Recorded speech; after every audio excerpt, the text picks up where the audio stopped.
There we are. Again, I'll call the order this budget workshop of the Haslett City Council to review the fiscal year 26-27 budget, proposed budget. There is quorum present, and the time is 9:12 a.m. Saturday, August 1st, 2026. If you bow your heads with me, I'll offer an invocation, then we'll stand for Pledge of Allegiance. Thank you, Almighty Father, for your many blessings. Thank you for your guidance. Thank you for your insight. Give us all your wisdom and your understanding, and being good shepherds of our citizens' resources. In Jesus' name, amen.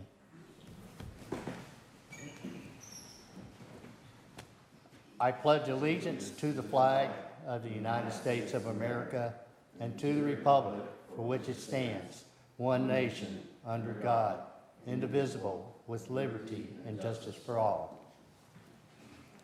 Honor the Texas flag. I pledge allegiance to thee, Texas, one state, under God, one and indivisible.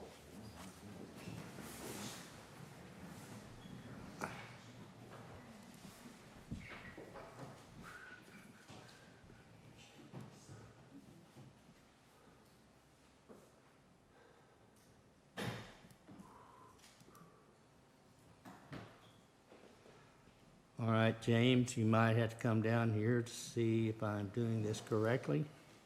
Oh, here. There we are. There it is.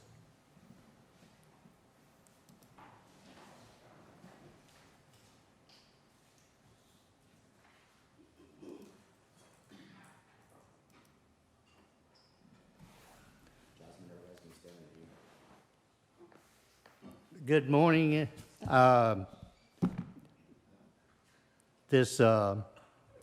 We'll start out. First, is there any citizen participation, any comments? No, sir. Is anyone online? No, sir. All right. Let's go to item 4.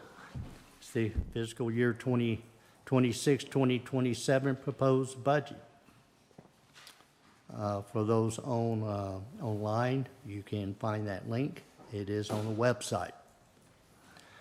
First, we'll do a statutory review of the municipal budget. That is in Chapter 102.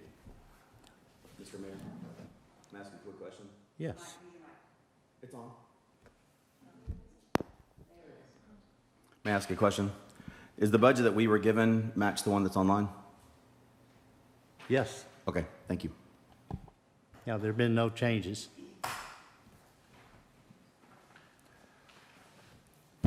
Again, the local government code, Chapter 102, gives us that process by which we annually establish our budget. It first designates the budget officer in a municipality such as Haslett, Type A, general law. It is the mayor. If you have a city manager form of government, it is the city manager. An annual budget is required. Each year, we'll prepare a budget and to cover the proposed expenditures for the succeeding year. In that, we have to be very deliberate. We itemize all aspects of our expenditures. And it is compared to the previous year as well.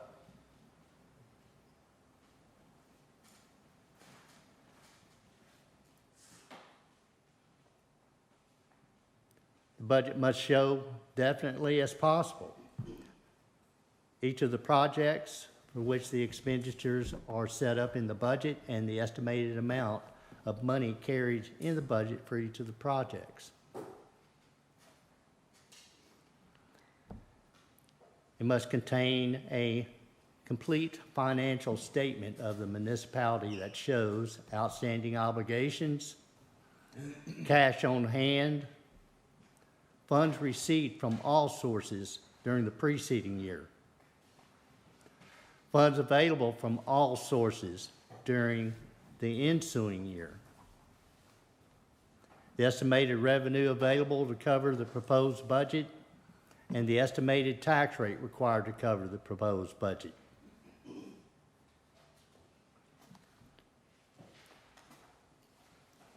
In preparing the budget officer may require any municipal officer board to furnish information for the budget officer to prepare this budget.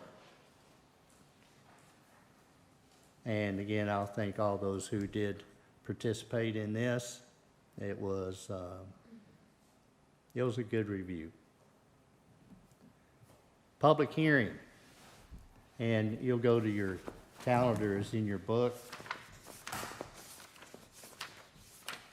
The calendar was established by the guidelines set forth in the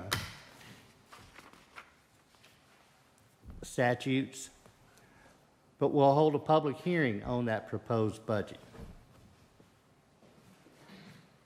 And that again is for Monday evening, August 3rd.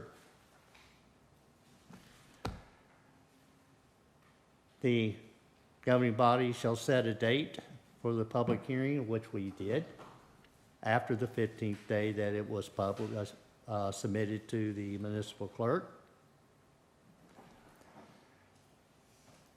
This states it's just will publish the notice to date, time, location. At the conclusion of the public hearing, the governing body of the municipality shall take action on this proposed budget.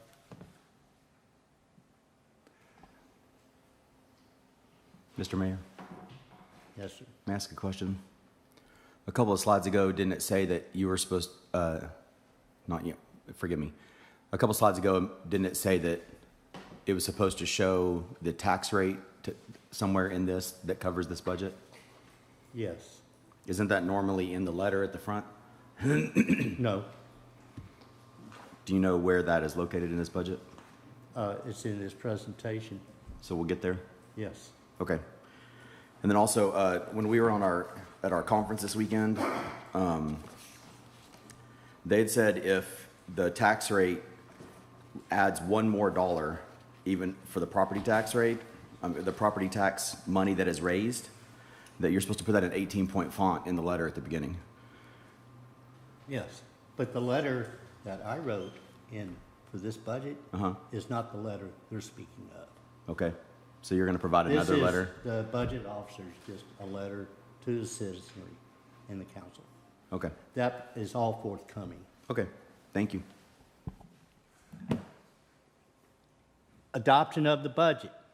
And we're going back at the public hearing. After the public hearing, you'll take action. Adoption of the budget. Governing body may make any changes in the budget that it considers warranted by the law or in the best interests of the municipal taxpayers.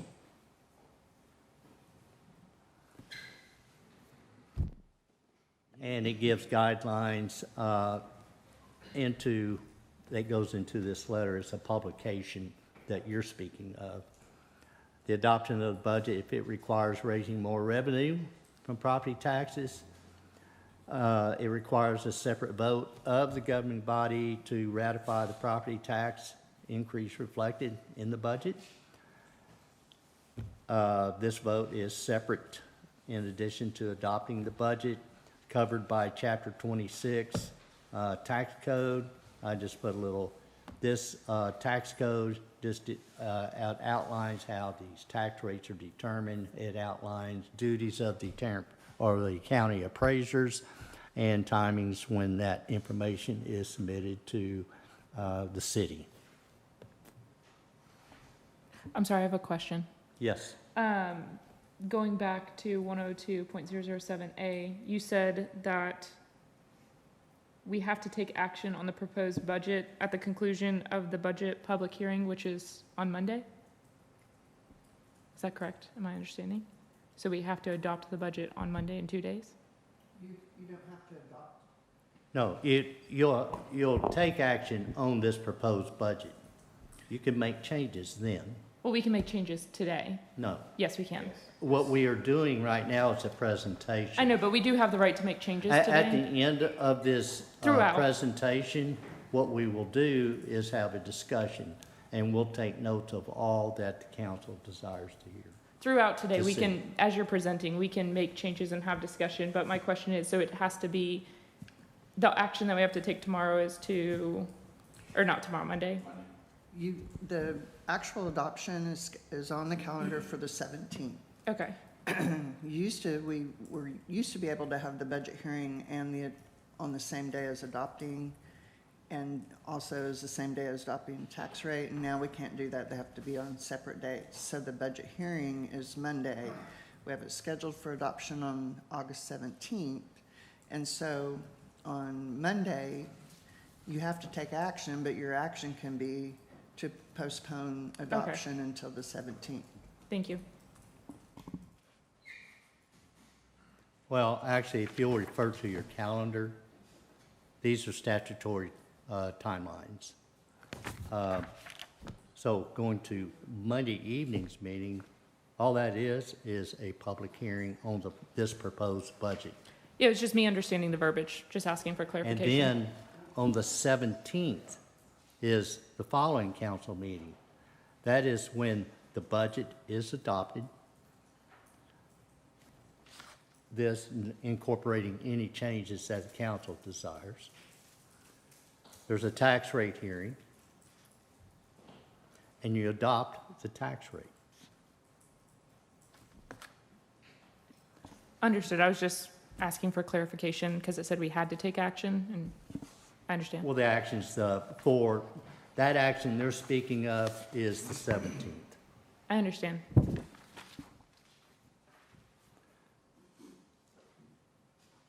All right, good question. So there will be a public hearing. That again is Monday, August 3rd.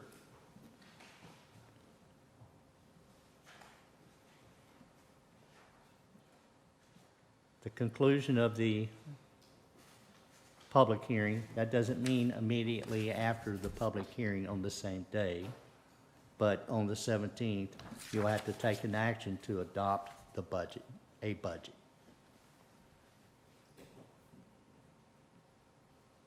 The governing body may make any changes in the budget that it considers warranted by law or in the best interests of municipal taxpayers.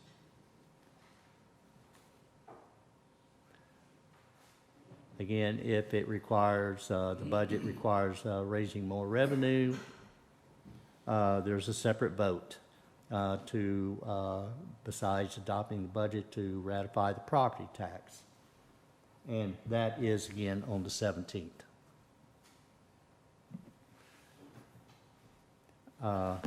Those are all governed by Chapter 26, those requirements of the Texas tax code.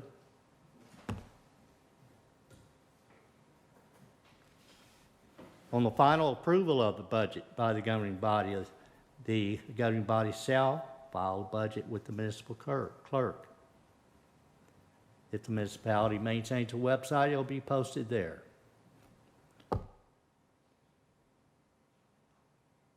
Including the cover page that's posted, the record vote.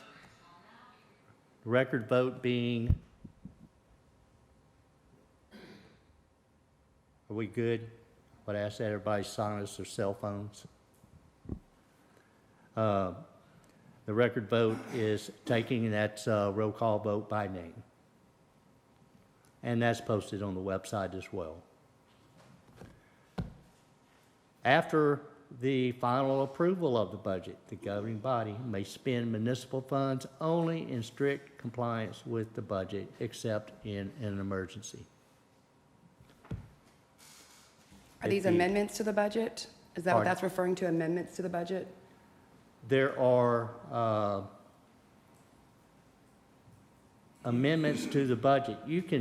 We have a budget. Yeah, that next slide, could you just click on the next slide again? I was just reading that it said, yeah, the amendments, if it's an emergency.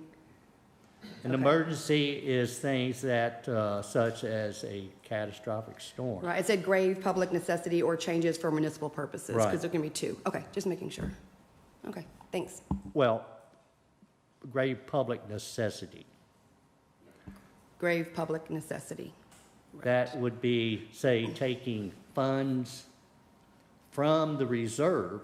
Now, the reserve is not part of our budget. Or municipal purposes, okay. Well, I was there's just two, clarifying. there's two parts to it. Right, So one would be if there's action taken to take funds from the reserve, which you can see in the general fund summary sheet, that is the very bottom number. If you take funds from that reserve, that requires an emergency. That can be spent, the council has to meet, yes, go spend that, then we actually have to do a formal amendment, and that gets submitted to the Tarrant County Clerk. But also, within the budget, changes in the budget.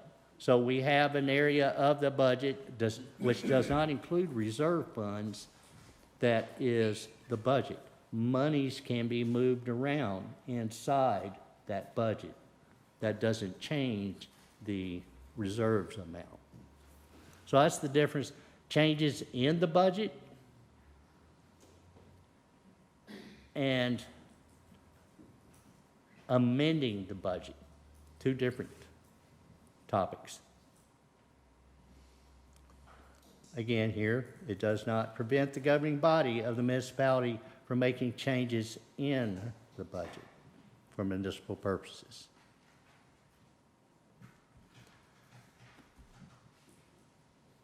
You got any questions on that brief review of the Chapter 102? How many slides do we have? About 80. This is a review. Today is a review, a presentation of this budget. Next workshop, next Saturday. Come prepared with all your changes, things that you want to incorporate. Is only then, hopefully by Friday, no later than next Friday, we will have the information from Tarrant County, and it'll be ready for the workshop Saturday morning to know what our valuations are and what our tax rate would be. right, last year, we made all the changes before we had that information. I brought everything today that was necessary to discuss with the budget. I don't know if anybody else did. I did Say as well. again. Okay, But Same. we'll go through this presentation.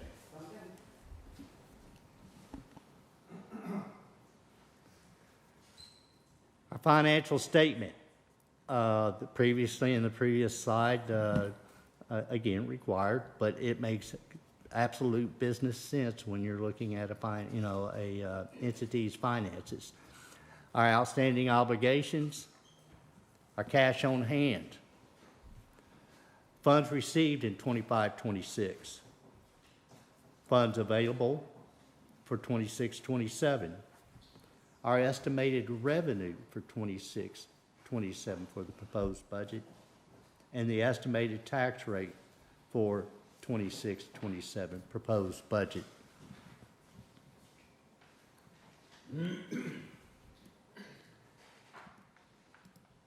Here is our debt service. You'll find that on pages 191 to 207.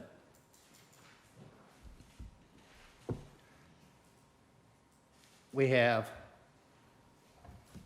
5 obligations. This is a quick summary, tells you when they were issued and the amounts. We have outstanding obligations to date is $20,028,000.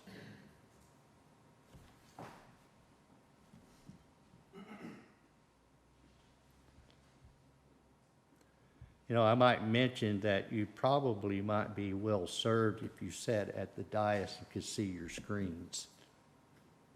But that's all up to you. see that? Yeah, I mean, some might not. It's also in Anybody our- have trouble seeing the screens? But it's also in our notebooks, so. This, our binders. yes, it is, 191 to 207.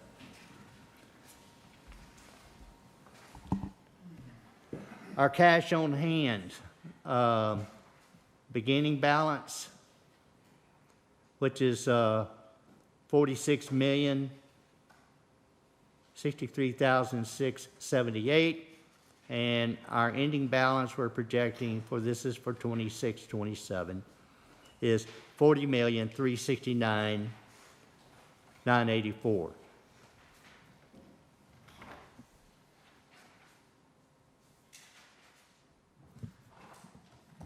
Funds received from all resources during 25-26. That is our revenues, any transfers in.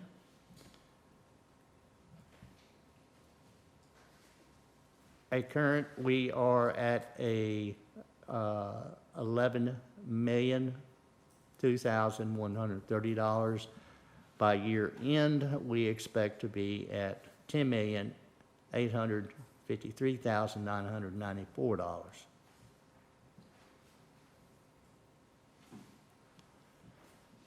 Funds available from all resources for 26-27.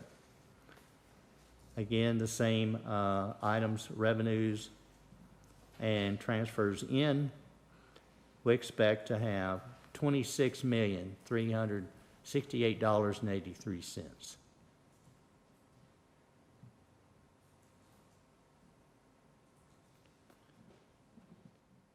Our estimated revenue for 26-27.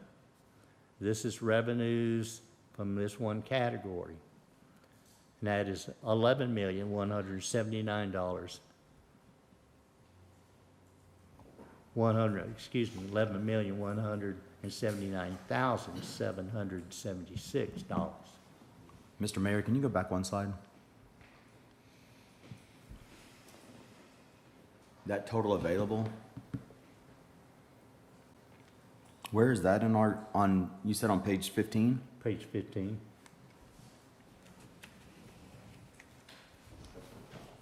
This one here? 26,360, okay, thank you. It's the first two sections. Yes, sir.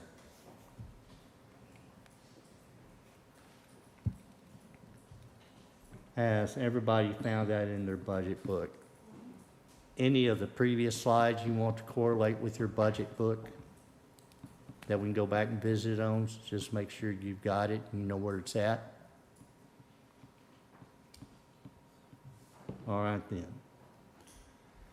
Again, our estimated revenue for 26-27 is $11,179,776.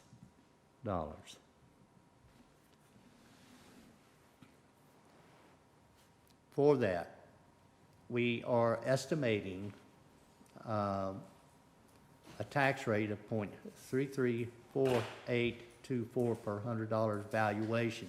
Now, that is based on today's current valuations.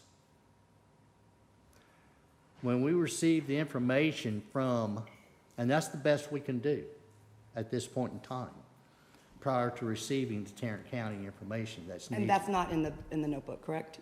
No. Okay, just making sure.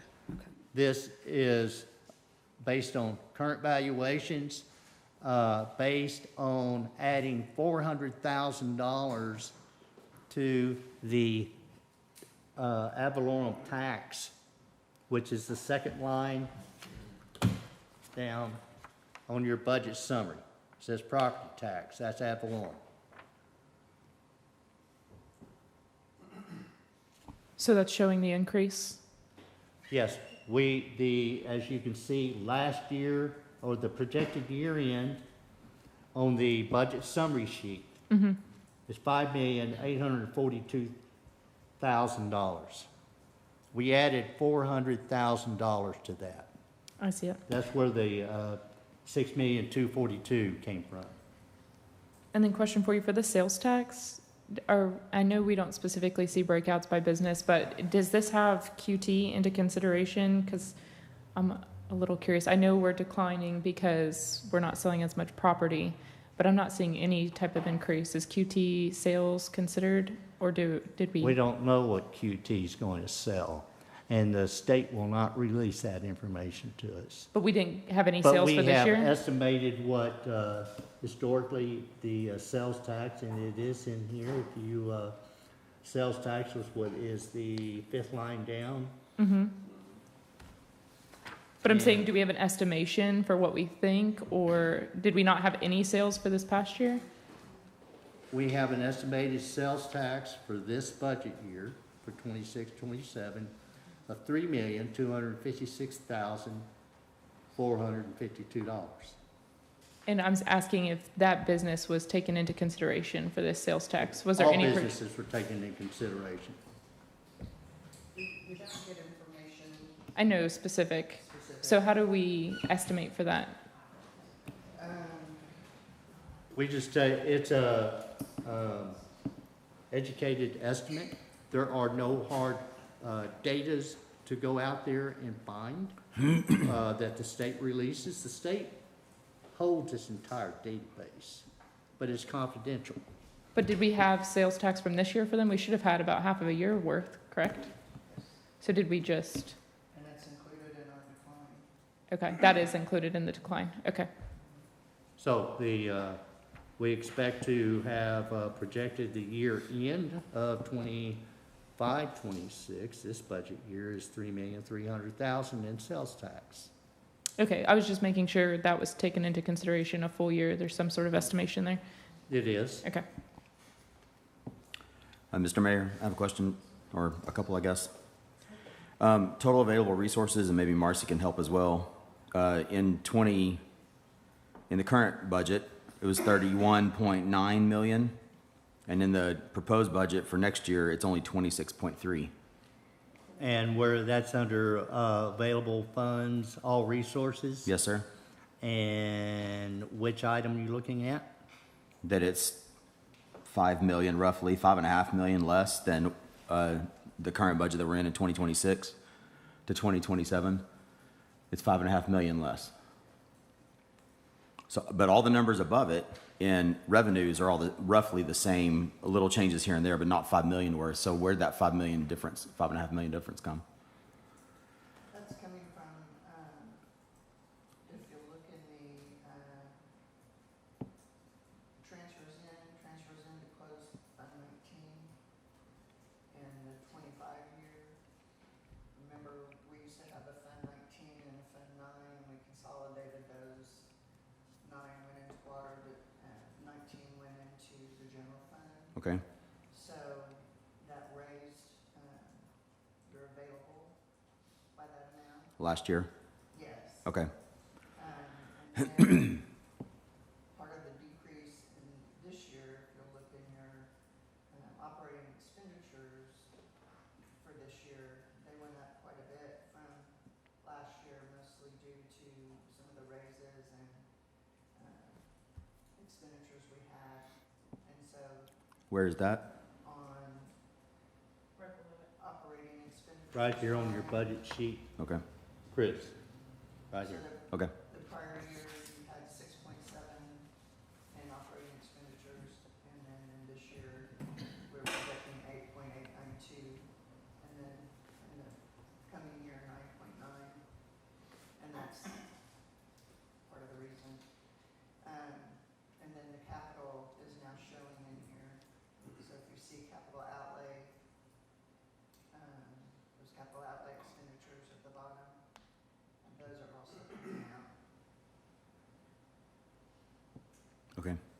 And then, Mr. Mayor, I saw that there's a drop in sales tax revenue.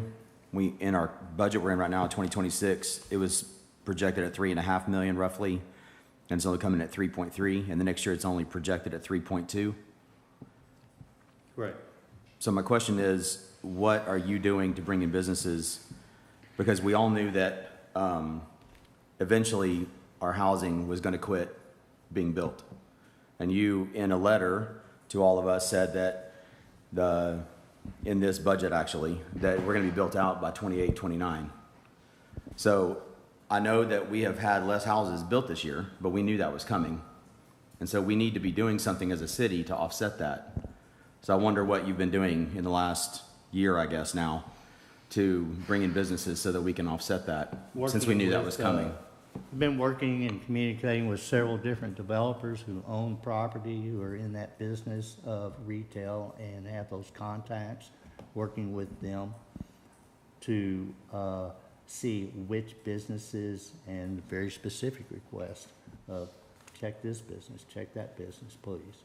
And any interest in development of retail within Haslett. Yes, that work is ongoing, always has been. So do you have a number of how many number of projects that you're working on right now?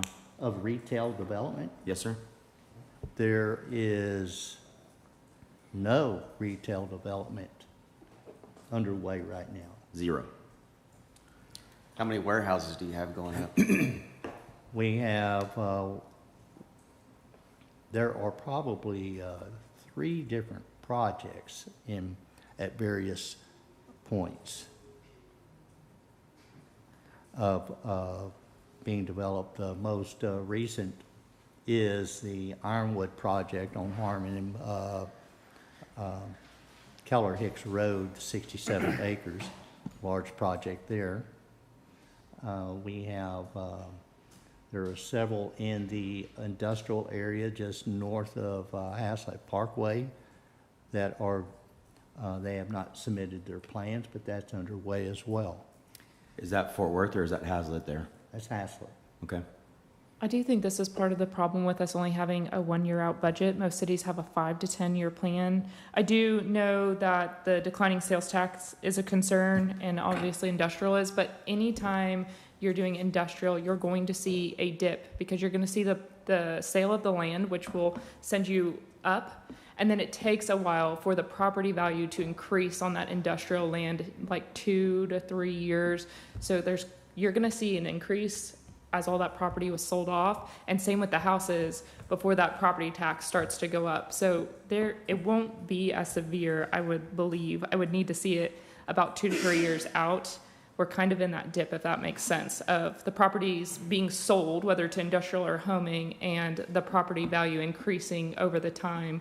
Like, especially with industrial, it takes a few years. I think it's about 3 for them to really start hitting their potential property value, because there's limitations on how much you can increase as well. But that moves it over to the property tax. Correct, but I'm That just doesn't saying. give us sales tax. I understand, but you're going to see a dip in that sales tax before you see it even out, and our property taxes will increase. So it's not, I'm just saying that we need to consider the dip in the sales tax. We need to look at full picture, because we will see increases other places. It's just not there yet, if that makes sense. We do need to increase our sales tax as well, but just know that in the next few years, our property taxes will greatly increase as these industrial buildings start bringing in more from the property tax side as well. We got to get rid of these warehouses. They bring in no sales tax to us, so. Well, we can't completely get rid of, we've got Well, to not get rid draw a firm line of where we're allowing that to come in. Good. But We do With the- have a multi-year budget.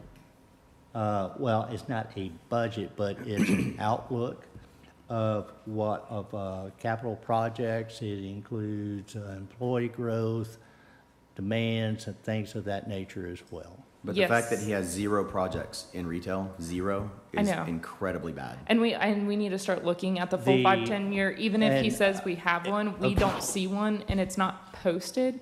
That's what we really need to get We need to a get grip one, I'm on, so we can see, and that's something I As think. you probably have We're discovered in tackling. speaking with many entities, a city cannot make any retailer build in the city. The developers, retail developers, many of them,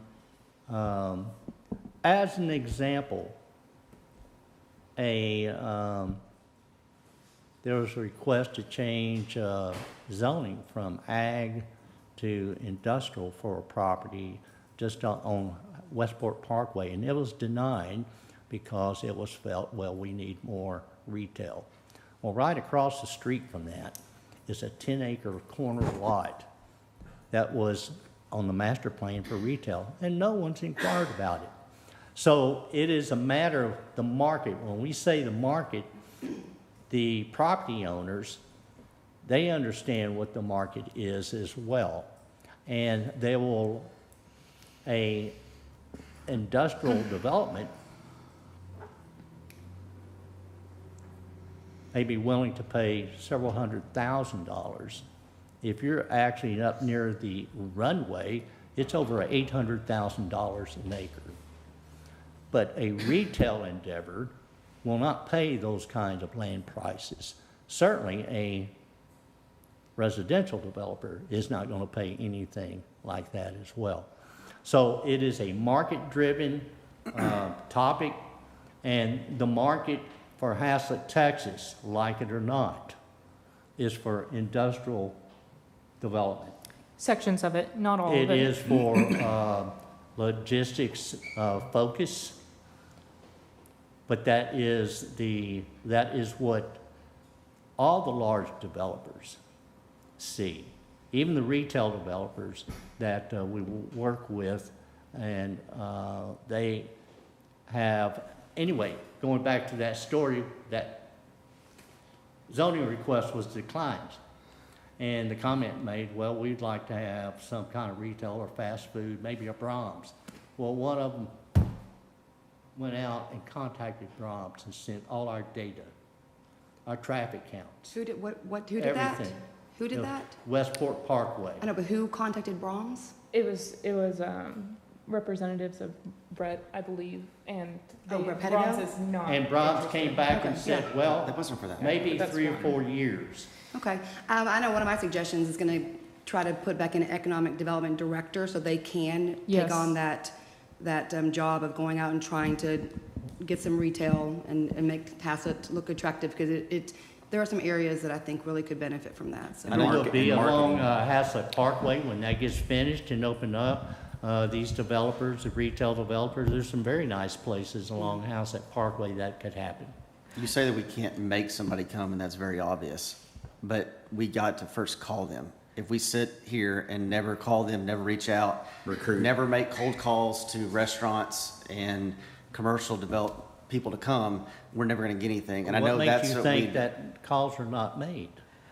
Either way, before we even so- make calls, to Tanya's point, we need to be presenting in a manner that makes people want to come here, which an economic development manager would definitely do that. We also need photography, videography to make this city represent well. I mean, Marketing. I even called Joe just last week because Haslett Parkway wasn't even being upkept and we were in the middle of trying to get a contract. But I'm like, if we are not even keeping our streets mowed and cleaned, why would people want to come here? If they're coming to view these properties and our city looks All like right. crap, 1 second. Yes. And our economic development page is completely empty. Like, they don't even know. You go to economic development and there's nothing. Nothing at all. How, if you're even interested, how do you know where to begin with Haslett? We look like we're a mess. So, to Tanya's point, the economic development manager, I think, is a starting point for the city, and I agree, we really need that. Tanya? All right, well, very good. I'd like to get back on the agenda. Again, we left off that the estimated revenue for 26-27 is $11,179,776. Again, based on current valuations, this is today's dollars, that would adding $400,000 to our property tax for this fiscal year, 26-27 proposed budget, would equate to a 0.334224 per $100 valuation. That is 0.30 for property tax and 0.032 for INS. That's approximately a 7% increase. How much, I'm sorry? 7%. 7%, thank you. It's, I believe I rounded up, I think it's like it's 6, 8, something. That's why I use the word approximately. Here's a historical trend of our property, of our taxes. That'll be read from right to left, the left being the current budget year. And here, shows that, now this is tax rate. And understand revenue is always growing. You can have a lower property tax rate and still bring in more revenue. So tax rate is just doesn't mean a whole lot in and of itself. It's the revenue, how much taxes you're paying, how many dollars. But the orange line at the bottom is our INS, interest and sinking fund. That's our debt payment. The blue line is our tax rate to support M&O. That's maintenance and operations. The green line is the sum of those two. And again, for 26-27, we're estimating 0.334824 per 100.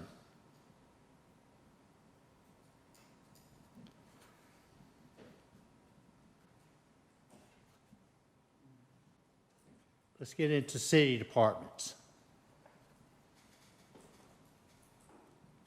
Are they going to present their needs and wants at this time? We have gone through that, and I have that in our Right, presentation. so I'm just saying our They are staff. not, they are not. In fact, I gave them all, that they could stay, did not need to come. I don't know why they're here. I definitely would like to hear from them But personally. if Thank it's y'all for being appropriate, here. when it's appropriate, we'll, have them comment. Okay, perfect. But when you get into this, and they were all full participants in developing this, general fund departments, we have 15 departments. In the general fund, we have 41 authorized positions, 38 are filled. Mr. Mayor, may I ask, those 41 positions that you have up there, does that include the city administrator? I don't think so. So it needs to be 42. I would have to double check that and understand whether I know that all of you are in severe disagreement with me, but state law is very explicit on We don't need to go back Yeah, through no, all that. we're not doing that. We don't need to go back We're all through all gonna that. move forward from You that, yeah. opened that door. I'm just Okay. asking So that is that why number should that be 42. position is not funded. No, that should be 42. Let him speak, That- and then after he's done speaking, we will all have a chance to speak on the same topic. Okay. So let him have the floor for a few minutes, and then we will have our chance to speak. Well, that's all I have. I'm getting back on the presentation. That's here. all right. You had your moment to speak. We're going to allow the city council members to speak on this particular topic, because it is going to be addressed. We're going to address This it. is not the place It to is the address place. it. No, but this is the exact place, because we have been told multiple times from our city attorneys, and not just one attorney, but two attorneys. Everything the governing body of the city of Hazlet has done is in accordance with state law. I am not an attorney. I've never wanted to be an attorney. I have no desire to be an attorney. That's why we have a law firm that represents the governing body of the city of Hazlet. If you choose to ignore what our attorneys say, that's your prerogative. But your prerogative doesn't drive how the city runs and operates.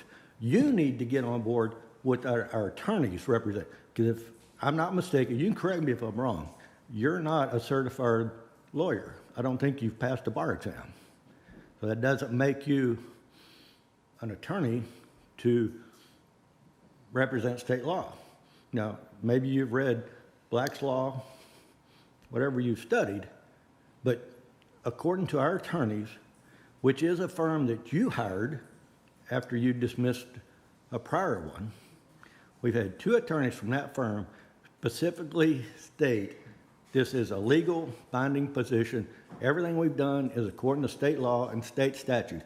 So you either need to get on board with, we have 42 authorized positions, which include a city administrator, or you need to do something else. But that Marcy, is is the current city administrator included? These are the numbers you gave, we went through and worked on. The current city administrator. The current city administrator position is in the current, count for. So well, that in the- 41 does Excuse me, include, I'm not done. It's in the current dollars for this year, but the positions that are shown there, the 41, includes the removal of the city administrator, but the inclusion of an assistant city administrator in the general admin division. So 1-for-1 replacement? Yes. Okay, so, okay. again, we have 38 filled positions. Part-time positions, we have 3 authorized and 3 filled. Water Sewer Department, there are 13 authorized positions and 11 are filled. Again, one good aspect is that all city employees, we have 54 authorized positions, 49 are filled. Again, 3 authorized part-time and 3 are filled. But the 54 is when our insurance broker is shopping for insurance, that puts us over the magic number of 50. We should have hopefully better pricing and more programs to present to employees.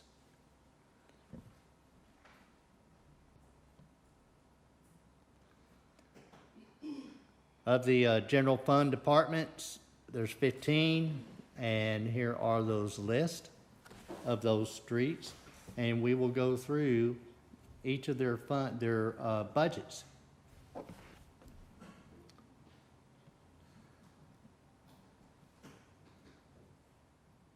Here is government administration. The sheet that is shown here is what's in your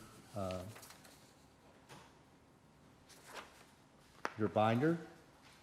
If you go to that department. Page 23. Yes, I didn't put the page number on here. But yes, page 23, you're correct. This is the budget review. So on And- page 23, is that 302,000, so that's the 200,000 less, which is the 175 plus benefits for the city administrator? Is that the difference in that cost? Yes. Okay, so we'll need to add that back in. And then I had a question about the 23,000 on postage. Are we gonna start talking about this stuff now, or finish up the slides and go back to it? I'm gonna go No. through, Let's talk about talk it. now? Yes, Okay, 100%. James, you need to come here, please. What'd you say, Jeff? Talk about it as we go. Otherwise, we're gonna forget things and we're gonna miss, just as we speak. We should go over this. All right. And what did you just say? I missed it while he's asking. On page 23, it's 200,000 less on the salaries. And then I had highlighted It's the not showing postage that to there. discuss, and then a couple of other items I had questions about. So we need to keep the 520 is what you're saying? Okay, then I click on this. Didn't we, So what it is. didn't we, if you'll- this was before, but I thought we just Minimize did this for a raises, second. didn't we? We did the fire department. Oh, just the fire But I also want department? to bring that back in. We had asked about having Yeah. a And benefit then- and salary survey, assessment, I don't know, so we need to look at that survey. We need to look and see where that can go back in here too. Screen, we're sharing just that application. Yeah, So anytime you leave. I want the to a citizens to know Adobe what or I'm talking Reconvene, about. Which one do I need to be Yeah, I on? don't- Can I be on this one? That'll show 100% of everything on your screen.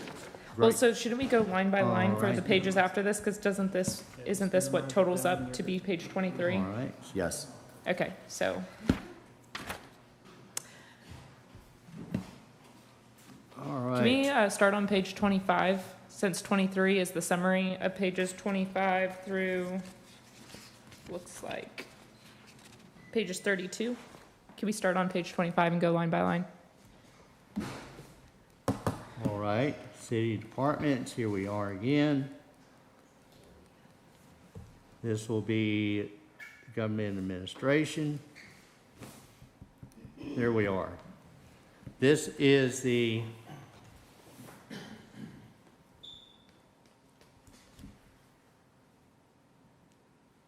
sheets, worksheets given to each department.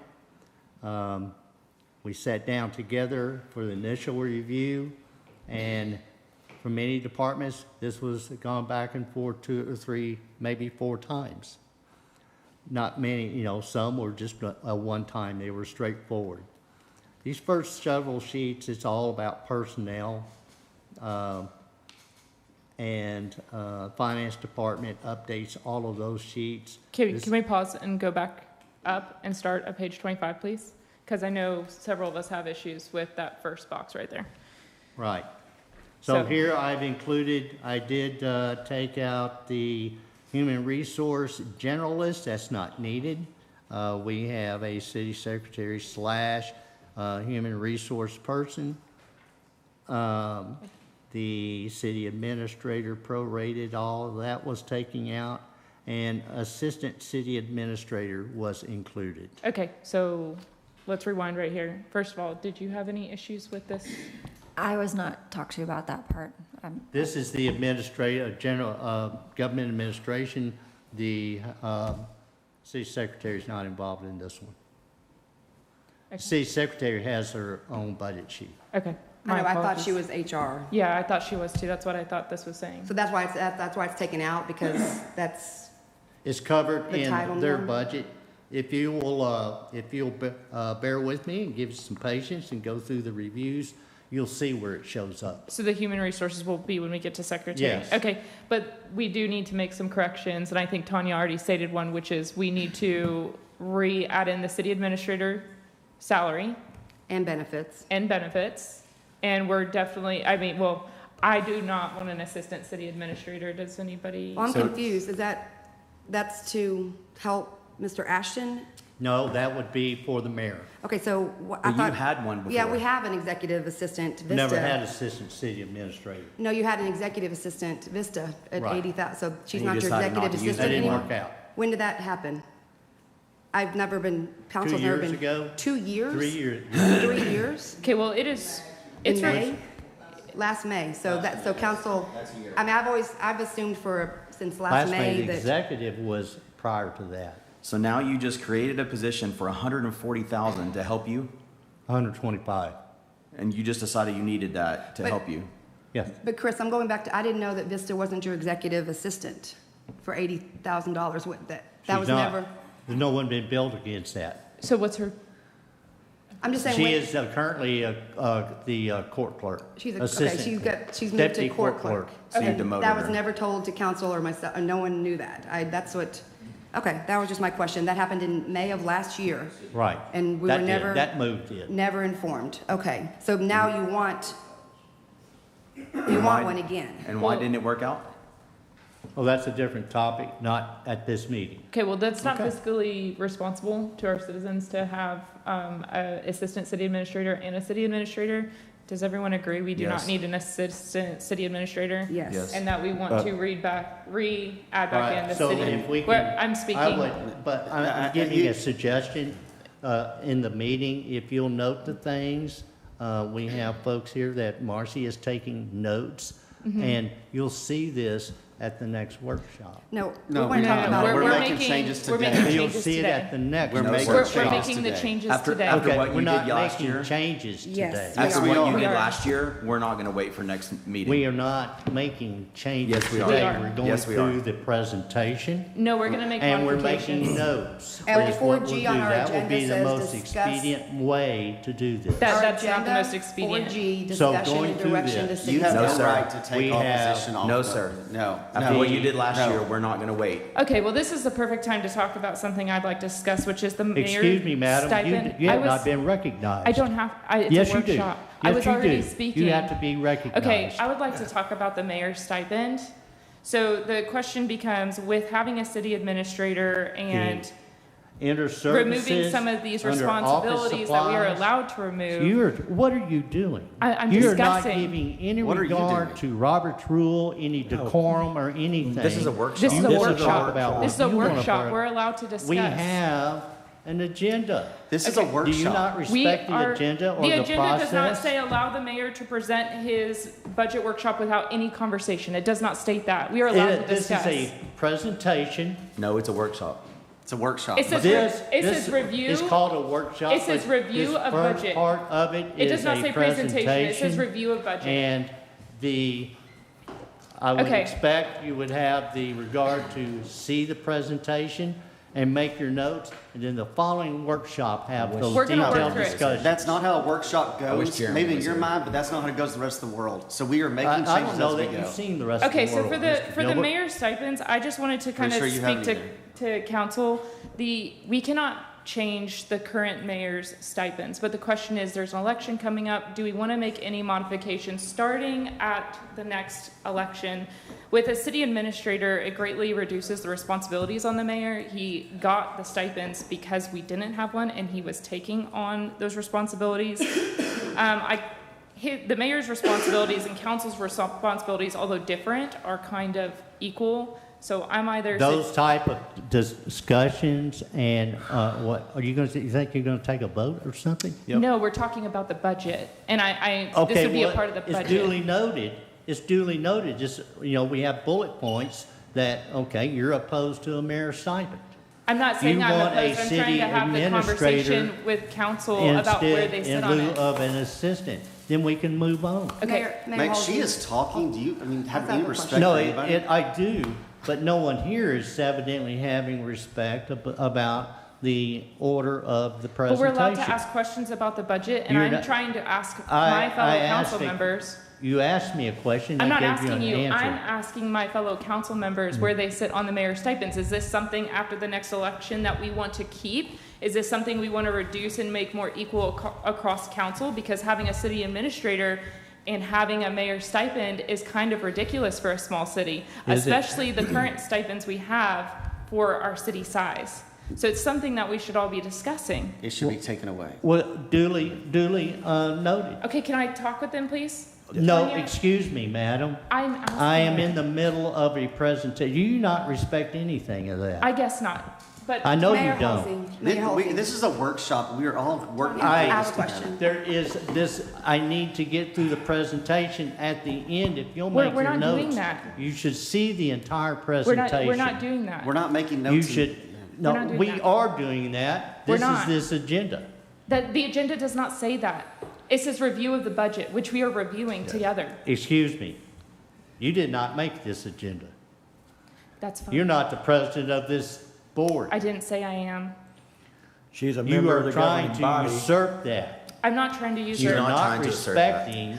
Okay, And, Tanya, I would trying- imagine, for those in, online, they're looking at what in the world is going on. Mayor Hulsey. Yes.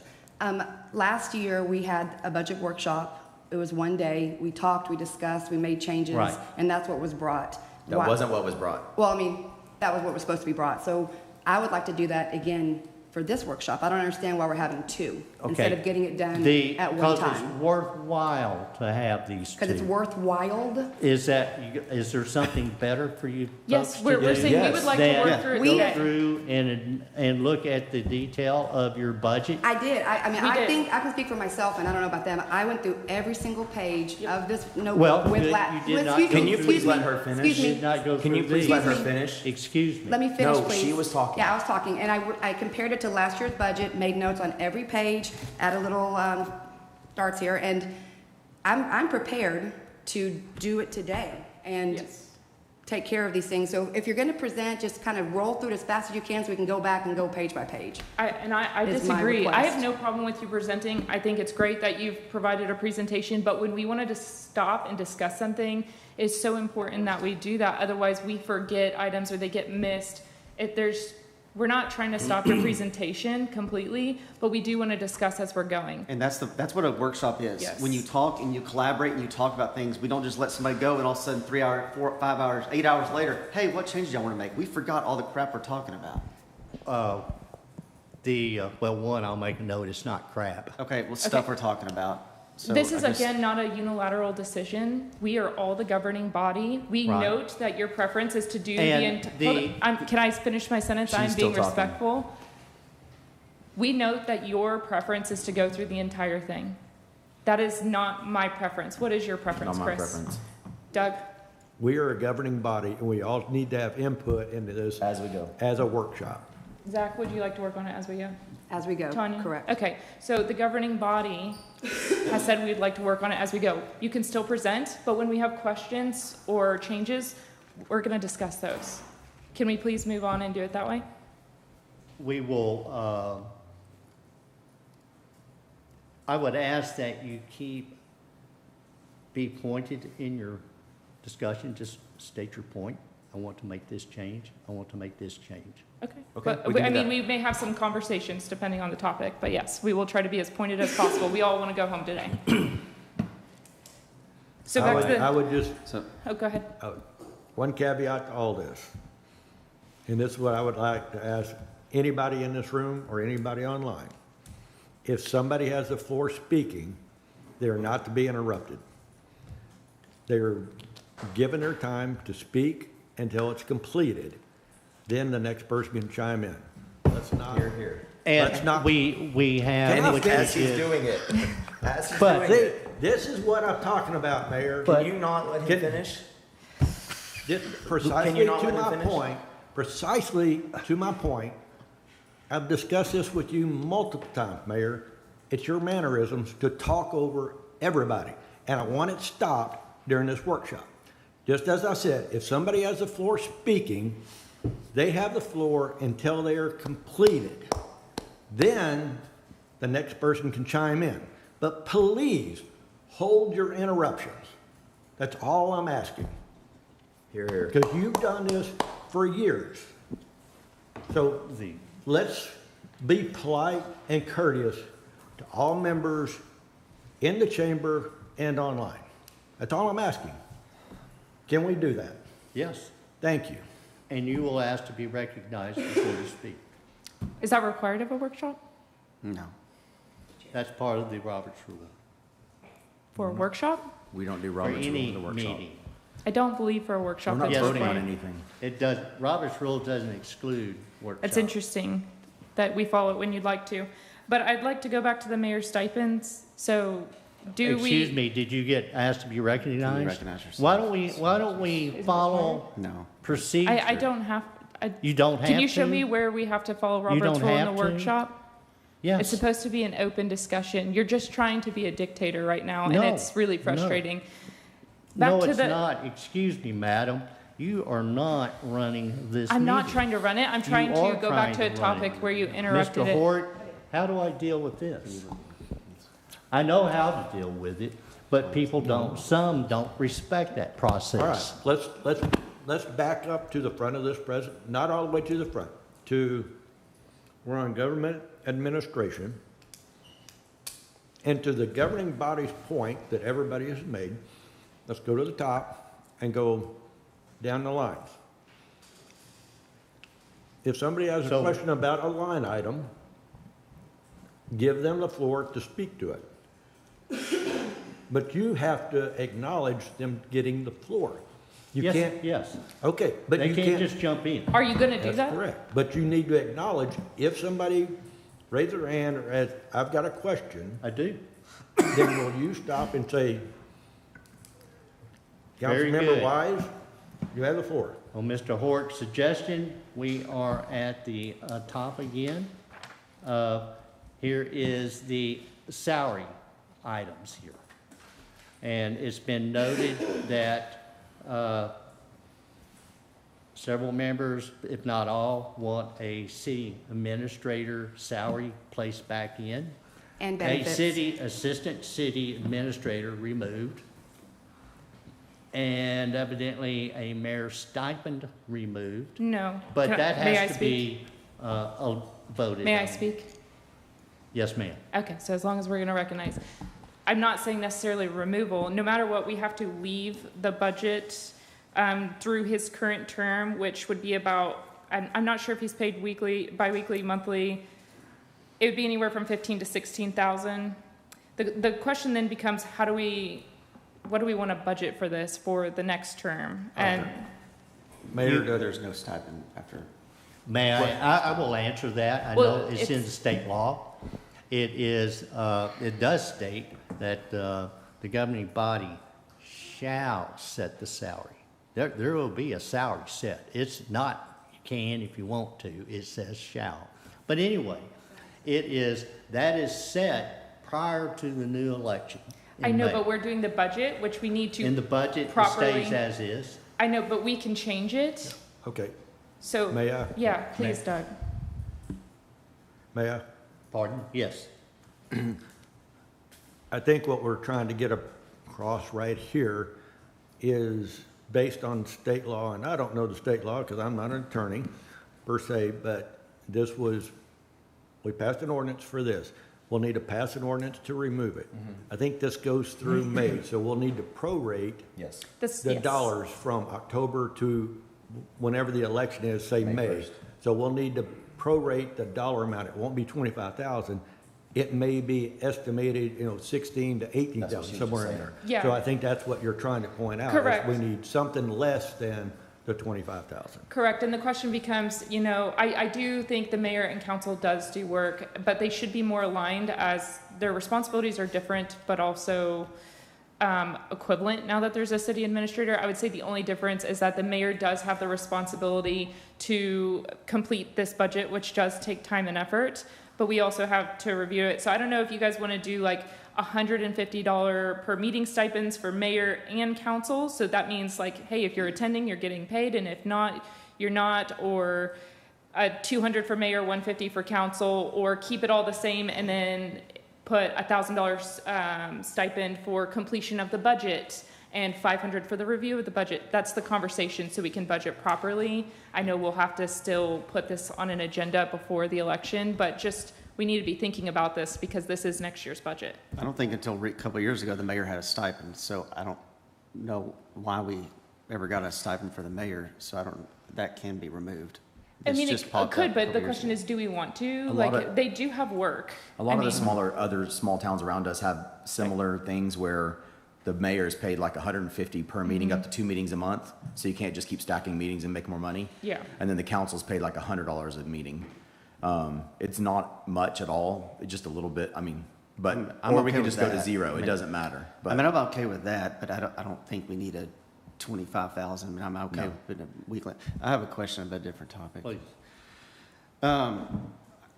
Every business or bigger businesses, they have an HR department. And we are not a large corporation, but we're a city, we're a business. And I think that we need a HR department. So if something happens in one of the departments, they can go to the HR and they can call and say, hey, this happened in my department.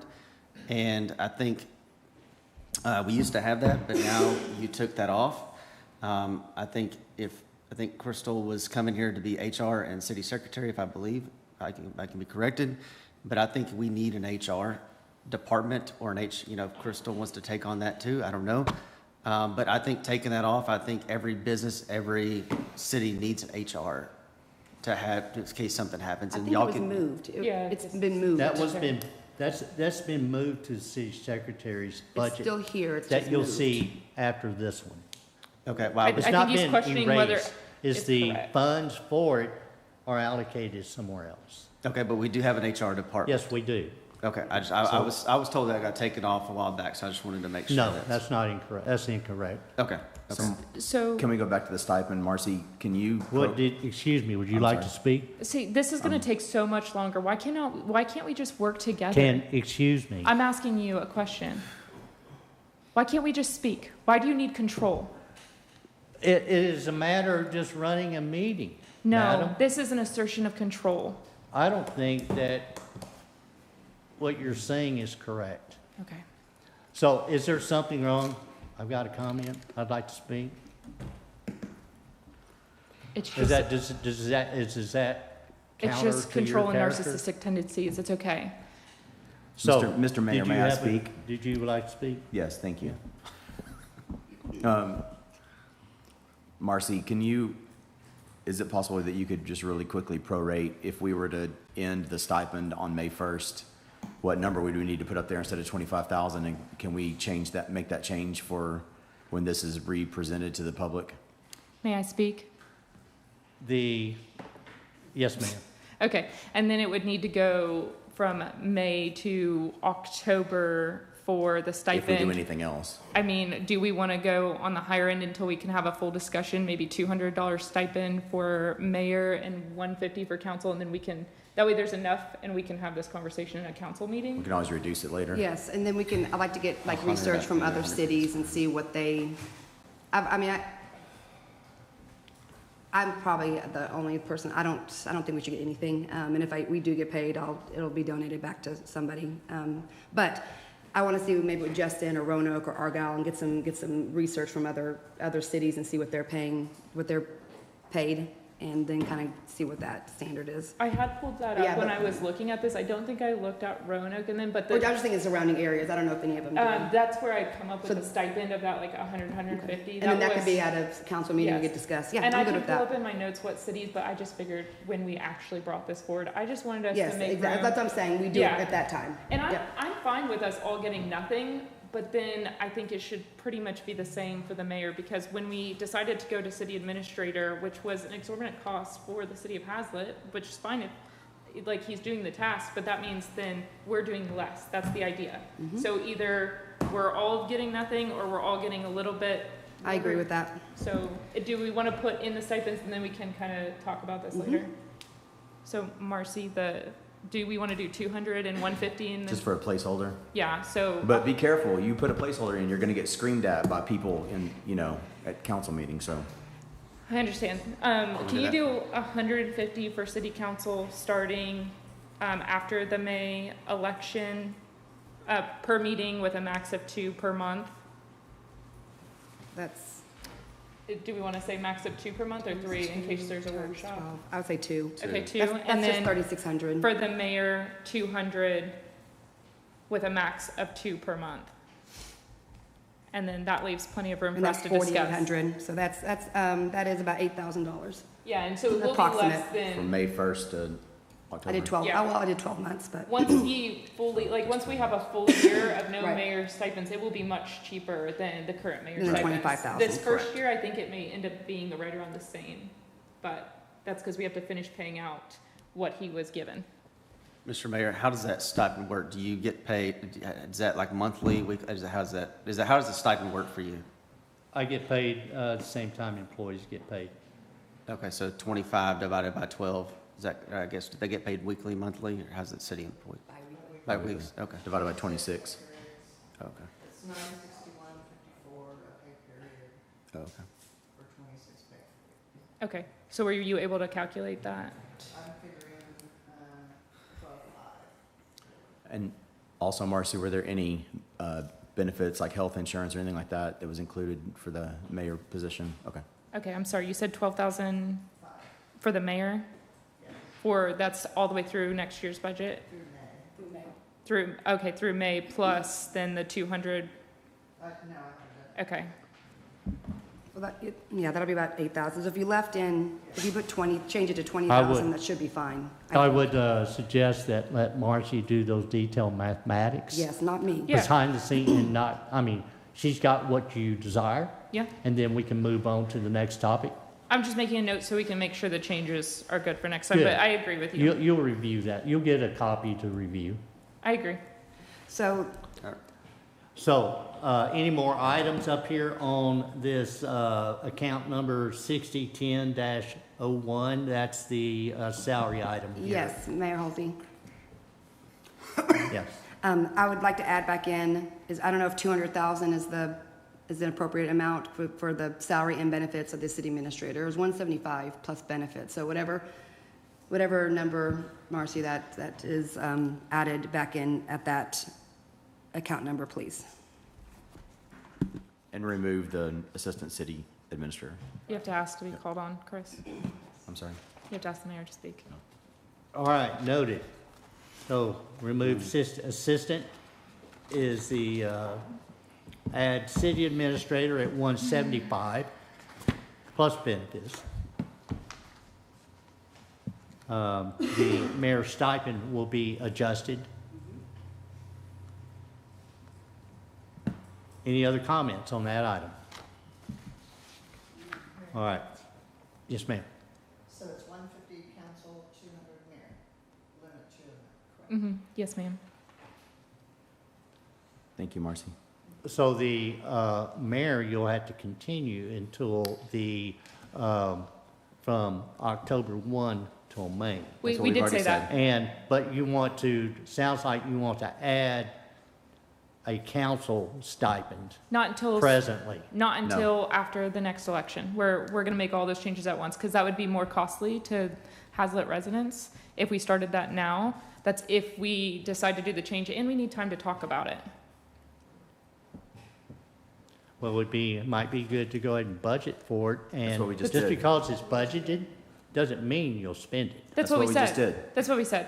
But it's gonna be, it'll show up in this budget. Yes, what sir, we just that's what did. we said. Yes, understood. Oh, man.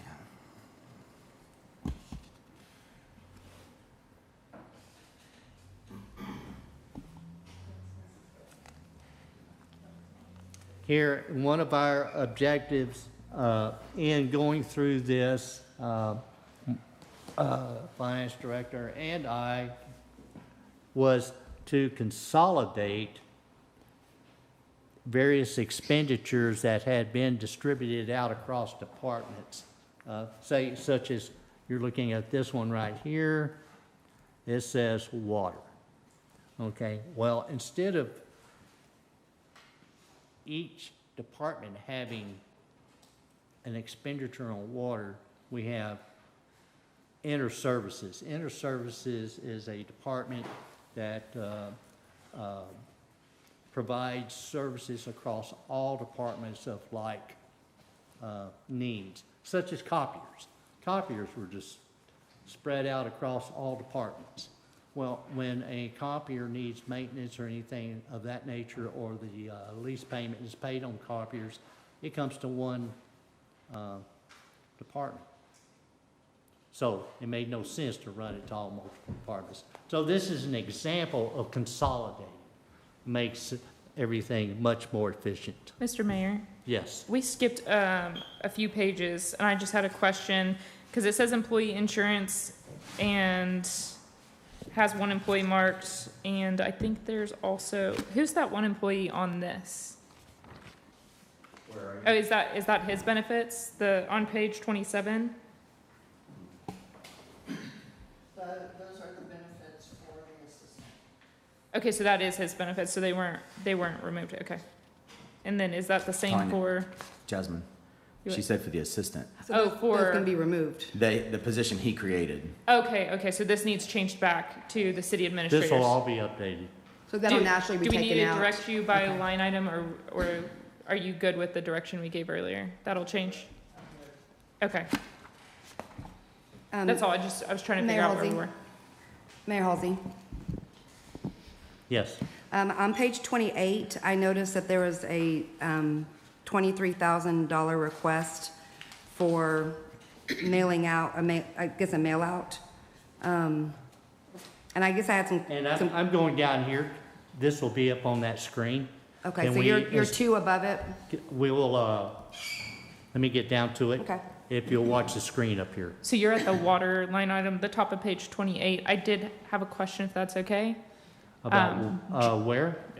Where the water is, the general office Are supplies you folders. referencing this No, where you just were. The one up above where you're on the wall. right here?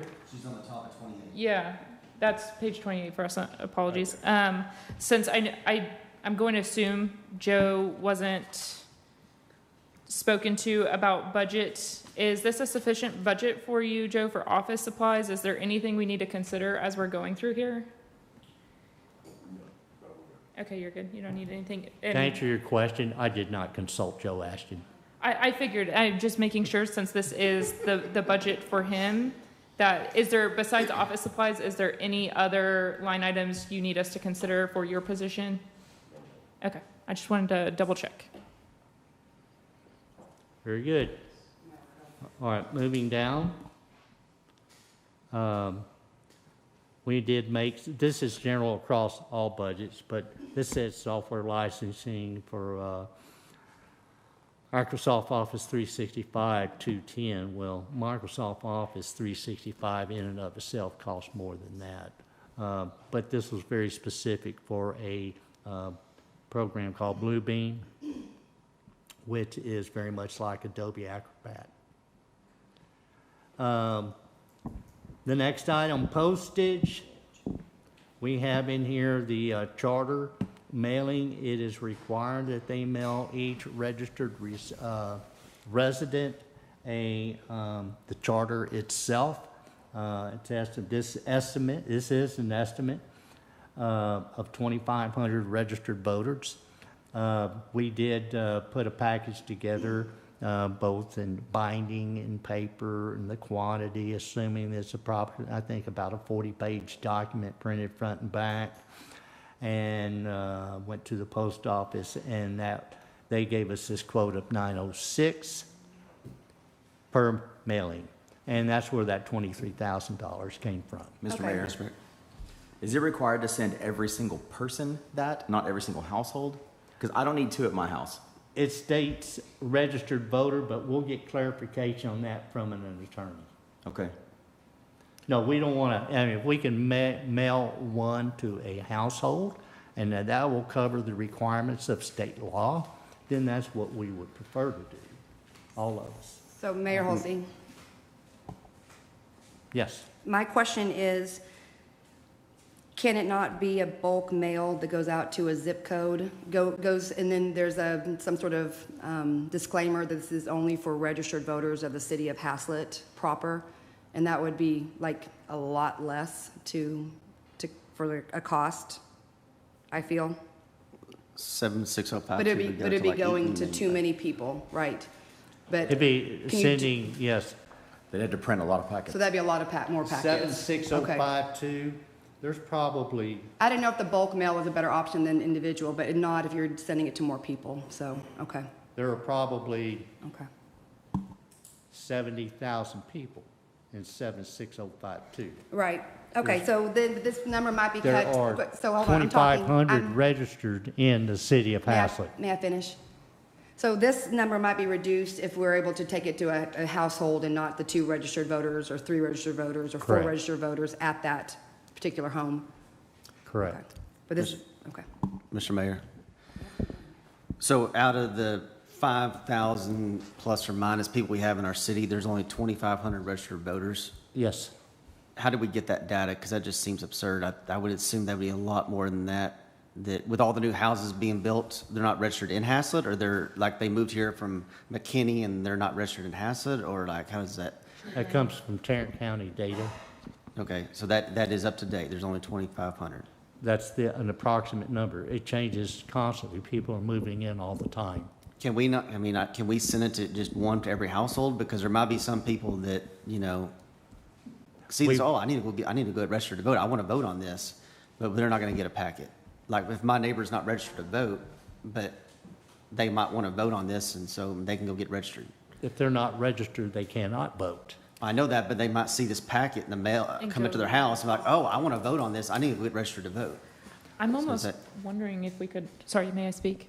Yes, ma'am. Okay, I'm almost wondering if, I mean, Haslett is small enough that maybe this is something we can get volunteers or even pay an hourly for people to go door to door to ensure every house in Haslett gets a copy. Just pay somebody hourly and they can go do it. I'm just thinking, and I know it benefits the post office for us to use them, but just because of the lack of updated data and how important this is to hear every voice. But I did have a question. Did the charter say they're ready? Because from everything I've heard, the charter is not thinking they're going to be ready in the next year. It is budgeted for next year in case they are. Okay. Just in case they are. Understood. Yes, they have a lot of work to do. They may get through it. Their only time for elections coming up would be, well, May. That's not going to happen. It's very unlikely they'll be ready in the coming October. And it may go to the 27-28 budget cycle, but it's budgeted in case.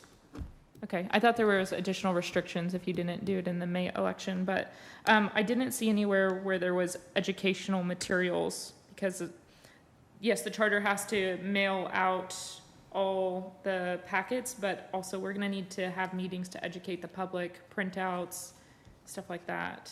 Do you get what I'm saying? There is, and you'll see it in a another area here. Okay, so it is, because I went through the whole budget and I didn't see it. Well, it's not in this book. It will make this book, though. If you'll let me get through the rest of this, you'll see it. Well, I'm saying I went through the whole budget, so.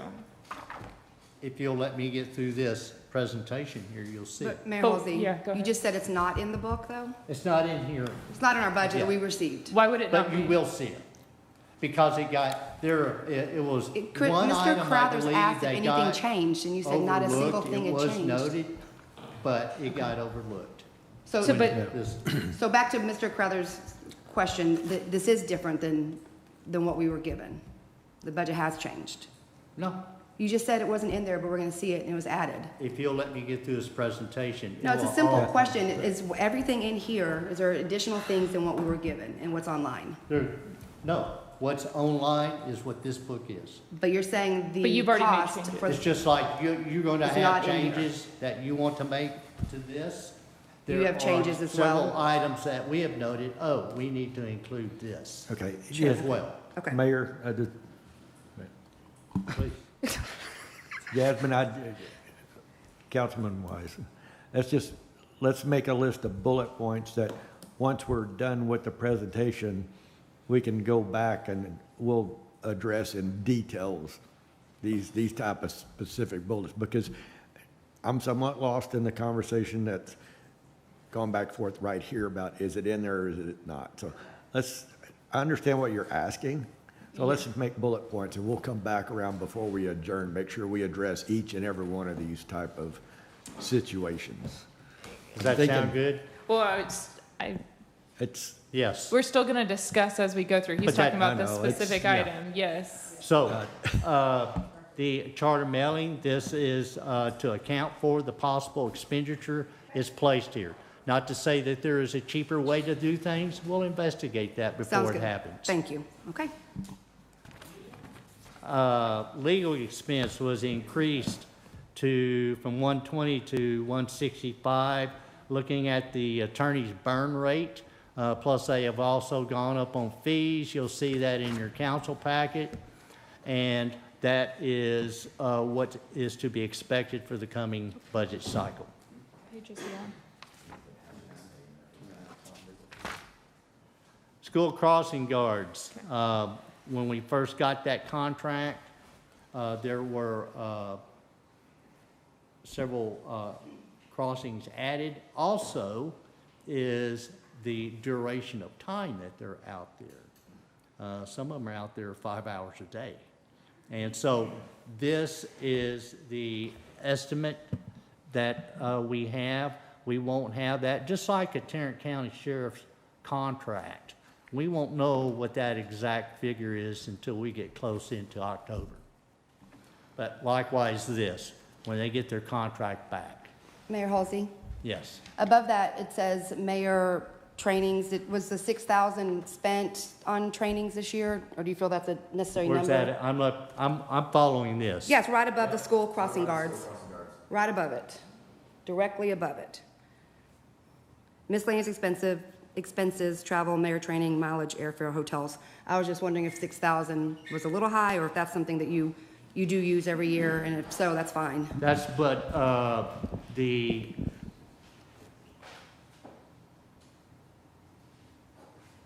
Were you able to attend trainings this last year and use that money?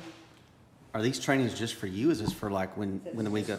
It's Just the just mayor. mayor. Do you ever go to any trainings? yes, I've been to training. I go to, I don't charge on this. Okay, so Well, that's my question then. well- So does the 6,000 need to remain, or should it be lowered, or leave it there? I'm okay leaving it if you're using it and it's justified, but if not, I can did we? not use it last year. So do we need to lower it? Do we need to remove Well, it? What Mr. would Mayor. you You can recommend? cut it in half. Cut it How in about half? That sounds good. Okay, so cut Mr. that in Mayor, half. Marcy, would you make note of that one? Mr. Mayor. Yes, ma'am. My only concern is that there's a potential changeover of mayor in the next year. Wouldn't they have additional trainings as a new mayor? That was the only question I had. If there was. I guess I would leave it just as a placeholder. If they don't use it, it's okay. Okay, I'm okay with that too. Mr. Mayor, Who was that? Yes. So if we had this budgeted in here for trainings for 6,000, and you said you don't charge it to this account, you might charge it to your credit card to get airline miles or whatever, and to get money I paid don't back. fly anywhere, Mr. Gilbert. I'm trying, credit But cards, you're you can get giving an cash back, you get money. insinuation of I'm something. just saying, you can charge your credit card, you can get airline miles, cash back, whatever. But I You don't might- do that. Okay, just, I'm qualifying. Marcy, has there been expenses to date on this I'm account? saying, I know you said you don't charge this $6,000. Why would you not, when we already have it budgeted, why would you not charge on that account? Are you doing that because you want to charge it somewhere else and get reimbursed?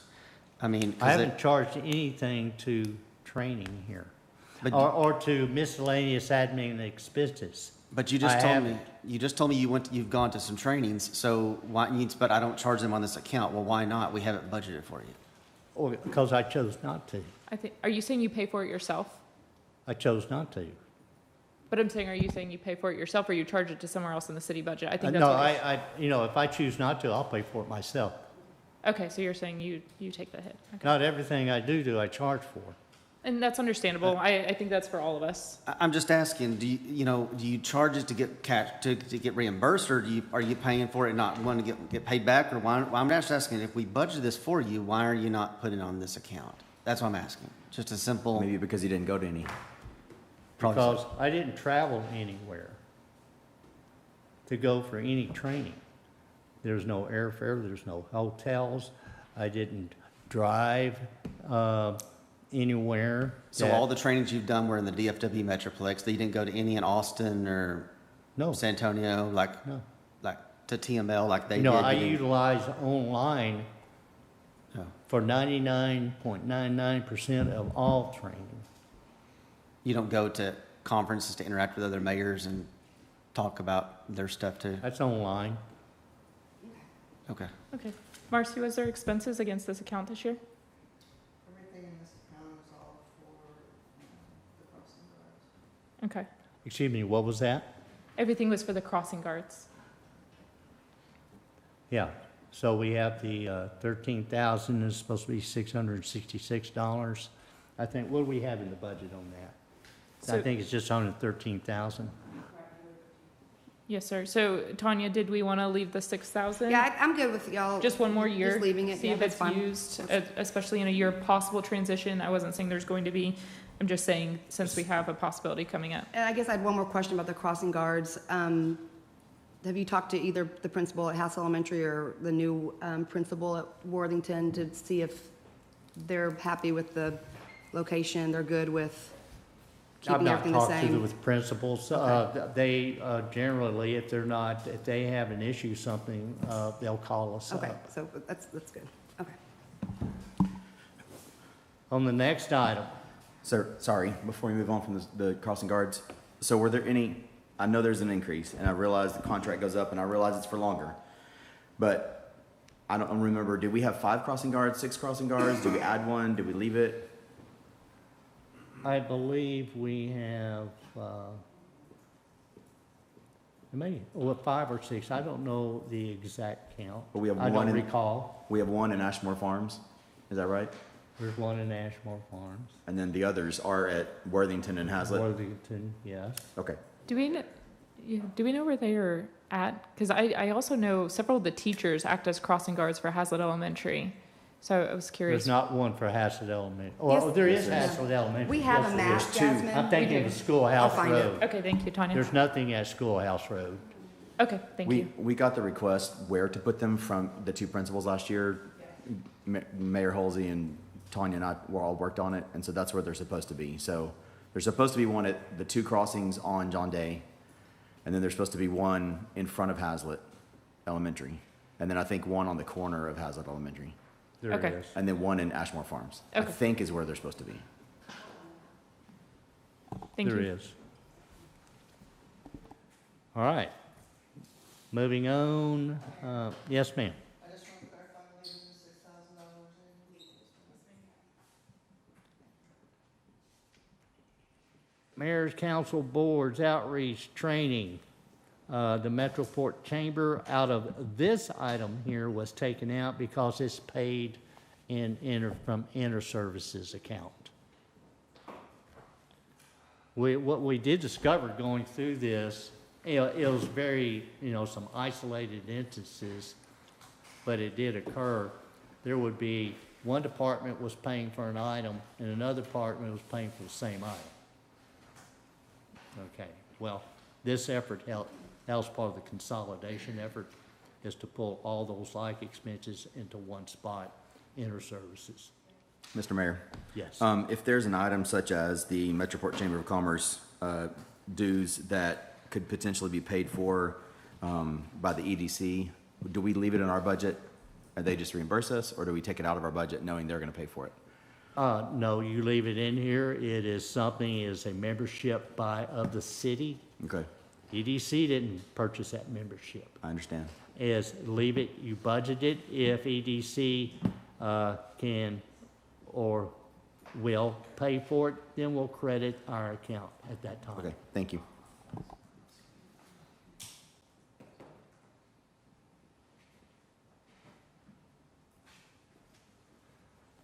All right. What if we take a 5-minute break? Does someone, I'm sure if you've been drinking coffee or whatever, you would like to use the restroom. So I will recess this open meeting at 10:48 for 5 minutes, please.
All right, thank you. I resume this workshop at 10:55 a.m.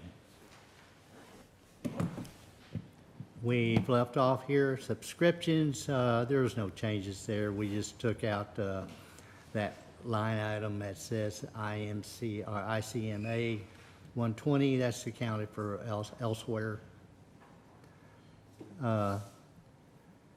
These memberships have never been used, and they are counted, some of them are counted elsewhere.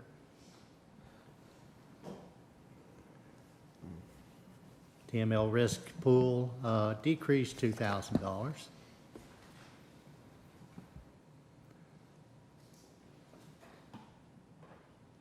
No changes.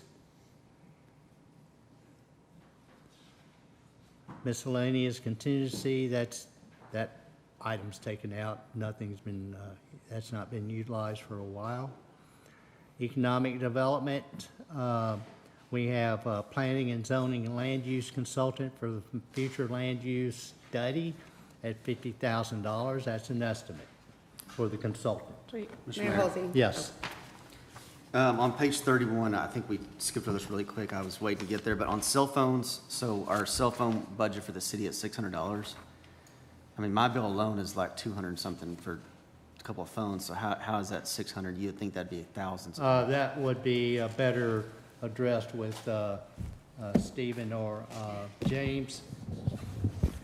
Each department has its own cell phone budget, so that's not the whole city that you're looking at right there. Oh, okay. Okay, thank you.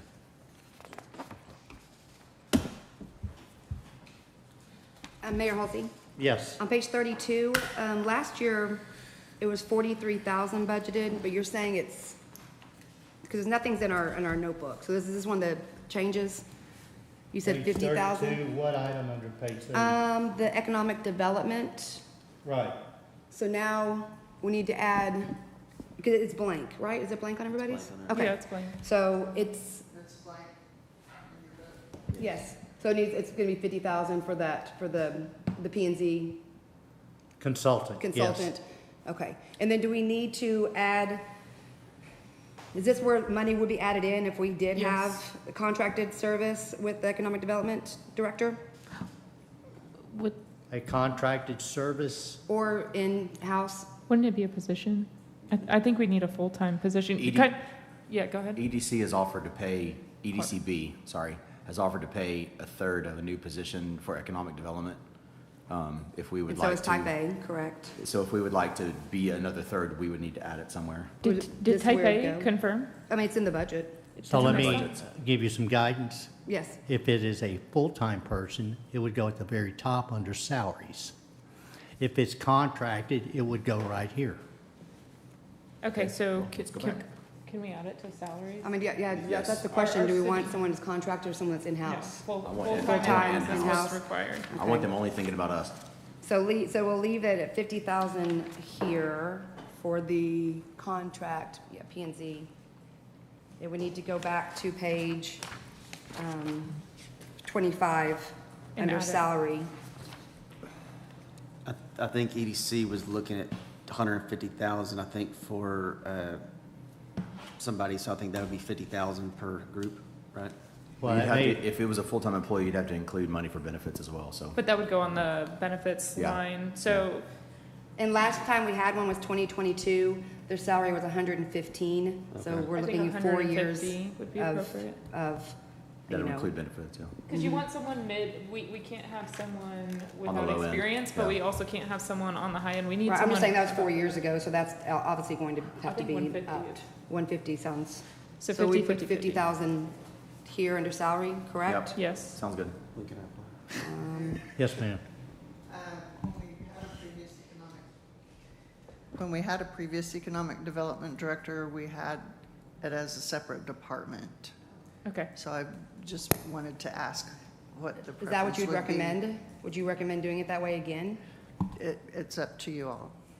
I mean, I would offer this, that Because- for planning right now, whether you want a totally different department with one person in it, that doesn't make a whole lot. But put it under government administration if you want a full-time, to account for it, if you want a full-time person that is placed under, in this, at the very top up here, government administration salaries. That way you are accounting right here. So we have one person in the Human Resources Department, correct? We have, it is Technically. combined city secretary / human resources. Right, that's one person. I'm just saying, in response to, there's only going to be one person in that department. Right. I want to do whatever is easiest for staff and makes the most sense Well, financially. The easiest, is to, right now, is to account for the funds. Right, that's the first step, correct. And then where are we going to put them as the second step? That's the second step, to account for the funds. If you so desire, is to, that'd be recommended, is put it here in the salaries at the very top of this worksheet. Then it could be called out at a later date into its own department? Or do we? That's a different, that doesn't cost any money. Right, that's what I'm asking, can it be done at a later time? Or Yeah. does it need to be Yeah, done? because we'd have to add them to the Yeah. hierarchy spreadsheet, whatever it's I called. think wait till they're in here to have an opinion on it too. Marcy, what do you think? Well, there's some other considerations. If they're gonna set it up like it used to be, then, yes, there was an agreement on how much each paid for the salary, but it was also expenditures as well. So like if he attended a conference, then A and B paid for a portion of that as well as the general fund. Yes. So there are other expenses involved besides salary, because that position did travel quite a bit. Yep. And they And did. we want them to. They had, displays and, things like that they carried with them to set up at different meetings and things like that. So there are some additional expenses, and the way those used to be handled was, whenever he had an invoice for something, it was split, however his salary was split. So you think So- have his own department, is what you're saying? I think it would be Okay. easier accounting-wise to have his own Okay, department. that's fine. Okay, so can we do that? And then speaking of, Tanya, did you have something else before? I So, asked to no, speak? so that's fine. So we're going to create an economic development department. We're going to put his salary in there and then some expenditures, benefits. We'll kind of talk about that. Okay. And then, Mr. Mayor, may I speak? Yes, ma'am. So the economic development account name then would come off, correct, on page 32? That would come off of here, because we're gonna create its own. It would, If you did create its own, yes, but if you aren't sure, you may want to keep something in here. I'm I- not I sure think we're what. going to, right? Yeah, so if we create it, we'll make the assumption that we're creating it. We all need to, this is kind of a bigger item, we need to talk about a budget for this economic development manager, noting that it obviously is going to take several months, probably January is the earliest we have to create jobs description, all that, get it out there and really find the right person. But he's going to need, he or her, they're gonna need a budget.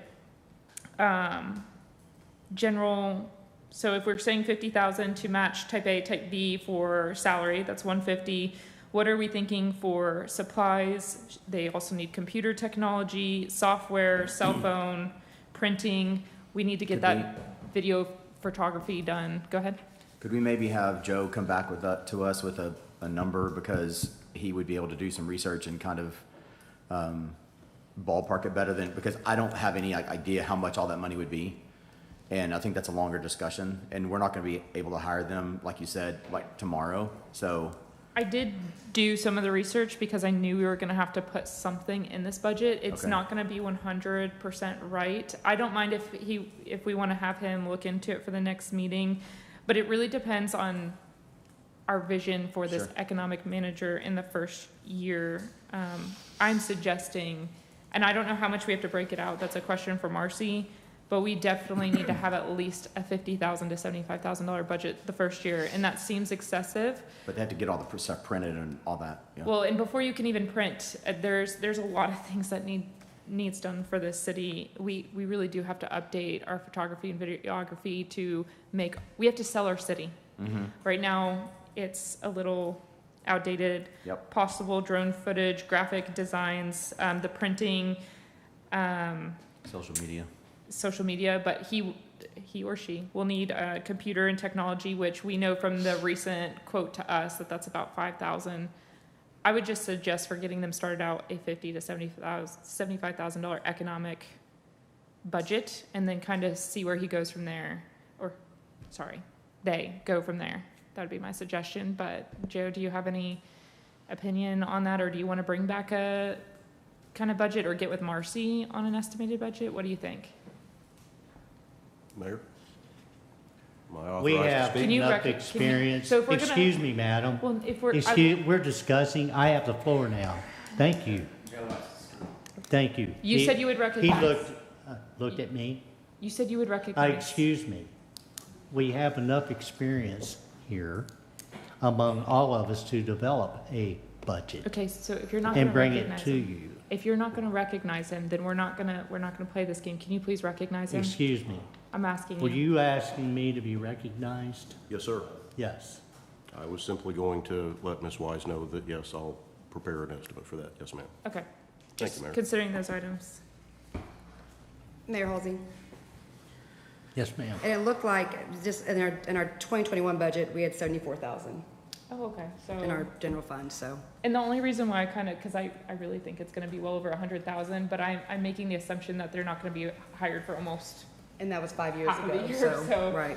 So I was thinking it was a decent start, and then hopefully they'll have enough time to get in here, get trained, and tell us what their budget will need to be. Because I'm really hoping that we can make it to, I'm gonna get the acronym wrong, I see the Las Vegas event. Isn't that in January? It won't be this year. Okay. It'll have to be the whole other next year. There's no way the city's ready to go to Las Vegas Yeah. this year. Yeah. Oh. So, thank you, Mr. Mayor. Thank you, Tanya. Marcy, did you have any questions, or did you understand? If I'm understanding, Joe's going to work up an estimate for that position in the budget? Yeah. Or do you want me to put 75,000 in right now? I think that sounds like a good start. 75? 75,000 plus the $50,000 for salary, and we're breaking it apart to its own, department. So And- 125,000 right now. And question, so then she would also need to do line items for benefits. What else are we missing? So benefits would be separate from those amounts. We have a boilerplate for all of that. It'd probably be Marcy does. Okay. included in So you'll, whatever their salary and, yeah, we can Okay. let you know. thank you. Good. Thank you, Mayor. All right then. That concludes the government administration. City Secretary / HR. And again, what you see here is, this sheet is what's in your budget book. Going to the budget worksheet. Mayor Sir, I Hulsey? believe you opened Excuse me, fire. Fire department. He's on fire department. We're on skipping to that. 5? Okay, I'll wait. There we are. No, yes.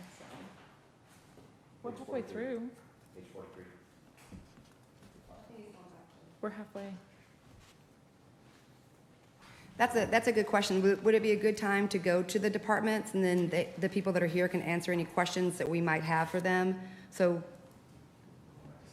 Ms. Babcock will be here all day, so maybe we do go to the fire, and then, I would like to continue as I have it laid out. so you don't want to skip, you don't want to skip to the staff that's here to, Well, Save some the of their time. secretary's right here. no, I said this staff over here. She has to say that they can leave and go home with their families if we can ask more questions. I was asking if it was the chair's prerogative to possibly skip to the departments, so they're here, we can ask them questions, do fire, public works, library, building services, since they're here, if we have any questions for them. And it'll alleviate some of their time here Yeah, at we can City do Hall. that. Thank you.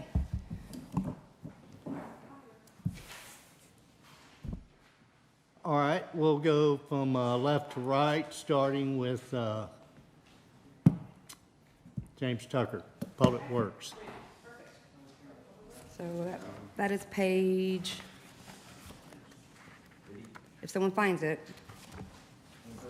139.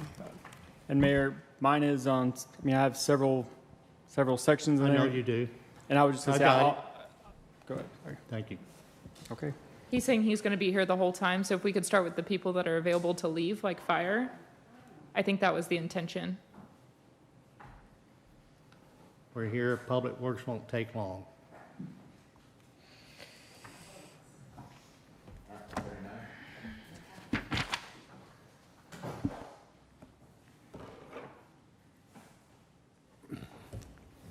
Before And you again, talk, if you would look at the screen, we'll go and review what has changed, what's not. All the salaries, things of that nature, insurances, all of that is updated from the detail sheets. There's nothing directly put in here. You have the supervision salaries here. Salaries operations, we did make a note right here. This Public Works admin assistant that was a 50-50 split between Public Works and Building Services is now dedicated to Building Services only. And that's what this note is right up here.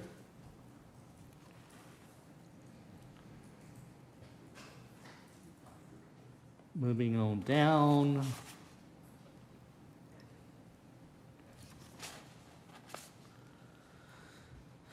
Under oil and gas well inspector, that got increased. There has been an increase in expenditure. We have 124 wells within our city limits. Minimum of 1 inspection per year per well at $1,000 apiece. That's where the $124,000 came from. Now, the well owner, the operators, they reimburse the city for that. So that's credited in our revenues. So Mayor But this is an Hulsey, expenditure we have to acknowledge. that was my question. So the pass-through, it's fully recovered? It's 100% recovered? Okay. I saw that said pass-through, and I saw that it doubled, but it's 100% recovered. Okay. Yes, it is. Thank you. The next item here on the screen, you can correlate that with your budget book. Fuel and lube for all city vehicles and public works. That was taken from 10 to 12,500. It's an increase due to additional vehicles and cost.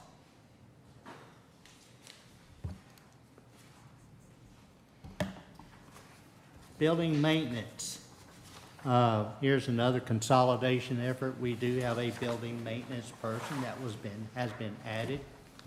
And for all building maintenance, including the fire station, just general building maintenance, that'll fall under Public Works and this building maintenance person. There were some slight increases there. We did include here pest control, which has not been there before, but this is a good consolidation effort. Mr. Mayor, may I speak? Yes. James, is there anything in here that you needed that wasn't included or that you don't feel like you need? That's my first question for you. No, I feel like this covers all of our needs. This covers everything. And then just to confirm, the assistant city administrator is your assistant administrator? I'm sorry, I'm trying to, Is that No, it's David. Rogers? okay, that's. Did you see that email from Joe a couple weeks ago? I'm sorry. Did you see that email from Joe a couple weeks ago where he changed David's title and he No, changed I'm Marcy's not- title? I must have, oh, yes, Okay. you're correct. Then question for you, Mayor, where is Mr. Schwenke in this? Because I know he's retiring. I just didn't see. I think, Jasmine, whenever I asked earlier about the economic development, that 50,000 for planning and zoning, it also had 43 for Morris, and that's been taken Was that out. what that was? I believe so. Okay. Mr. Yeah. Swanky is not an employee. You Right. won't see I anything understood the on here. cost. So, yeah, that's where that The was. cost is, we're keeping the cost of the planning and EDC coordinator the same. There is a replacement for him from Bureau Veritas. So that will be coming. We'll be interviewing that person. Wait, red light, really quick, and I know this is off Public Works, so But apologies. again, let me make clarification. That's not part of Public Works. That's what I just said, but that completely caught me off guard. Was that something we already went over? Because I don't think council, okay, so that's later in the budget. That just what you said caught me off guard, because at least for me, the economic development manager is the replacement for Mr. Schwenke. Why would we? We used to have two, a planning director and an economic development director, and they're separate job So titles. Schwenke's more of a planner. Correct. Well, we just put in there as an economic development coordinator, which is a little But we different. still- Coordinator, the word coordinator was used. He's not the economic development I director. understand, but does the city really need both? I guess we can get into it when we, Yeah, you apologies. can get into those Yeah, things later. later. We can get into that later. Mr. Mayor? Yes. Council, I recently was thinking about something. I've used the Tahoe a couple of times now that the city owns, and it's a really nice vehicle. But number one, it doesn't have a sunshade on the windshield, which I think sounds like something really small, but it could make a difference on the longevity and the use of the vehicle. But we also have a fire chief vehicle, assistant fire chief vehicle, and a couple of others that are on the parking lot there behind the fire station. And they're just baking in the sun and all the elements. I know at one point they were putting a tarp over the new Tahoe, but it got a little damage on the paint because the tarp was rubbing because of all the wind. So I was wondering if we should possibly look into doing some sort of a covered parking just right there behind the fire station for our city vehicles that would allow them to last longer, because if we're investing all those dollars in those vehicles, we want them to last as long as possible. It would not be for anybody to park back there, it would just be for city vehicles. I like that Are you idea. talking about just like metal posts, like just a metal, awning, metal Yes. roof? Just Yes. something, Yeah, carport. carport? Yeah, not a garage, but a carport to at least keep the sun and maybe hail and maybe, at least some protection for our city vehicles so that they last longer. And we're also having additional visitor parking now in front of the fire station so that there's not as much need for visitors to park back there. So we can dedicate, I think, a few spots for the city vehicles to be undercover and last longer for us. That's a great I think idea. that's a great idea. Question, So could we have that come back? Somebody Well, from vehicle Public Works repair maybe and- get a bid for that? I The don't know how vehicle that. repair and maintenance, What I would ask that on that is that we add that to a capital project. we could do that. We can do that, yeah. I have a question about that though. I mean, we could do it along that whole back of Right. the lot. Right. Would it be beneficial for us to make it more than, I'm saying like 5 to 10 or maybe along the whole back? Could the Whatever. police department utilize that as well? If we're No. wanting for them to do change over there, is there any potential for them leaving their? No, they're building, well, Mayor can probably speak to this better than I can, but they're building a secure fenced-in area for the police vehicles because they have to leave things in their vehicles and they have to be in a secure location. So this wouldn't qualify for their vehicles. Is that not gonna be back by the fire station? It's kind of off to the side. Oh. Where I'm talking about is already there directly behind where the fire engines come out. Where the Oh. police vehicles are gonna be is over to the left. I was a little thinking bit put from it there. all back there, cause wouldn't we want our city vehicles protected in that secure area as well to prevent theft? The secure area is for Tarrant County Sheriff's officers only. It's where that like 8-foot tall fence is they're building around there so nobody can get in. So- So only they will have access to that? Yes, because they have guns and ammunition and all kinds of I other didn't stuff in realize they were there. putting all that there. Okay, Yeah. thank you. Yeah, Mayor, if I can. Sir? I think it's a good idea. I think this was one of the items we add to the capital improvement projects list. And I'd ask James, David, just be thinking here in the next few hours, just throw out a ballpark number for a carport that'll hold, 10 vehicles or something like that. Just something that we can put on the map and then we at least have something budgeted. Thank you. Excuse me, yes. Now, I do know, going back to this, a year or 2 years ago, we were looking at toying with putting covered parking out here. And how much was that number? I know that was 10 spots. Yeah, I would have to look. We do have numbers for it. So but they it got was a some year numbers, ago. they can come back and probably increase by 10 or 15%. Yeah, it was a steel cantilever structure that covered a length of Did parking you have space. something, Stephen? I was gonna ask if we could discuss the location of that, because where you're talking about is my employee parking. And if we kick them all out for city vehicles, I gotta move them. The new parking area would probably be better. We put plugs and adapters to keep vehicles charged on the new parking lot. And that new parking area would be better and it wouldn't be taken up by employees parking. Okay, the only reason I brought it up is because that's where it is now. But it doesn't matter to me where it is. I just thought it would be good to have it undercover. I had planned on moving it once all the construction's done Okay. on the new facility.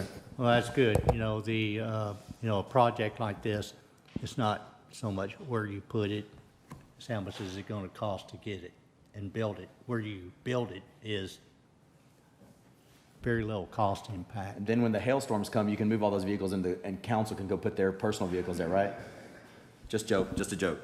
I'm sorry, I actually have one more question regarding this. When we're doing the public works, would it be better for us to more put that in that plan and store the city vehicles at the public works facility that we're designing? Well, No, yes, but excuse me, sorry.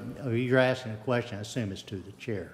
No, But I'm it is- asking to the council. Is that that answer would be no, in that it is somewhere kind of remote off Schoolhouse Road, this public works facility. Yeah. And it'll be locked up all the time, at least by the fire department. It's manned 24/7. And these type of vehicles, such as the Tahoe, that's easily accessible to. I mean, we still have to access the keys. It's not like 24/7, anyone can come in and access it. It's planned, and the Public Works building is gonna be open during business hours. Okay. Well, I mean, trash is gonna be dumped. I would say this, with regard to May I, this sir? meeting and this presentation, you'll be next, is that where we do this at is a different topic. It's getting the costing in for the structure and I'm just saying, we already have a budget protection. for that. Would it be beneficial? So, But go ahead. yes, sir. Well, the only reason I would say leave it at the fire station is because I'm including the fire chief's Tahoe and the Oh. assistant fire chief's Tahoe, and Then, they yeah. need it to go to emergencies all the time. And that's another vehicle that I was hoping to increase the longevity of. No, that makes So- sense. That's why we have conversations. Thank you. All right, back at the screen right here, we have brush drop off. We're in Public Works. That's $2,000. It's $1,000 per event. We have 2 events per year. Brush haul off, grinding and haul off. That is at $28,000. We looked at, okay, what's our historical expenditure, et cetera, et cetera. So, and under vehicles, Oh, Mr. Mayor, before you move on, may I yes. talk? So it was, I know we have the Fort Worth dump that's right off of 156. I've called and talked to Christian Harper. I know the mayor's called and talked to them, trying to see if Hassel residents can use that, which we cannot still. But with the Trinity River Authority, that's Fort Worth. Are we paying anything to the Fort Worth Water District? For what? I don't know, for like any water. Is there any way that our water bill could denote that we're paying a surcharge or a fee to Fort Worth that would allow us possibly to use that dump site? No. No? So the way Fort Worth is a retailer for the Tarrant Regional Water District. They pump the water out of the lakes, out of the reservoirs. They send it to the city of Fort Worth, their domestic water treatment plant. From that point, they send it out to municipalities. So Fort Worth acts as a wholesaler to member cities. And do we give Fort Worth any money? We pay for that water. Correct. So is there any way that that could be denoted on our water bill as a Hassett citizen, that we are paying a charge to Fort Worth, and that would be able to be shown, and we would be able to use that dump site? I'm just saying, it's something that I would like for y'all to look into and see if that's a possibility. I'm explaining that. So they are a wholesaler. Oh, to them? You're explaining it to? Fort Worth's a wholesaler of Right. all that Trinity Regional Water District water. Fort Worth wholesales it to the city of Haslett. City of Haslett, as well as many other cities all around us, are the retailers. We retail that water. So citizens buy it directly from us. We pay the wholesaler for that water used. Now, if you are a Fort Worth City resident, you get charged a different. Residents of Fort Worth are charged, they are a retail charge. I'm just saying something possibly for staff to look into, if there's any way to pass through that cost to the citizens, a small cost that might alleviate Sure. this event, even though I know this event is great, but it's also, if we could use that, it would kind of offset that. In conversations with Fort Worth, I've asked if we could do an ILA or some kind of surcharge or anything like that. They don't do that for any city, is where they are currently. Not to say it won't change in the future, things do change. But currently, they just don't offer that. Mr. Mayor, could you recognize Mr. Tucker, who's been waiting? I was just going to agree with the mayor. We have reached out on several occasions. The last time was probably more than 18 months ago, and they said there was no avenue for us or any other entity to utilize that drop-off station. That is what the public would love to use. We get tons of requests for it, but on any request we've made, they've never found any avenue that would allow us. In the year before that site was there, we did have a voucher system that was a very small amount of time where they were able to use a voucher to drop off a CRUD cruiser and that kind of thing. That was a program that we could participate with, where they had a mobile CRUD cruiser or a drop-off location for that. But when this was put in place, they've never allowed any avenue to let us utilize it. So we can always reach back out, but that's where we've always. What's their reasoning, James? I mean, you would think with a small city like us that has no city dump that we can't take anything. I love the trash pickup you do twice a year. That's huge. But like other things, like I've got a refrigerator that I need to get rid of. I've got some other things I need to get rid of that are bulk, but I can't go there. I got to call my friend that lives in Fort Worth to take me over there. So like, what are some things, what's their reasoning? 18 months ago, they said it was more of a capacity thing, and they couldn't do it for every other customer city. I mean, even though it's practically in our town, they just said they couldn't handle expanding it beyond Fort Worth residents. It was basically more than they could take just for their people.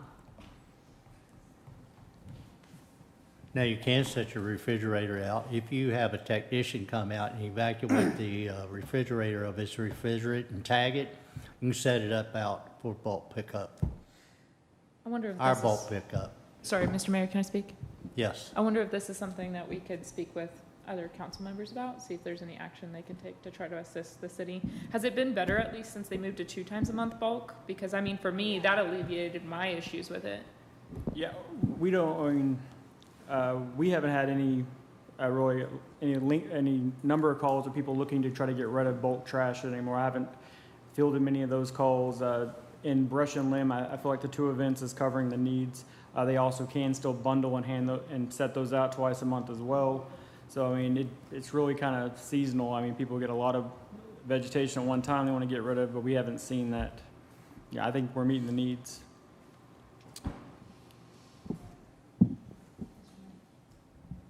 Yes, sir.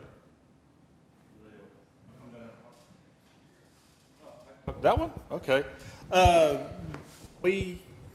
I deal with the trash and stuff probably more than James even does. But our call volume for bulk has gone down considerably since we did the new contract with the twice. Used to be that was every month we got tons of calls because somebody missed it. Now it seems it rotates around those every 2 weeks, that if they do get missed one time, they get it the next time. And so we've had a lot better service out of that. And the mayor's right. If you have that thing evacuated, same thing with old window air units, any of that, they'll come by and pick it up on bulk day if it's been evacuated and got that tag on it. That's all they need to have.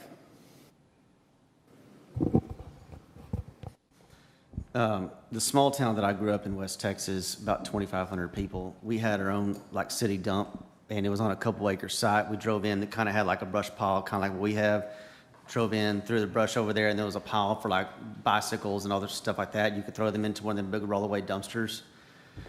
Is that something that the city's ever entertained, about having something like that where you could throw the bulk stuff in the rollaway dumpsters and then have a company come in and take that rollaway, every now and then? Is that something to kind of help out since we don't have a city dump?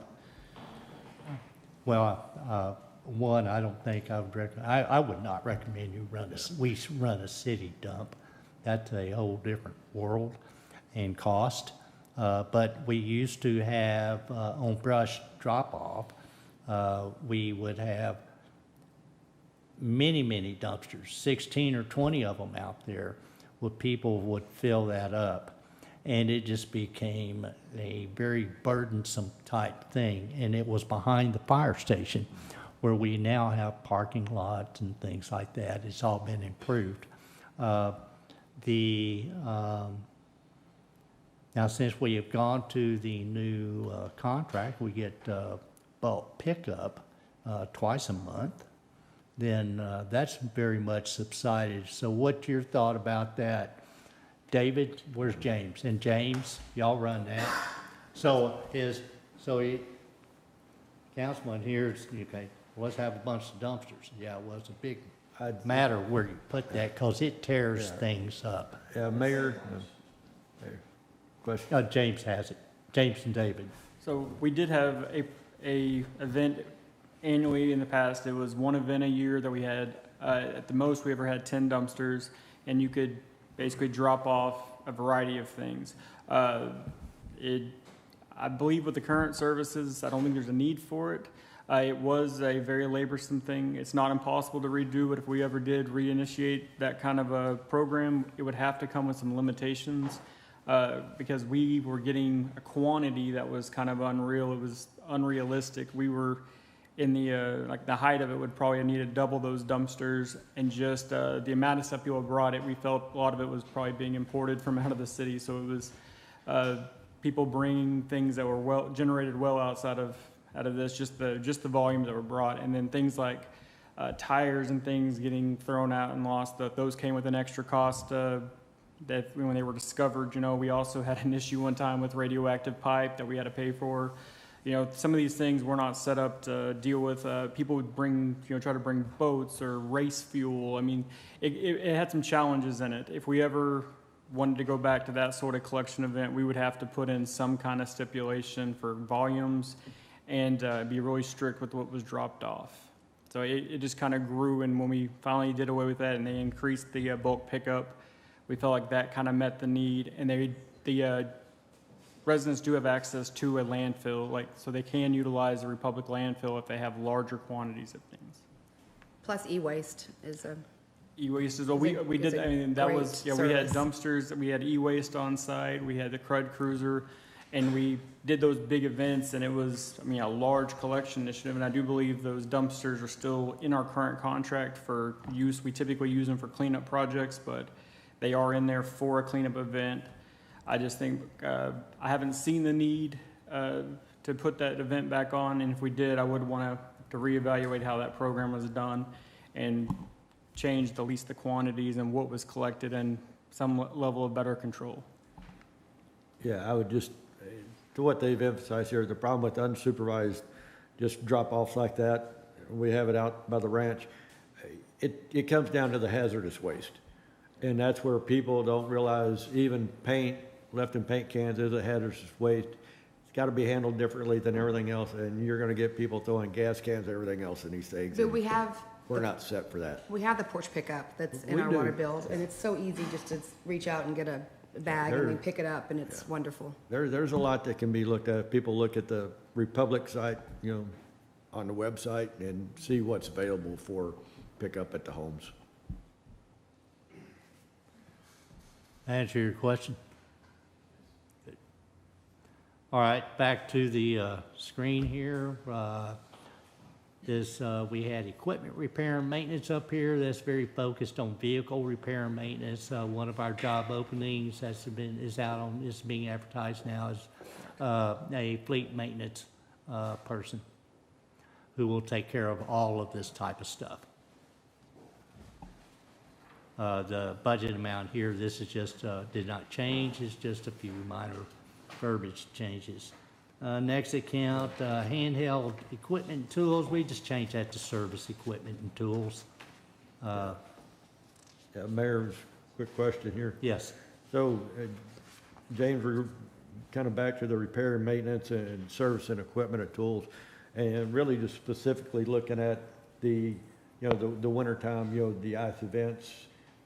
Do we feel, I know we had some issues, with the sanding apparatuses and all. Do we got all that worked out? Do we need anything else? Any additional equipment for those type of events that you need? I do not believe so. I think we got that worked out.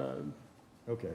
And and I know going forward, and I know we talked about it, do we need a covered spot for, the sand and whatnot that we bring in? Because I think that was one of the issues was, the sand that we had gotten wet and compacted. So do we need, or is it in the works to have a covered area, to store, the sand for these type of events? Yeah, so with our new Public Works facility, we should have enough room of covered spaces to do those kind of operations once a year. We'll move things around to get those vehicles in, but specifically to ice events, every ice event's different, and so it really depends on how we get the ice, if it comes down and, in sleet, or if it's snow. So there's always gonna be a challenge, because it'll never be the same event. But I do think, with the upcoming building that's built, we will have adequate, space to operate out of there, and we should have some improvements. We did, add, basically vibrators to the bodies of those right after that event,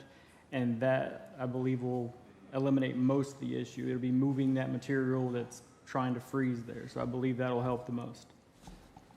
Okay, as we get closer into the wintertime events, we may want to come back around. I know the new public service building's, still going to be a number of years off, but, if we need to look at, hey, adding a carport, to cover, material like that, I think even in the off periods, a covered place at the current public works building could be used to cover some, equipment and whatnot, just to get it out of the sun. So I think that's something we should take a look at anyway. Okay.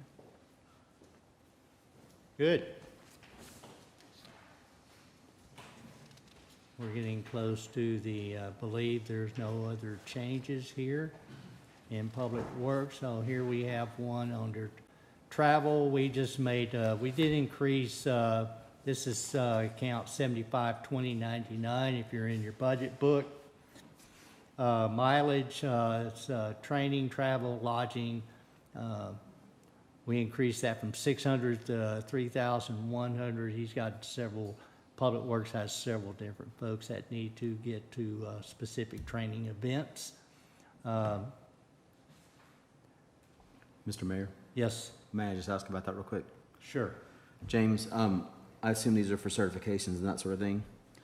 They are, so our Public Works supervisor, he had requested that we send, I think 2 people on the landscaping side to a training that it's for ball field maintenance and things like that, and typically it's gonna be outside of this area. A lot of times, I think he has it worked out. I don't know the exact location. It is in Texas, but it would require 2 people to stay in a hotel somewhere. So we just want to make sure we had enough for that. Previously, $600, that's usually just for stipends for mileage and stuff. So that is what that's for. And we have something similar on the water side. We want to send them to Texas Water for, there's a training there as well. But yes, it is for certifications and continuing education.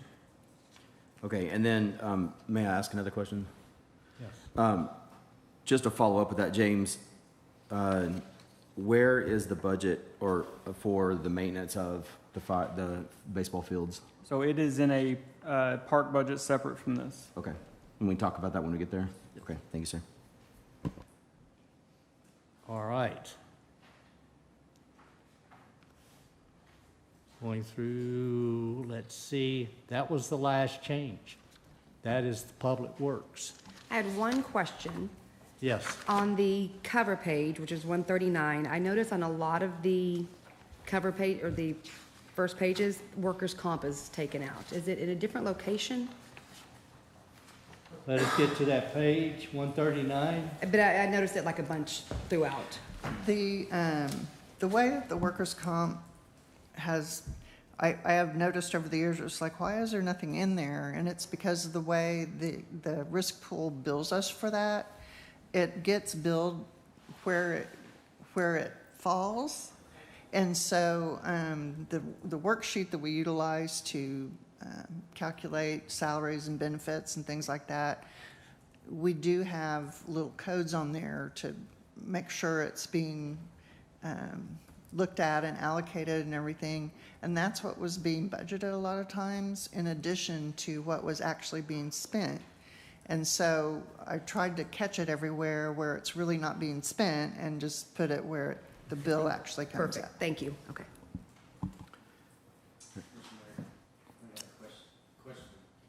Question for James real quick. Yes. On the page 139 at the top, or not the top, it says operation and maintenance, oil and gas well inspector it doubled. So What it happened hasn't there? really doubled. Basically, there's a revenue, or we pay our gas and oil inspector, I believe it's an hourly rate for what his inspections. And then we also, when we bill those, we have it in the ordinance at $1,000 per inspection. So depending on since he's billing hourly, it will not come out to be exactly $1,000, but we expect to get a revenue of 124 wells. They will be billed annually. They will pay $1,000 per inspection. Now with that often has a re-inspection attached to it. So the ordinance is per inspection, but the way that would typically work is there's going to be a follow-up for deficiencies. So we feel like $1,000 per well is covering all the needs for an annual inspection. So it's not that it really went up, it's just, it's more appropriate to look at this, that you know you're having 124,000 coming in as a revenue, and the reason in the past is it may not have been exactly 124 billed back out, because we're not directly paying the inspector 1,000 per inspection. He's getting paid hourly for the use there. So that's a assumption that we don't do any supplemental inspections, which there's a chance we might, but there is a guarantee that he's doing one inspection annually per year, and that's why that's that way. And how many wells do we have in the city? 124. Oh, 120. Oh, If wow. you'll look on the screen, we covered that earlier. We have 124 wells. It's a minimum of one inspection per year at $1,000 per inspection. That's where the $124,000 came from. Now, that is fully reimbursed. I was just looking at the previous year, 79, 82, 80, 65, and then 124. I'm just saying that's, it's 80, 65, and then all of a sudden that was just a huge jump to the red flag. So. To Marcy about that, and that the reason was in the past, that was closer to what we actually billed out to our gas and oil inspector. Now, in addition to that, that's not really memorialized here, is there is staff time, so there's some administrative time with, it's at our office, our administrative assistant, she has to bill for all those, and so some of those fees are going into that as well. So they are fully covering, it is fully being reimbursed for anything that deals with that they are paying for the inspection. It's just we put this year we changed it to match what that annual inspection would be. Okay. And that's just a guess, assuming there's no additional inspections, so that might go up, but it'll always be covered. Yes.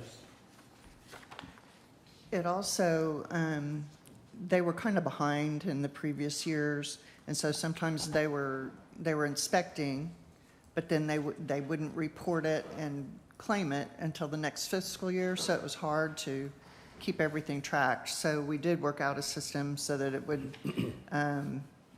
get them all every year.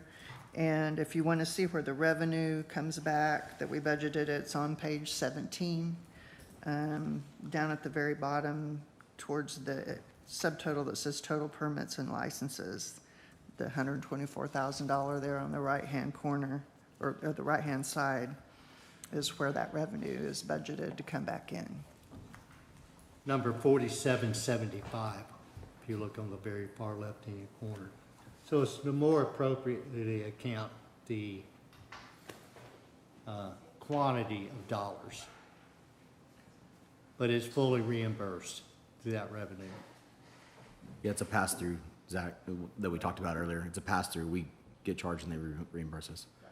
Mr. Mayor? Yes. May I just ask a quick question? On page 141 in the salary section, I noticed, there's some increase, which is probably just regular salary increases, but is there a regular percentage across all salaries in town, or? Nope. So every person was taken individually through evaluation? Correct. We looked at the data that was received by this, who was that name? Who was the consultant? Personnel Services, it's PSPC is the acronym. And because years prior, yes, there were, just across the board, a percentage merit increase. Typically it was 6%, but some years it might have been 4 or 5. And depending on their supervisor's review, the supervisor would make that final decision what percent they would got. But it was always budgeted across all employees. Now, last year, and last year it started out, all employees got a 6%. And then the council came back and added a 30% increase to the fire department, very specifically, a select group. They gave them a total of a 36% increase across the board, for all fire positions. So to bring employees, now Public Works is the highest turnover area that we have in any department. And to a good employee in Public Works, as in any department, makes all the difference. So this was selected, looking at the data, to bring them up to a mid-range for Public Works to be able to attract and retain those good people. That's what this is. Okay. Thank you. Very good.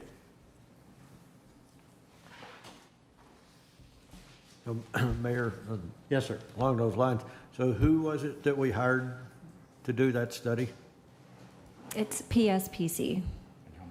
Okay, and when was that completed? It was completed, we had the final report in April. April of this year, I guess. So Mayor Hulsey, Did that cost any money? Yes. is that different than the staff salary benefit survey that was, is that count as that survey? Are you talking about the one that council approved? That is the one that council approved. That is the one that council Yes. approved, okay. So we don't need an additional, except I thought council directed to have a salary and benefit survey done, but you're saying that was it and it's complete and we're good? Yes, ma'am. Okay, thank you. Has council received that document?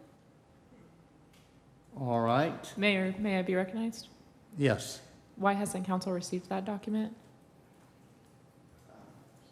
Did we? I didn't send it out. But you've received it? I didn't receive it. I got it from HR. I got a copy of it from HR. So you did receive it. Getting it and receiving it are the same verb. I didn't receive it from the consultant. Right. No, but you received it. Yes, I did get a copy. Yes. Okay. Okay, so we just need to get a copy of it. Could you send a copy Are to? you wanting a copy? Yes, please. Crystal, put that on your notes, please.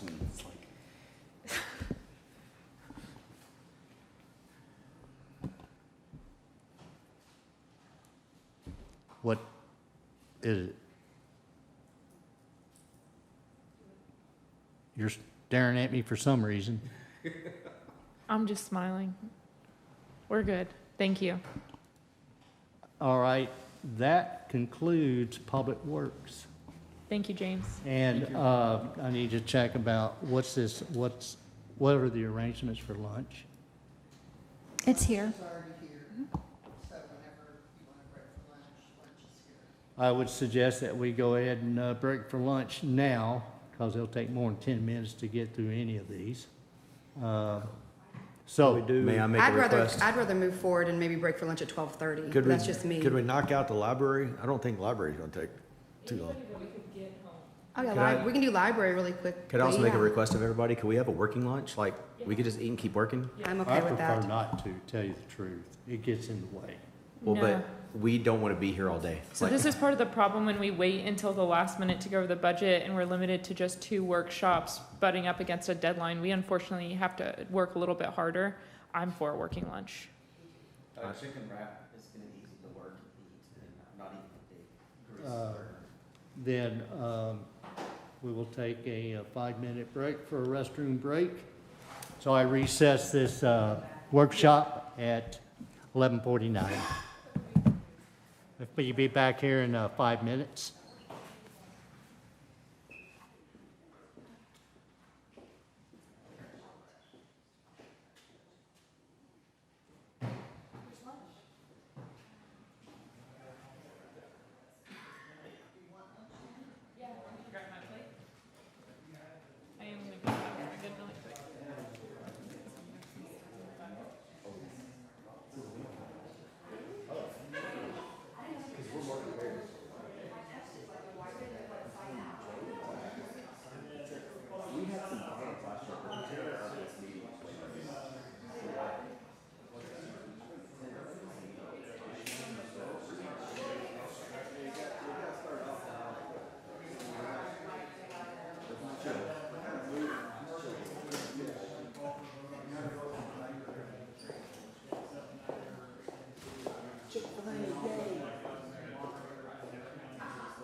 gavel now?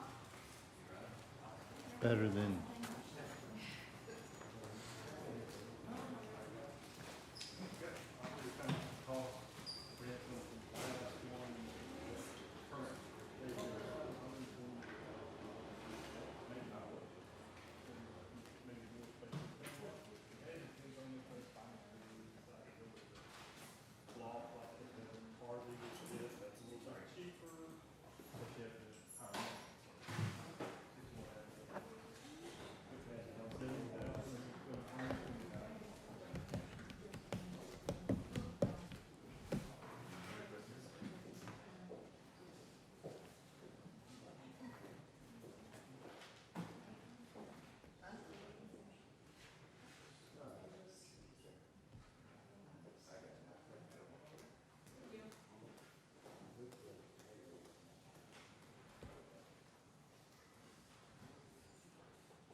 James, we got power supply?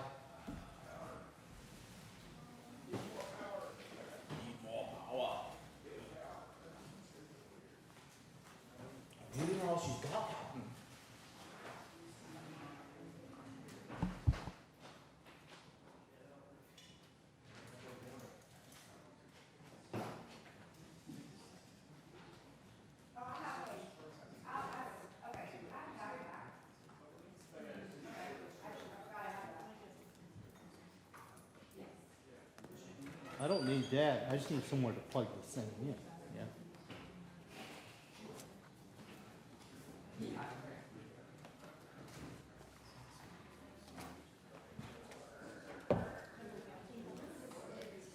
One there, one right here. This was closer to him. What is that?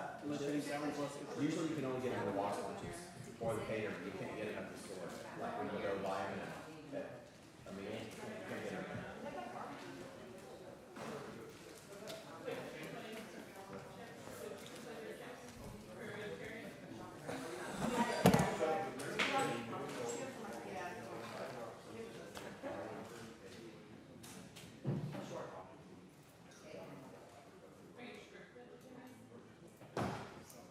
It was really hard to find a place to eat on the way down and on the way back.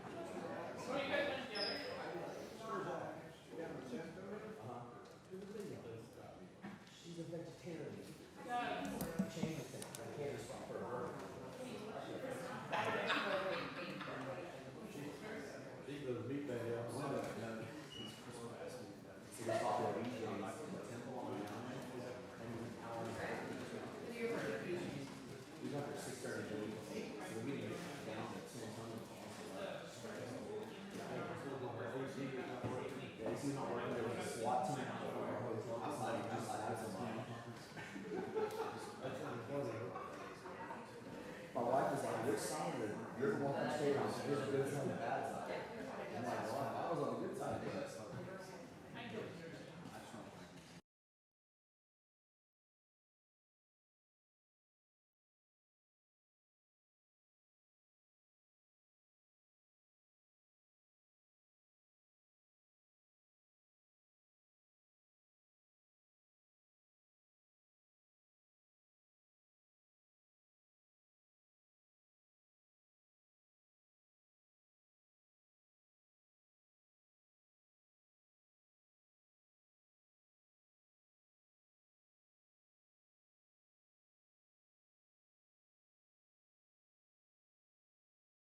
I call this workshop back to order at 12:04 a.m., actually p.m.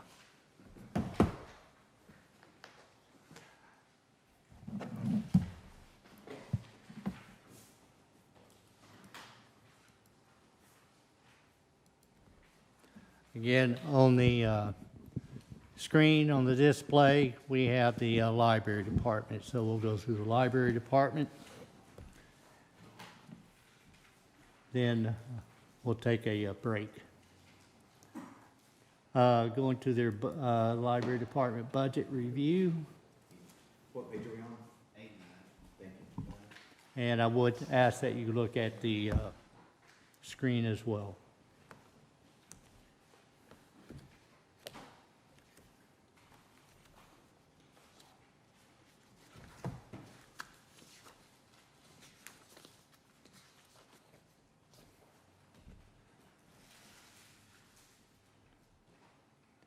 I would like to make a note. Each one of these reviews, here's this front page, front cover. The initial review was, and this one is,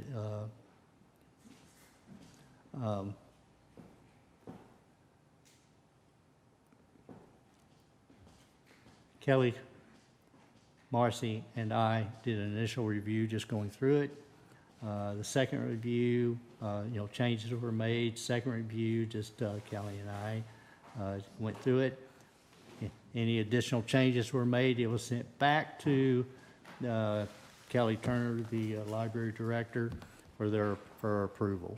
Each one of these was done in that fashion.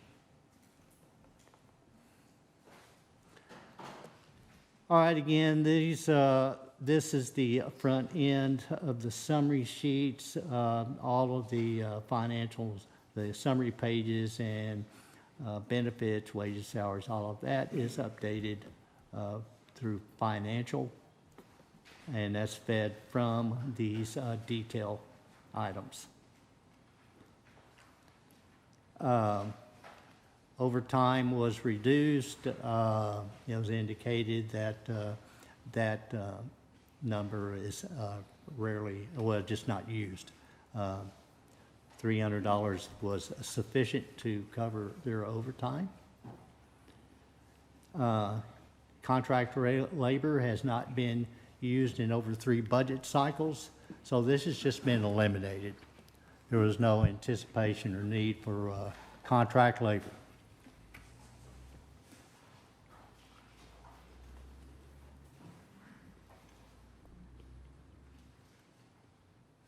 No changes here. Account number 841107, computer software. Some specific notes were added, but also much of this was just not used and zeroed out. This is at the director's request. Computer supplies is keyboards, mouse, HDMI cords, et cetera, et cetera. That was increased to $600. And we do maintain the buy water account at $2,400.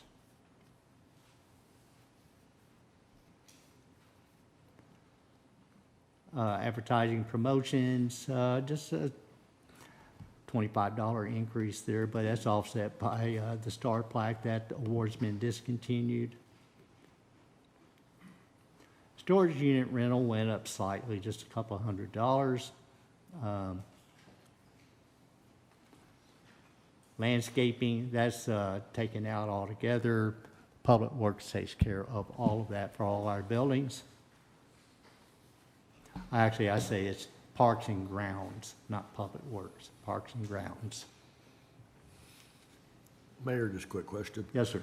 So on the storage unit rental, 38, 4275, down the road, once we get the new public work facility installed, this would be a line item that we could potentially remove. That's correct. Correct. Okay, thank you. Yes. Dedicated areas built in, will be air conditioned. Okay. Area will be built for the library. Mr. Mayor? Yes. I was going to ask the same question, but also, at the next section there, weekly janitorial service is zeroed out. Did that just get moved somewhere else? Yes, we hired, we have a direct employee Okay, to do janitorial for all our buildings. okay. And then, did you just say that a minute ago? Okay, sorry. And then, the other question I had was on security monitoring. On the summary page, it was 5,000 this year, but it's zeroed out for next year. Is that moved somewhere else as well? Yes. Okay. And then to go back to Councilman Horick's question, did we see in the public works section, I'm sorry to go back, but the rent, I believe, for the office that's over there, was that in public works or is that somewhere else? Is that It's coming up? building services. Okay, they'll come up later. It's another different item coming up. Okay, thank you. All right, so again, I'm referring to the screen. In your book, you're at account number 8730-07. The janitorial, that's just taken out. And there again, the consolidation type thing that we've been moving towards for a couple of years. And finally, we have a person that does building services, janitorial, an employee, does a good job. And each department was contracting out, was in their budget to contract that out. So that's been a good move. And actually a much cleaner job. Materials and books, children and adult just increased slightly to $5,400 from $5,000.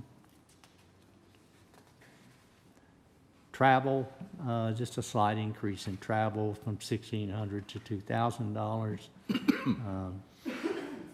Director has got, she's quite busy. May I ask a question about that? Yes. Mayor.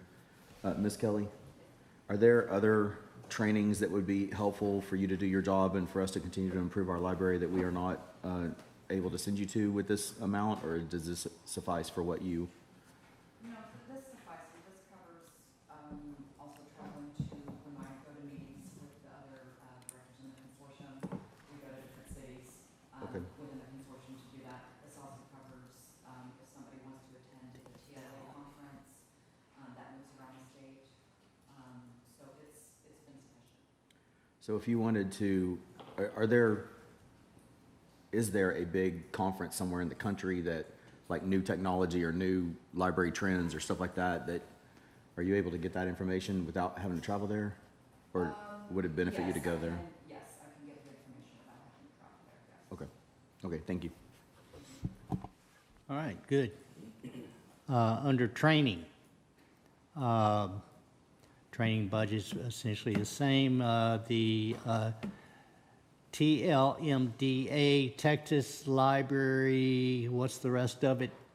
Texas Municipal Library Directors Association. Oh, it's TMLDA. Correct.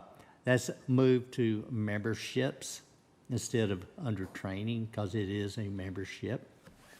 Likewise, under subscriptions, Prime is a membership, and that has been moved to memberships. And tell us what Prime is. That's for Amazon Prime. We actually use Amazon. That's correct, for your deliveries, yes.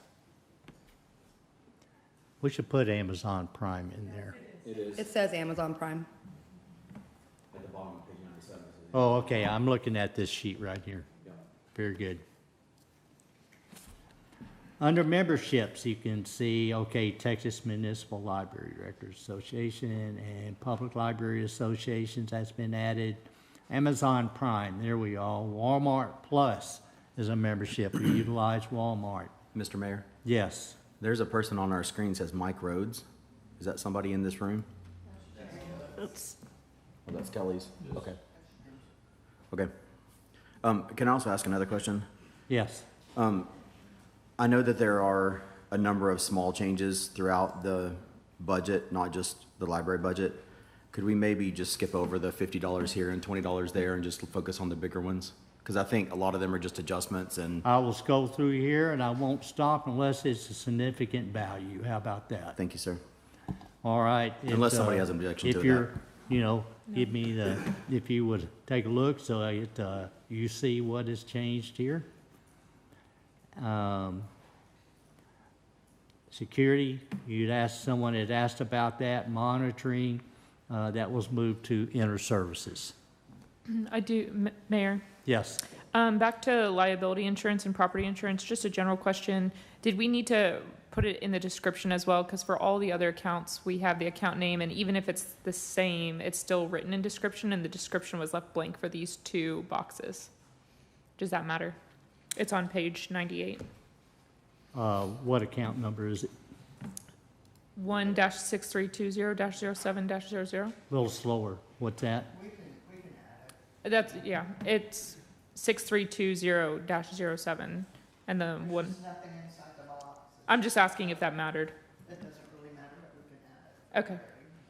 Just, I saw for the other departments, it was added. Very good.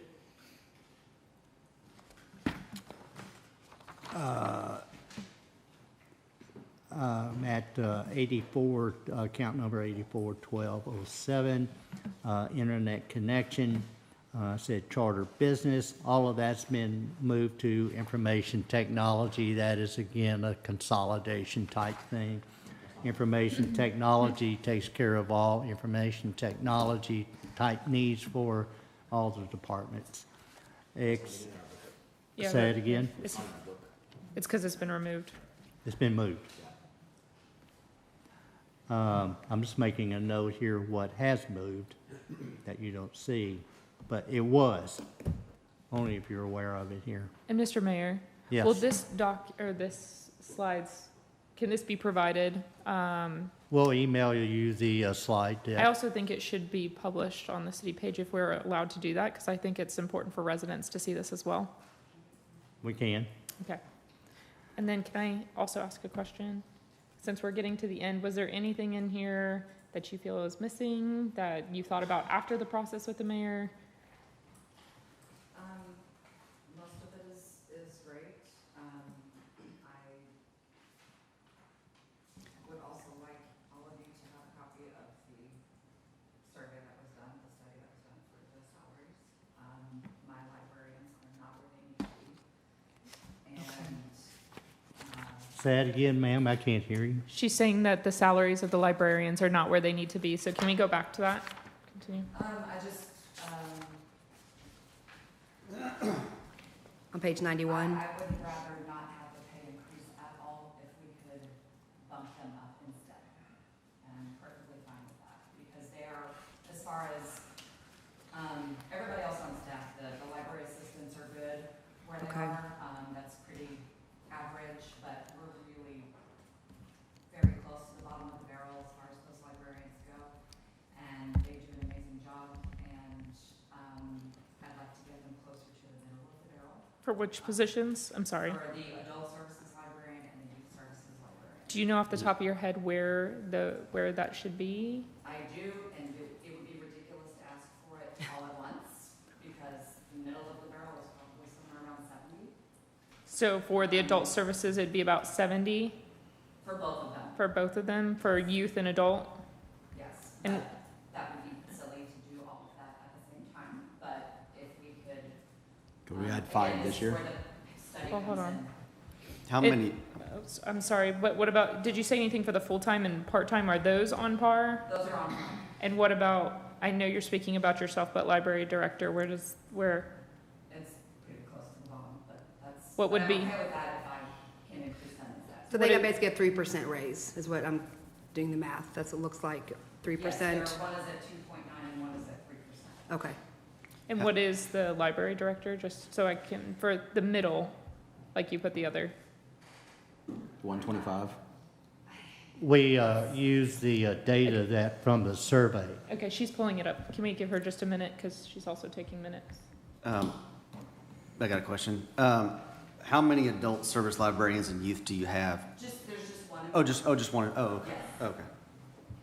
So just 2 librarians on staff. Gotcha. Okay. And I know all of your programs have grown every single year, so Yes. that's They do an amazing job. But I would like to keep them. right. I do have that pulled up if you Yes, would like. please. So, sorry. Right. For the library director, minimum is 99,139, midpoint is 116,484. For the adult and youth services librarians, minimum is 60,863, midpoint is 71,511. Sorry, say the youth and adult one more time, I'm sorry. Midpoint is 71,511, and the minimum is 60,863. One suggestion might be not to go to the full 71, but maybe do half of that, or at least go from a 3% raise to a 6% raise where, you know, there's something that's comparable. But a reminder that that's the midpoint. That's, I know. Are you suggesting going all the way to the midpoint? well, and I'm not suggesting, us putting it in the budget doesn't mean we're 100% saying like, go for it, but I think we should make the budget available. Here's the thing, the cost of replacing employees can outweigh the cost of just paying the proper amount to retain them, because you have to think about training and all this certifications or processes and the time we put into them if we're worried about losing them because they're at the bottom. I'm not saying we go and pay them top dollar, but let's just get them where they belong. And it's only 2 people. We're not looking at like. Well, 3, you know- the director. Well, I was talking about the 2, the youth and the adult. That's only 2 people we're looking at raising. I'd like to bump her up too, but the 2 that she was asking for, I mean, that's only 2 people. That's not like 10 people. So I think I think we should bump them up to the mid, and then we can give our director a raise too. I think if we could move to put the adult and youth service library up to 71,500 and the library director to 116,500, that would be my suggestion. I don't know where everybody else sits. And I assume that survey took into account the size of library and all those sorts of things? It took into account our competition, it took into account our city size, everything like that. Thank you. I just wanted that on the record. Thank you. I agree. Jasmine, I agree with what you're saying, so I support that. I love TLA. I'm good with that too. Doug? Are we good on that? You Any other comments on library? What's that? Do you want to bring the librarians up to midline, all 3 positions? Yeah. Okay, Marcy. 116,500 for library director, 71,500 for both adult services and youth services librarian. Yep. Correct. I did have one other question. I know in our general fund, our capital outlay, there was a library needs assessment study, and it's no longer there. Is that something you'd suggest us doing now, or waiting until the other library is built, or what is your timeline, do you think, for that? So the other libraries, the Fort Worth library is supposed to open, we're thinking somewhere in December or January. Okay. And so it makes sense to wait. Okay. Also, Hazlitt's not done growing, but they also take that into account. So, I mean, we wouldn't want to do it too soon. Like next year, maybe? You know, I mean. So yeah, postpone it I a would year, think- okay. Yeah, I mean, it would make sense to kind of see how everything balances out. Okay. Yeah, That was maybe my wait for question. Fort Worth to be open for a year or something and then do it, so that way we know what their I mean, at impact least, is. I would say, yeah, maybe not an entire year, but I mean, yeah. Once If- they're Get open. closer to. Okay, thank you. If Fort Worth opens in January, and when we do an assessment like in June or July, that gives them 6 months to kind of have an assessment, just to kind of see. I'll give them more But time. also then you're getting into summertime, and it's also worth seeing what that does to our summer reading program. Yeah. It might change things. So maybe we talk about it next year. Next budget. Yeah, Okay. I think that would be wise. So since you're Thank you. here, I know we're not going over general fund, I'm sorry, Excuse Mayor. me, but I just want to interrupt there. With regard to that, that would go under a capital project. We understand. I think it's because we're preparing for her to leave. So, Mr. Mayor, And so what else do we have on library? like, so she can. Yeah, that's the only thing I had. Anything else on library? I do, since the point is to allow her the ability to leave. I saw on the capital projects, the new library and reno of old library. Is that, did you have any comments? Is that something you're wanting? Because to me, if we haven't even done assessment, okay, so wait for the assessment. This is something for down the line. That is, yes, that's not something, On- that's not something that I requested. 21. Okay, we just wanted to confirm. Eventually, a library would be nice, but yeah. And So- what year was the library you have right now built, roughly 1990 something? 2008. 2008, okay, so a lot newer than that, but you don't have any classroom space, is that correct? Or very little? Yeah, Do not have any what? I didn't, what was that? classroom Classroom space. space. No, So you have to come over here, right? Yes, Brianna. this room. Right. And yes, she does virtually all of her programs in this room. And that's really the big thing about, in the future, a new facility would be, we would like to be able to do all of our programs in the same building. And if I remember correctly, this time last year, I was new, but I asked, I think, and maybe you or somebody else said you had already had an organization say we probably need a facility about 60% larger than the one we have right now if we were going to meet the needs of the community. They did like a sort of I had a few meetings with someone from a company called 720 Design, and they specialize in public libraries. They've done hundreds and hundreds in and outside of Texas. And so we had some preliminary things thrown out, but it was, it's obviously a very in-depth process. Right. But,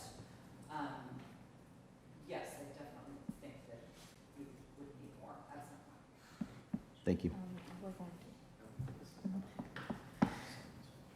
That was the only question I had. I just wanted to ask her before she left. All right, very good. Oh, One more. Sir. So you said you did not bring up, you did not bring up the option for a new library, so who brought that up? Was that was the mayor, sorry. The mayor brought that up. Yes. So were you not wanting to wait to see what Fort Worth did? You're wanting to bring that up now for a couple of $1 million or? Yes. Can we There's talk about multiple, that in the there's capital? multiple motivation behind it. One, yes, the library does need more space. They have not any space at all. They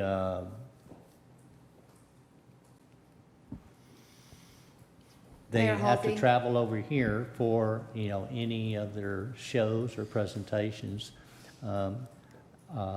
I think that building is approximately 4,200 or just a little under. 36. 36. Must have been a gross number I was looking at, but nonetheless, 3,600 square feet. They do a fine job, have a fine program, but they do a lot of traveling back and forth here. That larger building is proposed at 8,000 square feet, just a little more than twice that size. Mayor Hulsey, Yes. can we talk about that at the appropriate time when we're doing the capital? Well, someone asked me a question, why? Well, I don't I was just No, answering. he was that. asking who. Council- So that is an Councilmember appropriate Gilbert, time. can you please wait until So- later? Thank you, okay. Does that answer your Yeah, question? he said he was okay waiting until later. I was just asking, since she said she didn't bring that up, I was asking who brought that up, because I thought that would come from the library director, and that was not, so I was asking who brought that up, so and she answered my question. Yeah, but it was input from the library director too. That's one motivational aspect of needing okay. different space. All right. Thank you for all you do. Very good. Yes, Thank thank you you. so much. Yes, it's amazing. Thank Well, that you. concludes the library. All right, at this time, I'll recess this workshop Can we by chance do at another? 12:28 for 30 minutes. Can we by chance do like fire something for a minute? I need to recess. Thank you. I'll Cigarette. see you at 1. We will we do be back 15? at 1 o'clock. Can we do 15 minutes? Yeah, he's gonna do what he wants.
Very good.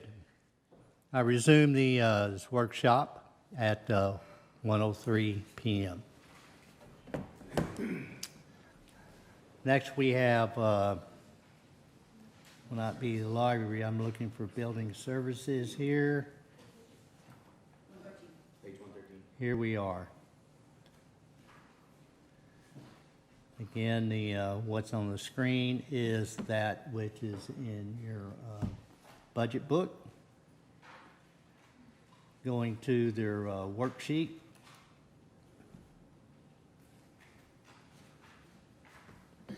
Something went wrong. James, you might have to come here and help me out.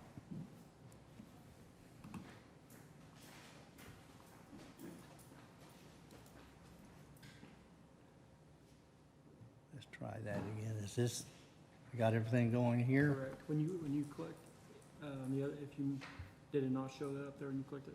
No. Then minimize this and, so that icon on the very the one on the very bottom right here, it's that one. And you may have, yes. So this screen right here, this one shares everything on your screen. This one only shares a program.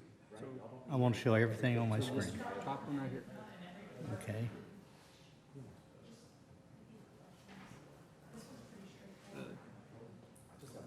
Click there. And then click on that top left, right there. There you go. And then just minimize that screen. All right.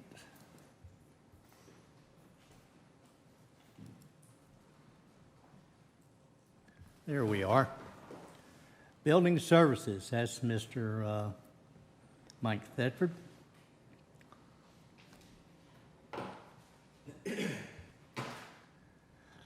Again, referencing the screen,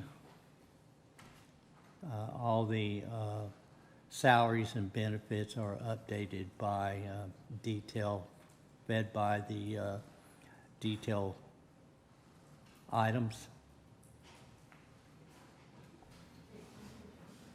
Here on Account 6060-10, operations wages, is the administrative assistant that is dedicated to the building services is noted at 43,264.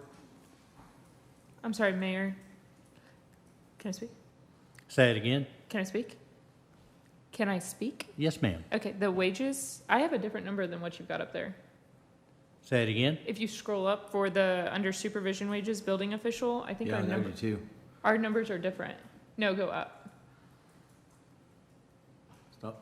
Yeah, I've got 92,511, you've got 84,257. Well, in the next group, That's it's on all- this worksheet. I did not go through here. We had a different, this is just This this worksheet is is 25, last year's 26. budget marked up, not these sheets. Okay, so it's gonna be different. Okay. Right.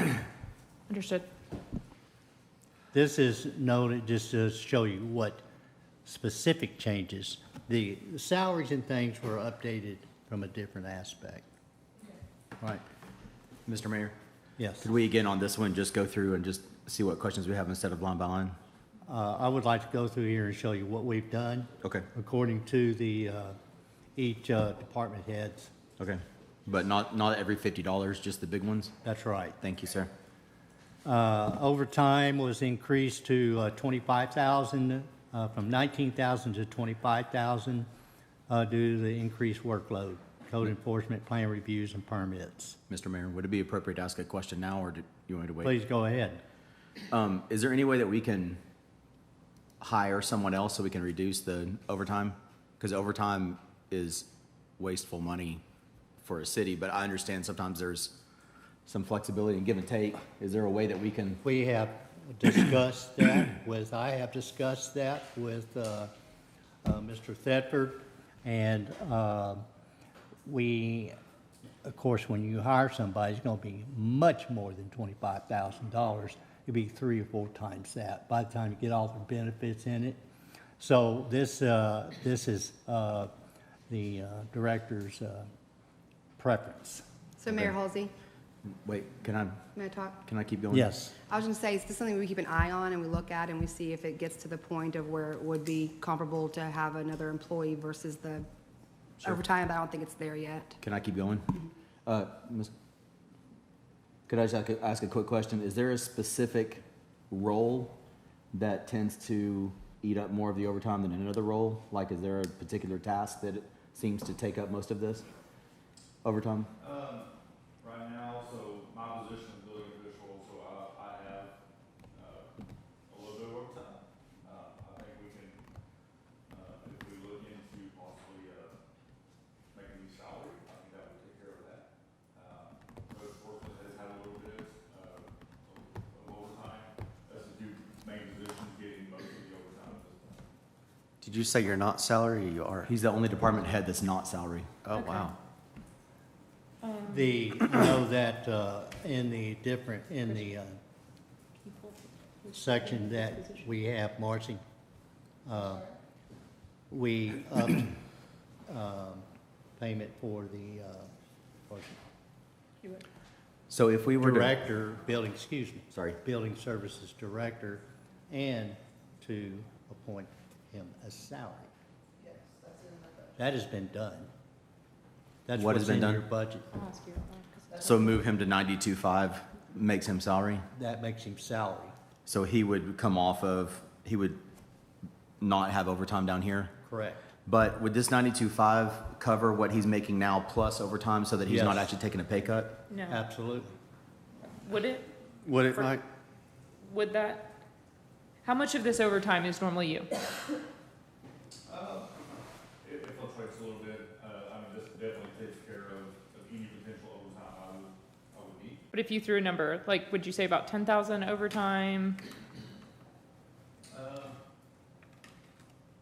really have to put a calculator to that one, but, maybe 10,000. So you're Okay, saying this so- this 92 Would be a decrease in pay. would cover what you currently make plus overtime without you seeing a reduction in pay because you're going to lose the overtime? In my opinion, this would cover it. Okay. We don't want you to like lose pay because of it. That's only it's actually less than an $8,000 increase from 84 to 92. And you say you're getting about 10,000 overtime, so you're, That's a ballpark figure right there. I would have to, I used to get a lot more. It has actually decreased over the past year or so. So I would think right now, 8 to 10 hours of overtime a pay period. okay. If we make you salary, how much do you think we can decrease this overtime for next year by? I'm just gonna make sure.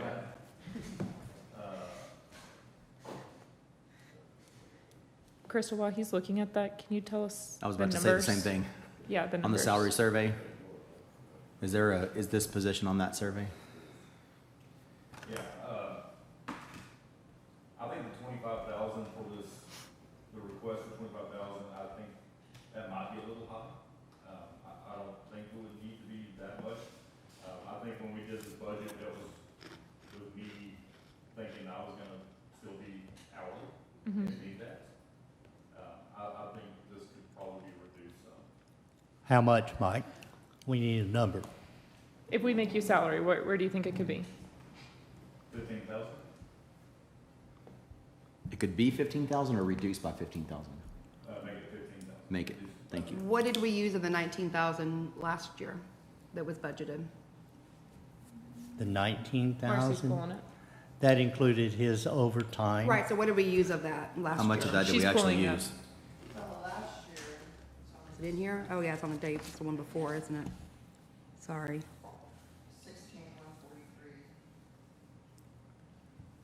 So if we're putting him to salary, I mean, 15,000 So 15 be should more work, than enough. right? But that included everybody's. That was Yes. the building inspector, that's code enforcement, that's director, anybody involved in building services. That was total overtime. Well, I'd rather have more than not have enough. So let's 15 or so, and then if we don't use it, then we budgeted for it. If you, certainly you can decrease it. If it runs over, then we have contingency to make up that difference. If you have it at 25, then if you don't spend it, it's still usable somewhere else. Okay, so Mayor, Crystal, can you pull up the What is that amount? The minimum is 99,139. So the proposed amount is less than the minimum. So what is, minimum is 99, what's midpoint? Midpoint is 116,484. Just like the library.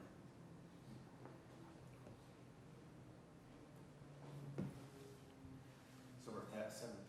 He's way below. So we're 7,000 below the minimum, what he should be getting paid. No. We are 15,000 below the minimum of what he should be making. Well, No, we're the 7. minimum was 99. Oh, you're talking about for next year's. I was talking Yeah. about against this year's. Oh, the minimum was 99, but the, I would suggest maybe we cut the overtime by 10,000 and make it 15,000 and then add at least, and add that 99. 10,000 to the 92.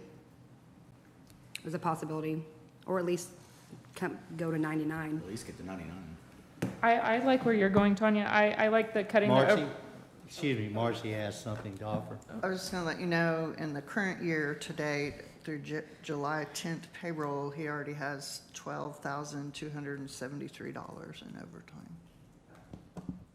I like what Tanya said. I'm not sure about the rest of the council members of making it 102,000 and reducing to 15,000.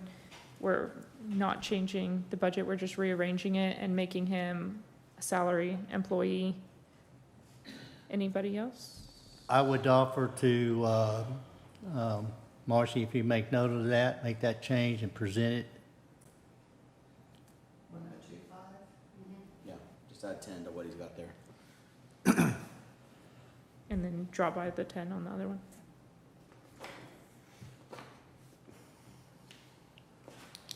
Do you have any concerns about that for yourself? Okay. Very good. Moving along. There weren't many changes in building services at all. We do have legal notices. Your account number is 7110-10. Legal notices was increased from $2,000 to $6,000. They have quite a few more legal notices. Also, budget billing services, good idea, has requested that we have marquee signs, rentals, 3 signs, 2 events per year. That is for fireworks, is that these marquees can be placed throughout the city, notifying all that no fireworks are allowed in the city limits. So that's $3,600. Again, fuel and lube. The next item is moved to Public Works maintenance, fleet maintenance.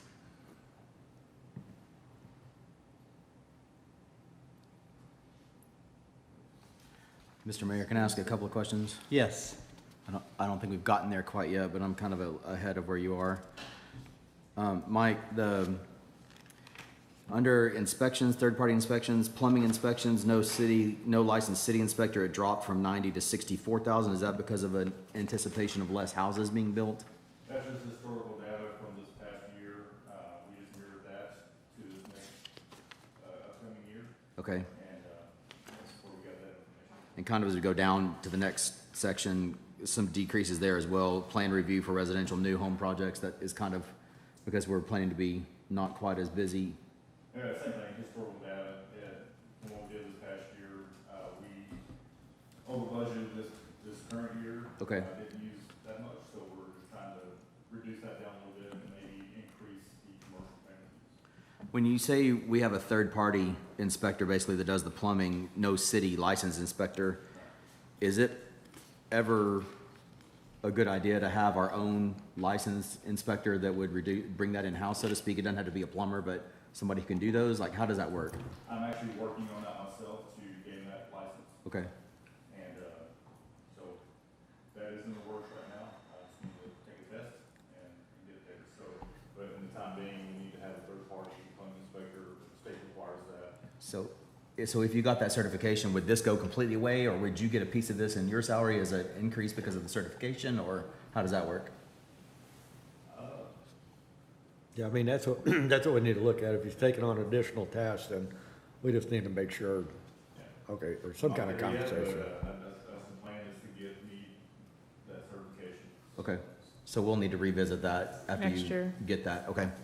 And then going forward a little bit more on page, Excuse me, can we stick with this, and then we'll get to that, we'll get to all those Mayor items. Hulsey? Please. All right.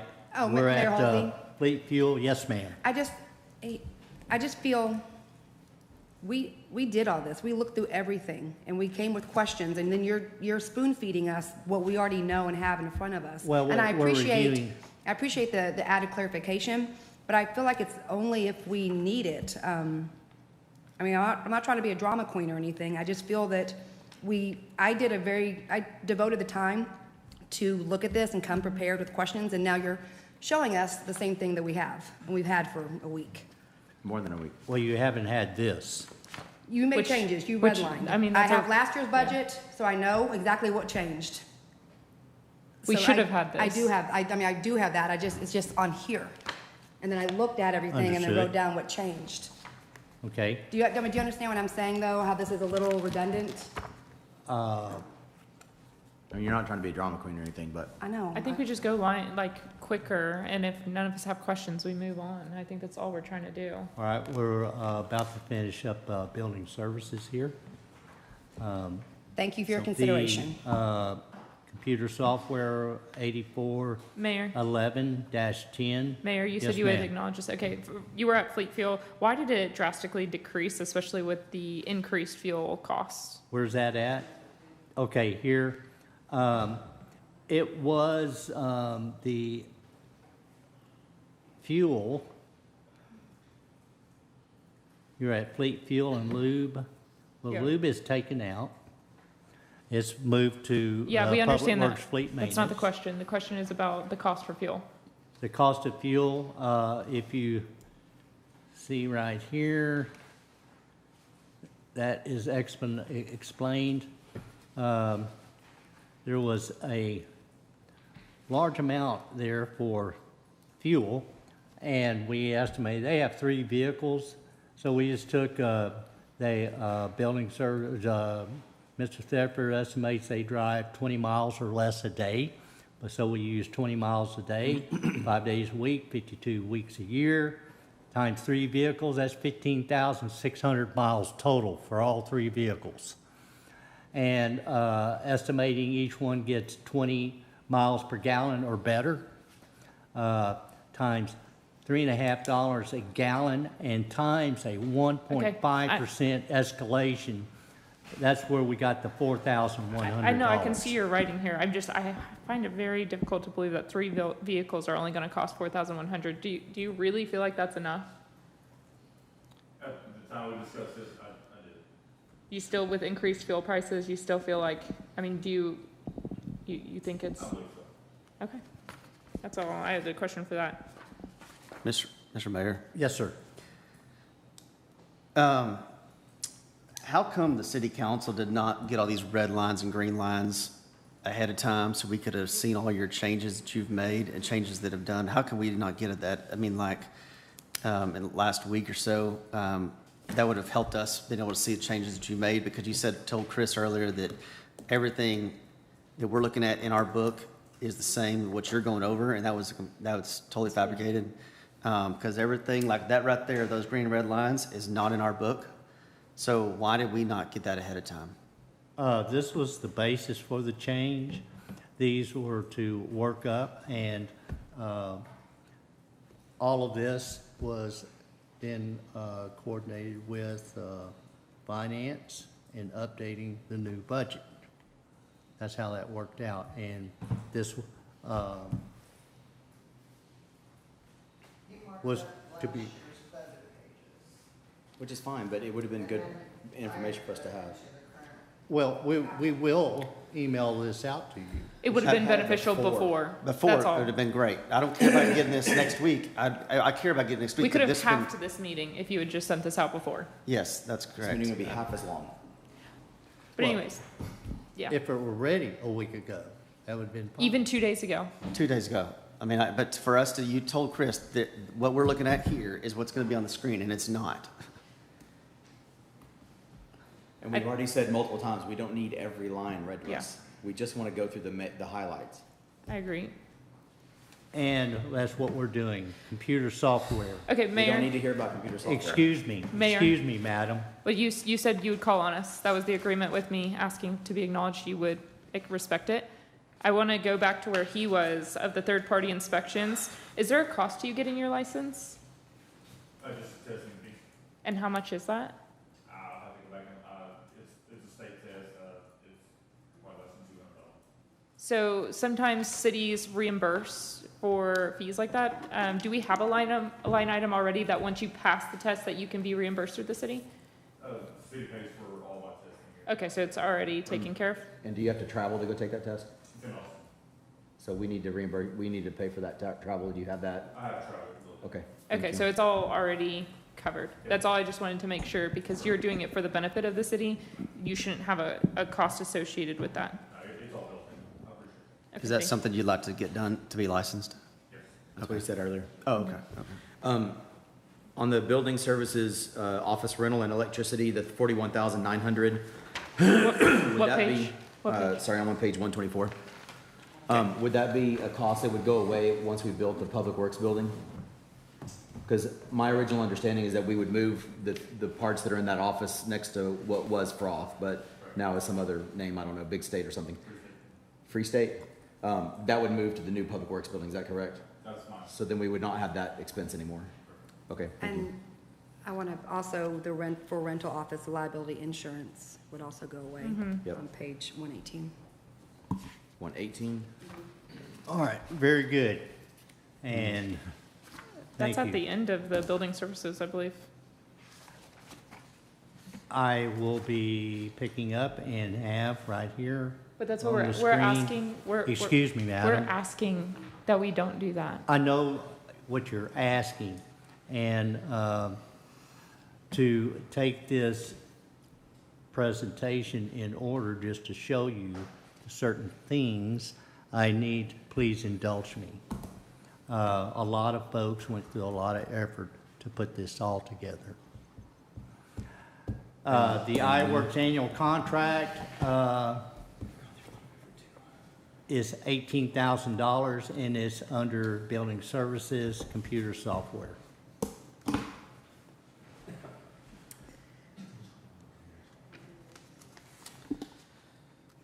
We've made changes again in the dash cam licensing, that's at 3. Uniforms.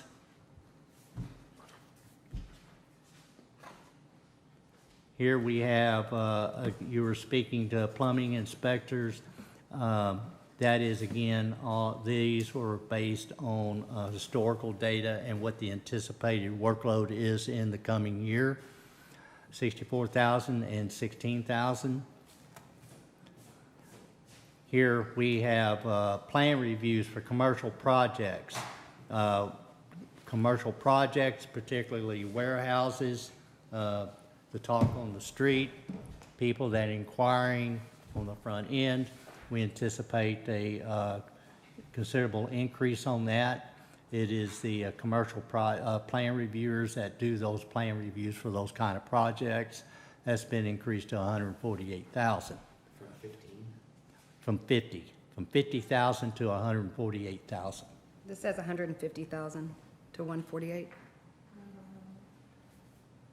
Page 122? Account number 7128. Yes, 10.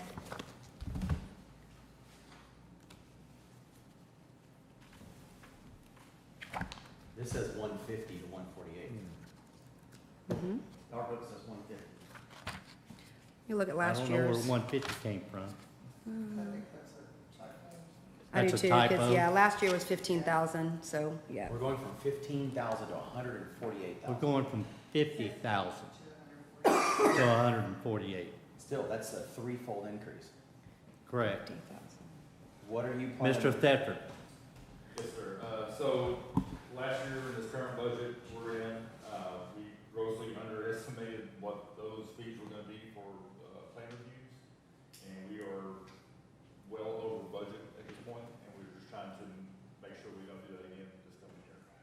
So what projects, Every How- warehouse, any commercial project, unless it's just a very minor alteration to an office or something, we're sending those out to be reviewed. to Mike Anderson or somewhere else? Those are going to, so it would be your Veritas or to Safe Built, interview. And Safe Built is our current, inspectors, and they also do have a planning, a plan review service as well. So, I don't know how to phrase the question, so can I just talk through it? When you have a plan that you need to be reviewed, like let's say somebody comes in and they want to build a building, let's say a warehouse, even though we really don't want a warehouse again, but do we as a city put requirements on them and then they come back and then we have to review it again and again and again? So when they Does that drive up costs? When they submit the plans, we ship those plans out to the third-party plan review, and sometimes they'll have some comments to kick back, and they work through those. But it's quite expensive to do the plan review, and we do charge the company for that plan review as well. So this is kind of a pass-through fee anyways. We're getting that money back. We're getting it in fees from the company that's wanting to build the building and you're reviewing those plans and they're reimbursing you for that. But if we as a city keep changing our requirements or fiddling with their plans or whatever, however you want to put that, does that drive up our cost over and over again? It will drop, I mean, if there are repeated plan reviews, revisions, back and forth with the plan reviewer, then that cost does go up for each time that they review it. And then if we put so many requirements on a company that they decide to pull out and not build their building, do they just not reimburse us or do they still reimburse us up to a point? The biggest requirements that we're gonna place on them are straight out of code book anyways, so it's nothing that we are imposing on them. Okay. All that is done in the zoning, planning and zoning part of it. By the time it gets to my department for those plan reviews, that's straight out of building code. So Okay. They should be following that anyways. So planning and zoning is where we need to be watching our costs for requirements on our side when we're changing things. Your biggest changes in your building designs is with planning and zoning. Okay, thank you, sir. Well, let's clarify that a little bit. It's not the actual planning and zoning aspect, say future land use plan or the zoning that's applied to a given project. It all goes to in conjunction with the facility that's being built. It's the building code requirements, the International Building Code, the International Fire Code, Plumbing Code, Mechanical Code, Electrical Code. That's what these reviewers review against. Those codes don't change that often. In fact, we follow the North Central Texas Council of Governments when they adopt a new year of the building code, which is inclusive of all the others. Then the cities, we do, follow suit. So it's not as if, from one city council meeting to the other, new requirements are being placed. That's not happening. It is all building code related. May I ask one more question? Yes. On the technical side, I'm a house inspector. Do you know what electrical code we're on as a city? 23 NEC. 23. So should we adopt 25 or do you want to wait till 27? I like to give it at least a year after it's been published and run through the gamut with other cities to find the flaws in that code before we do adopt it. Okay. So, But the new residences that are being built are on the 23 code? correct. Okay, thank you. Mike, I don't see it on here, but who is the third party that we're doing our building inspections through? We have two right now that are on our books that we use. One's Bureau Veritas and the other is Safe Built. Safe what? Safe Built. Safe Build, okay.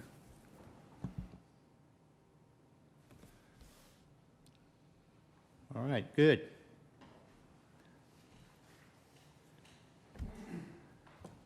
Slight decrease in mileage, just going to different to and from training events. Those are local training events, not overnight stays or anything of that nature.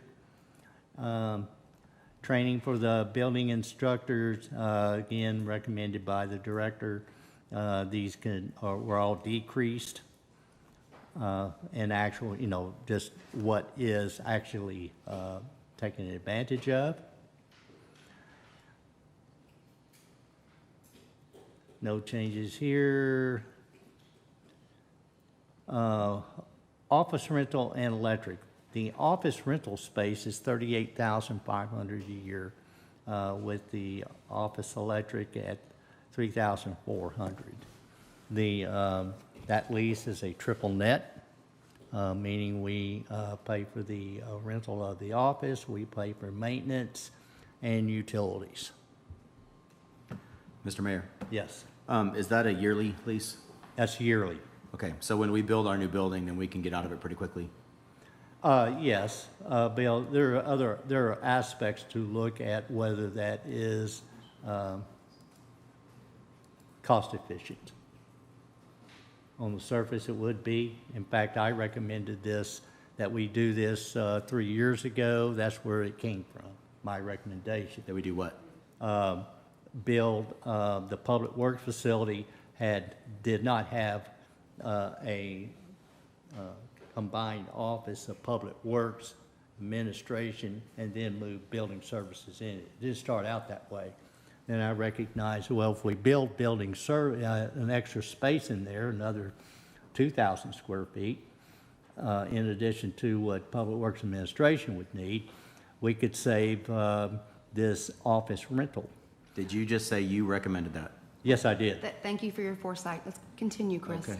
That was 3 years ago. Okay, let's, But that was also with that building being in a different location right, that we it moved is it now. back a little bit, correct. Okay. All right. Anyway, that's Anyway. that. We won't, but this is what that rental is, and the electric.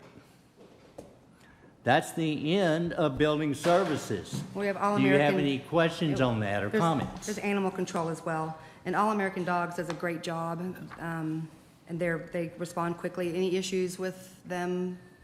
I mean, they're kind of far out. They are far. It takes them a while to get here sometimes, and sometimes, we do have the occasional animals dropped off at fire stations, stuff like that, and it may take them, sometimes it may take them overnight to get here. So right now, we don't have a good facility to house an animal like that until they get here, so. Do you think, I know when we looked at this many years ago, there's like only two that were local to look at. Do you think that there are some other services we could look that are more in the DFW area? We definitely try again. I'll reach out to the city of Fort Worth down at the dump there, sorry about that, on Long Branch. They said that they would be able to help out. They're so full right now. Okay. So we went through that, and then their plan or their suggestion was reach out to Tarrant County Sheriff, because they do have a contract with them, and they could bring them in, but we couldn't do anything with them. But we can look out and see if there's anything closer, but I mean, All American Dogs, they have been good to deal with. It's just a little bit far away. It's just far, right? Okay, thank you. Didn't I hear there was going to be maybe a holding pen in the new building? Or did I make that up in my head? Yeah. For animals? Yeah, in case they need to hold them overnight until that other There was a service comes and thought, picks them up. A couple years ago, we toyed around with that idea. Yeah. It just did not. Didn't come to fruition. Okay, thank you. Mayor Hulsey? Yes. Do we work with the Hazlet vet when those animals come in, so they're not sitting at the fire department, or do we work to have them scan to see if they have an ID? We take them down to the vet just to get them scanned to see if we can Get them home. get a owner right then, but they don't have any facility as well to do anything with them. Okay. Mayor Hulsey. Yes. So back on the operations and wages section of Yes. 660-10. So if I go through this, so we got certified permit technician, and that's one person, correct? And is that a salary or hourly? It's hourly.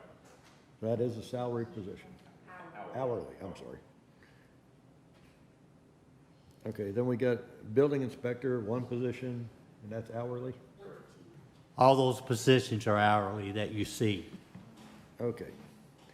And so we basically three positions under that, and they're all hourly, correct? There's 4. Administrative assistant? Okay.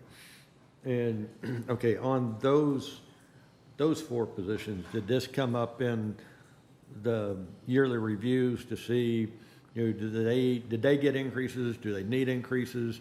Where are we at with that piece of it? Is that HR question? I was not conferred on these. I will say that if we bring Mike up to the proposed amount, he would be slightly above minimum. The building inspector, I believe, is also included as a proposed raise, and that would bring him to minimum. The only other position that's not at minimum right now is the building services admin assistant, and I did not see that as proposed. And the certified permit technician went actually down, is that correct? 5,000? There's a new employee in that position. Okay, so it's a new person, okay. So it's at. Okay, I'm sorry, can you go over that certified again? permit. So is it 49,920, or what you've got 54 up there? I can't. So they're saying a new person started, and so I guess they were paid less. Where are they at on the survey? The minimum for that position is 45,417, Okay, so- actually, for both the permit tech and the admin assistant. So the admin assistant's below minimum. Correct. And that's a certified permit technician? That's the admin assistant. Or the admin, okay. What about the building inspector? What are they at? Like, what's the minimum? It's 60,863, which I believe is what the proposed amount is. Okay, and what's the median, or middle for that one? 71,511. Okay, and what about code enforcement? I'm sorry. Code enforcement, the minimum is, let me get to that line, sorry. It's 52,576, and the midpoint is 61,774. Okay, so the only two that, I'm sorry, Doug, were you done? No, that's Okay, that's I'm fine, sorry. because it's just hard, Crystal, it's hard for me to understand kind of what you say on some of that. So Jasmine, if you got all the numbers straight, that's fine. Okay, pretty much what she's saying is everyone's paid either at minimum or above, except for the admin assistant. They're below the minimum. We would need to bring them to at least 45 to have them at the minimum. And then the building inspector, they are at the very bottom to bring them not quite to mid, but up above the bottom. I mean, we could talk about like 65. It just depends where we're at. I mean, how long have these people been with the city? Craig's been here a year and a half, the inspector. The building inspector? Yes, ma'am. And how much experience does he have? He came to us as being an actual home inspector, wasn't a code inspector, but he got his code inspector license within 2 months of being here, I believe. He knows his stuff. So, I mean, council, do we want to bring him not quite to midpoint, leave room for growth, and put it to like 65? That's in between the bottom and the middle? Okay. I was thinking 65 as well in my head. And did, from the 25-26 budget to this budget, did this person get an increase? 2,800 and I mean, change. okay, and that's what's reflected in the Yeah, actual that's- numbers. So that's, just wanted to make sure that. And the same question with the administrative assistant. Is that new? How long? It's moved from Public Works, or, Oh, okay, so So- they, yeah. is that Emily? It Yeah, it is was that Emily? split before between building services and public works. Okay, but now it's all, okay. So how long? Sorry, Tanya. Yeah, How long she been here? 3 weeks? Oh, she just started? Right. Okay.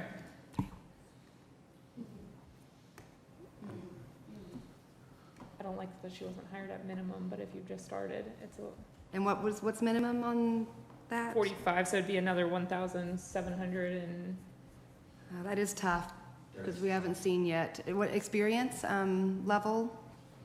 She actually came from, so our third-party inspector services and plan review, she came from that company. Okay. She had 6 months there, and so that's one of the reasons we chose her. She did have that experience. Right. that's all the experience she has is about 6 months with them? Correct. So she is kind of newer. I think, talk about that next year maybe? I agree. I agree. Where do you guys,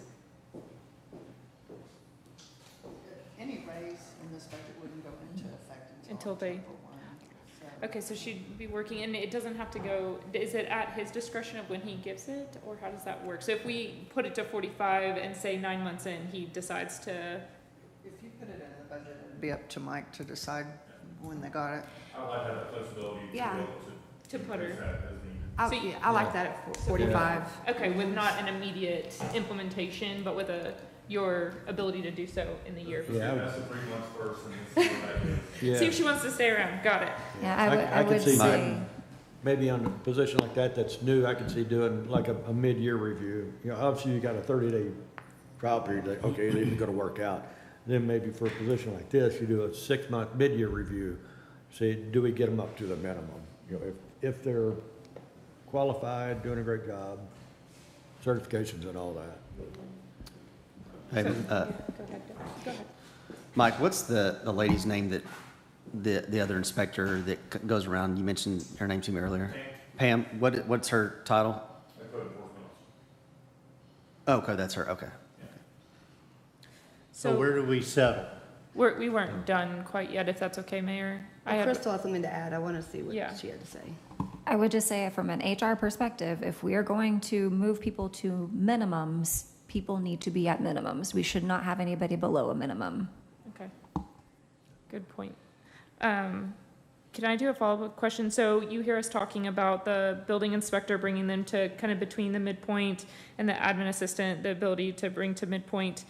Is there do you disagree with the numbers we put out, or is there any other position you really think we need to consider? Anything else? I think you're well on track of where I'm thinking as well. Okay. Yeah, that's fine. So to summarize, Marcy and Mayor, since you stepped away, building inspector to 65,000, admin assistant to 45,000. That's correct. And I'm she's sorry? already at mid. She's already at mid. The code enforcement officer was at, Minimum 60,000. what was code enforcement officer minimum? No, the minimum is Yeah, no, 52,576. they're mid. And we were good on permit tech, right? Okay.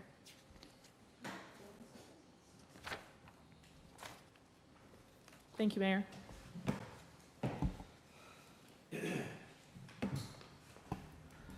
All right then. Mr. Mayor.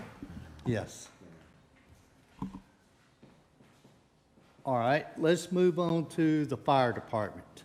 Can we, does Mr. Thedford have another topic to talk about with us, or is he finished? Say it again. Does Mr. Thedford have another item to discuss? No, he doesn't. So that's it?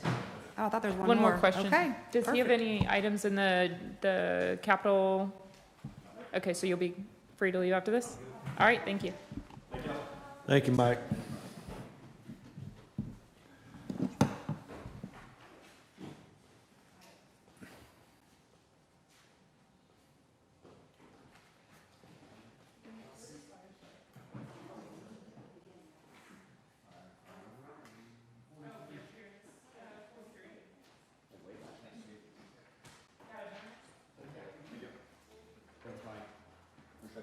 So Mr. Harvey will have 2 items, fire department and emergency management, medical services, but we'll take the fire department first.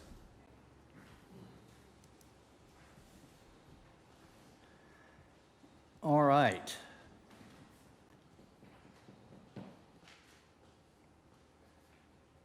Getting past the wages and salaries and benefits.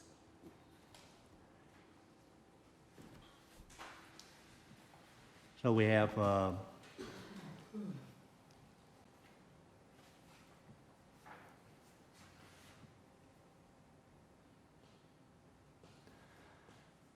certification pay is where we're starting, 6343.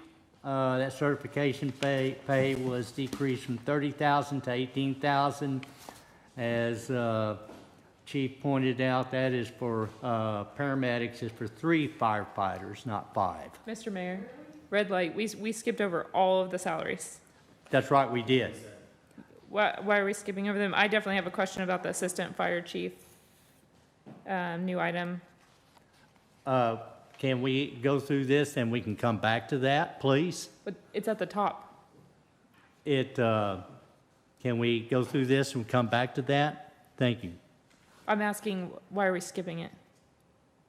We haven't addressed that order in any of the other departments Yeah, either. we've started at the top. We've sometimes circled back, but we did start at the top. Thank you. I'm on certification pay. 6343-03. What page is that? Firefighters and paramedics. Do you know what page that is? Decreased from 30,000 Thank to 18,000. As the chief pointed out, the target is to have 3 paramedics. Mr. Mayor, may I ask a question? Yes. Chief, in my recent tour of your facility, I found out that we don't have an ambulance. No, sir, we do not.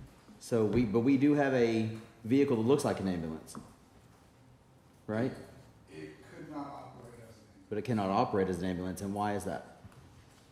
So that actually carries water and fire hose and all that, so it is not equipped to run as an ambulance. We run as first response only. Okay. So if We we, have no place to put a patient or anything in that vehicle. right, but it could be used for that, or do we care? We don't care?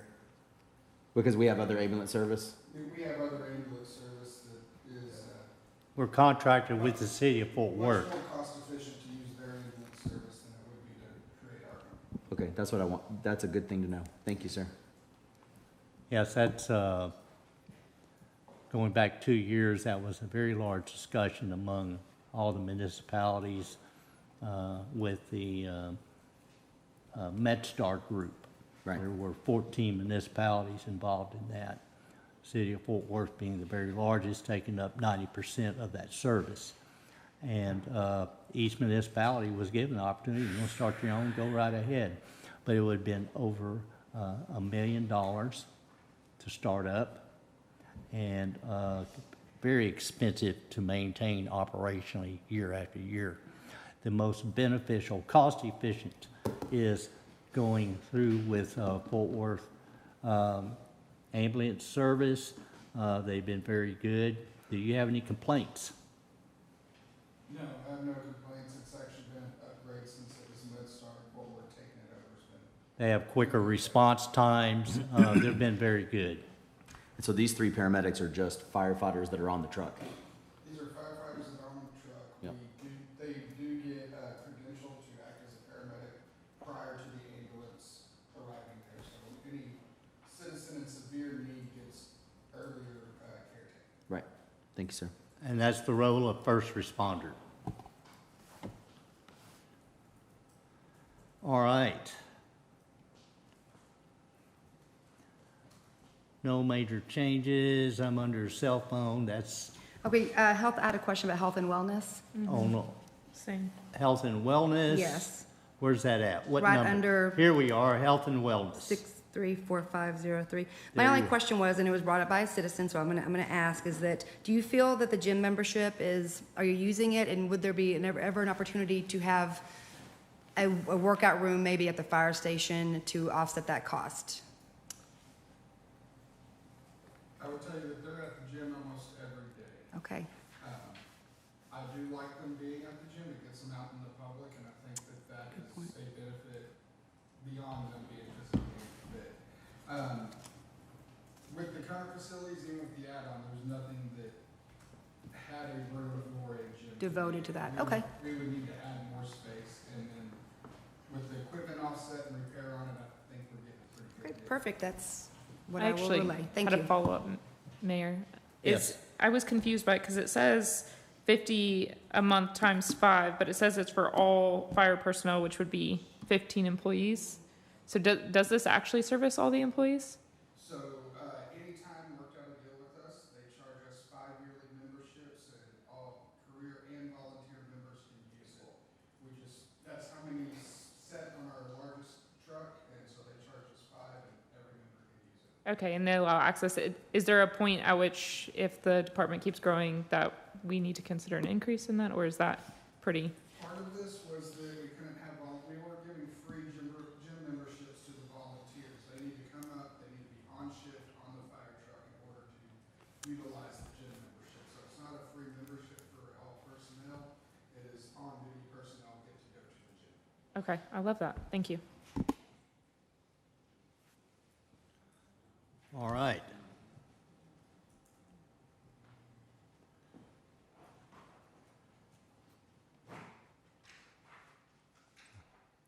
One is a consolidation. I'll mention this one. This was background checks, 9940. Instead of each department doing their own, we all moved that to HR.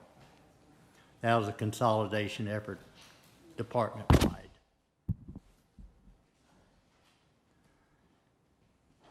Here, fuel and lube, 7540 is taking account of the increase in fuel prices.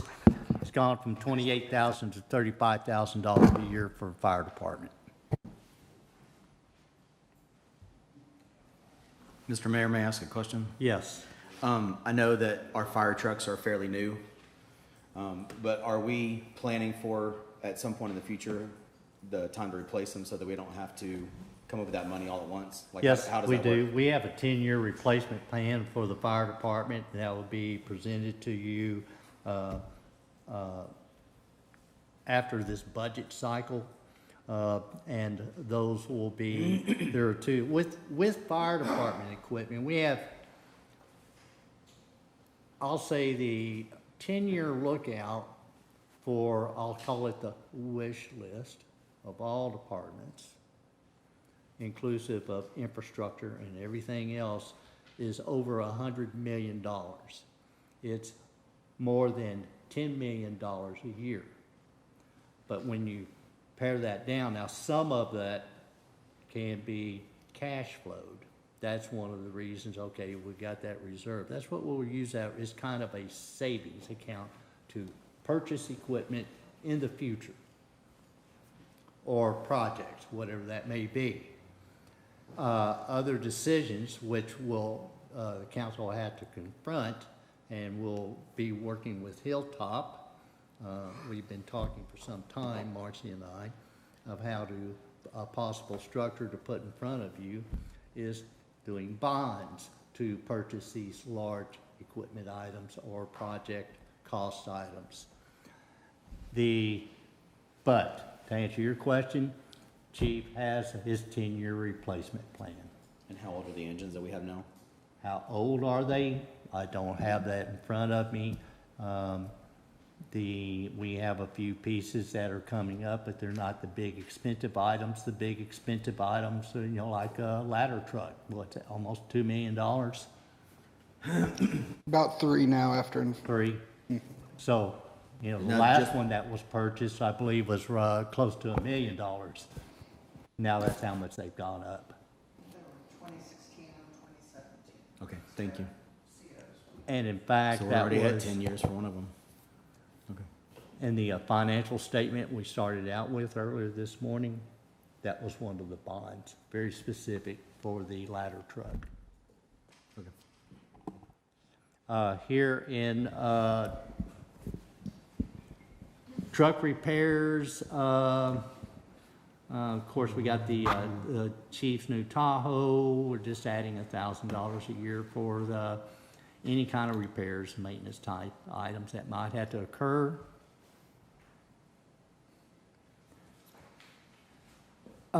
Building, of course, we don't have a septic system over there anymore. They're on the new sanitary sewer system that got completed. The minor equipment acquisition, SCBA, self-contained breathing apparatus, masks, and voice amps, that was decreased from $23,000 to $12,000. Chief has taken a different approach on that. There are no significant changes in any of the other items, staying away from the, I'll say, the low dollar values here or changes. That is everything that we have in the fire department. Our next item would be emergency management. We're gonna go and- back to the salaries? Yeah, Mayor. Yes, go to the salaries now. Okay, wonderful.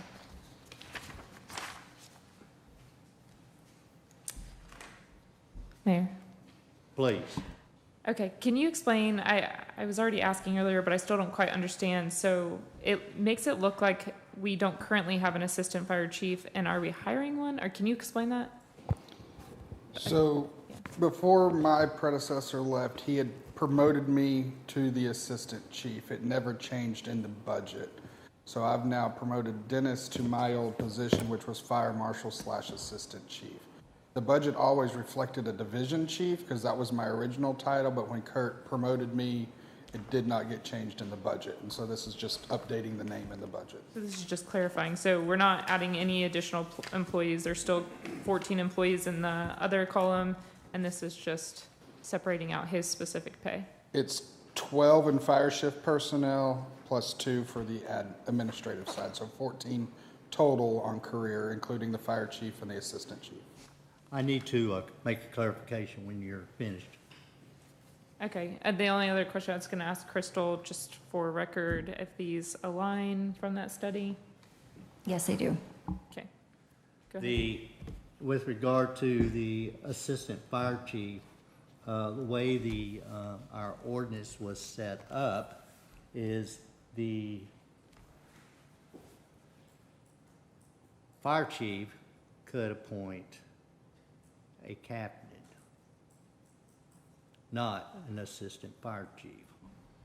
So we need to bring that an ordinance back to council to clarify that language?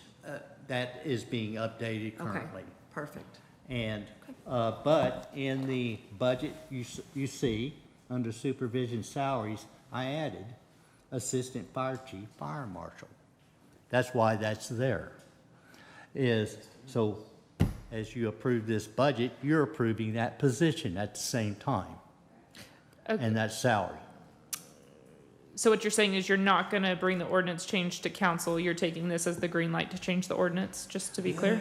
Well, we don't need to change the ordinance for you to place this position in this budget.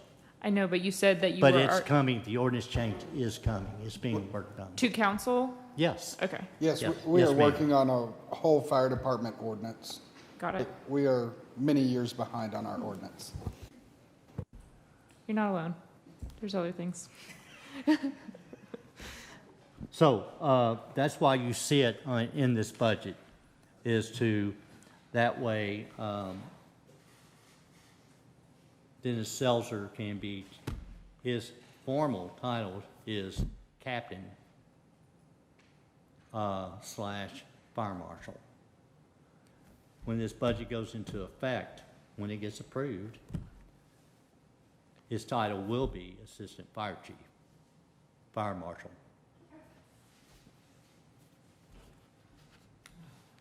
Any other questions on fire department? Just whether we're missing anything, like if he thought about anything after you guys met, if there's anything he disagrees with?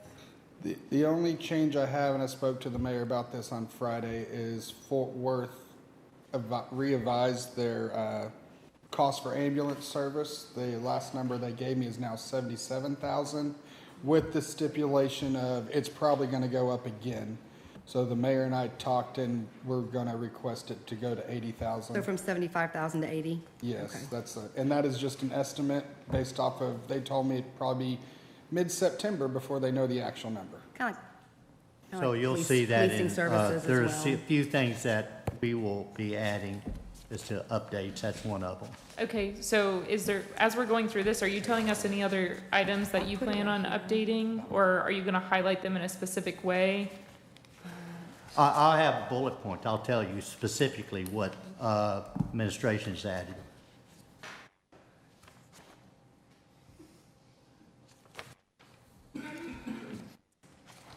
Can you redline? It's on page 57, just so, 57? is where it'll go from 75,000 to 80,000. It's also on 43. Well, in the cover page, right?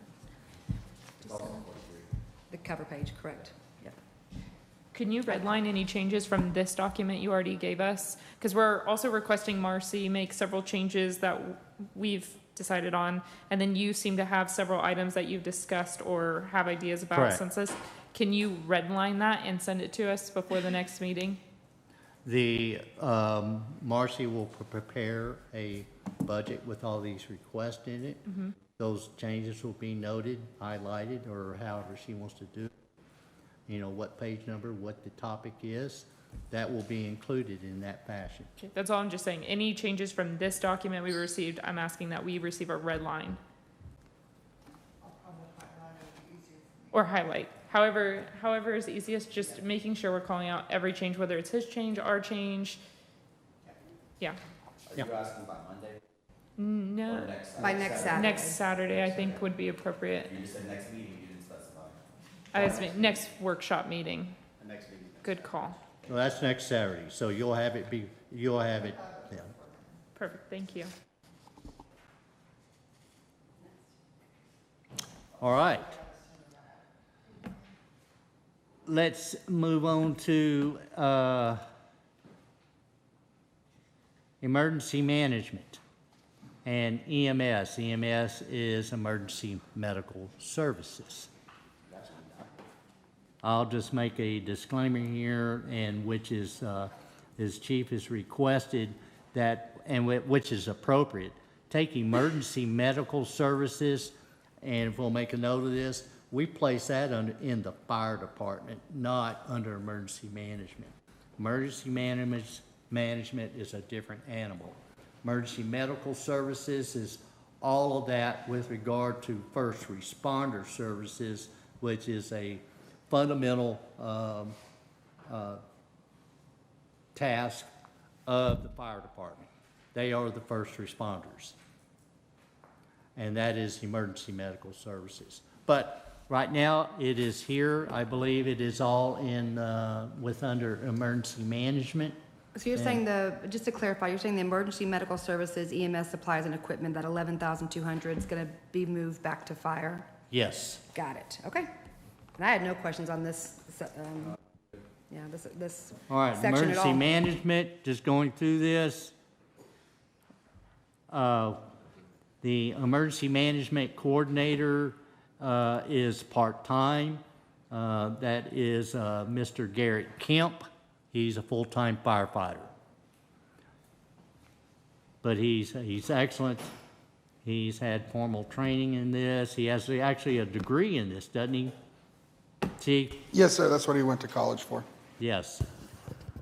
So we're very fortunate. There are no major changes here. I'll tell you, I'm pointing out right here as a measure of consolidation. There were several places in here where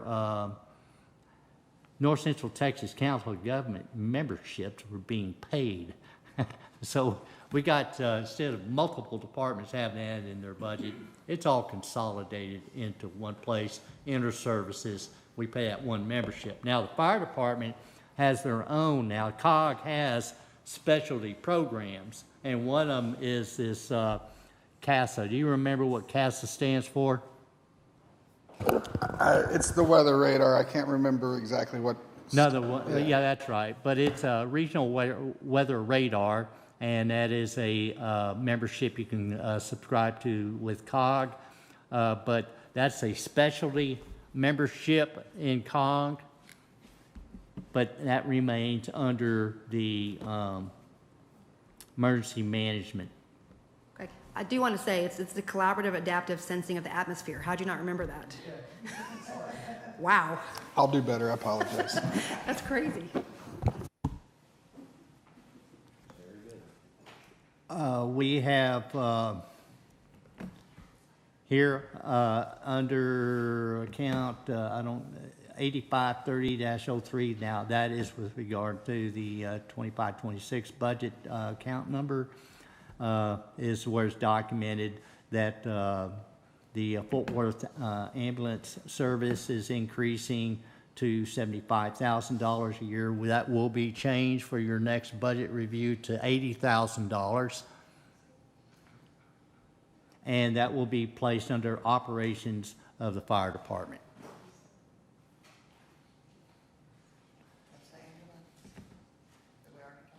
Say it again. Yes. Also, the emergency medical services, supplies, and equipment. That will be placed, that's a first responder type supplies and equipment. That will be placed under fire operations. That is the end of, that concludes emergency management and emergency medical services. So one more question, anything in the capital outlay we need to be aware of? You? I do have some items in capital whenever we get there. Yes, I'll stay until y'all get to capital.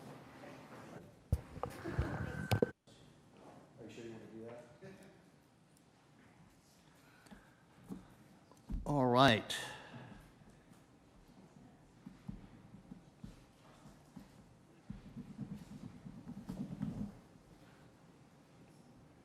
Mr. Tucker has 2 more items, so we'll pick up with Mr. Tucker. That'll be streets and drainage, or streets, and then he has parks and grounds.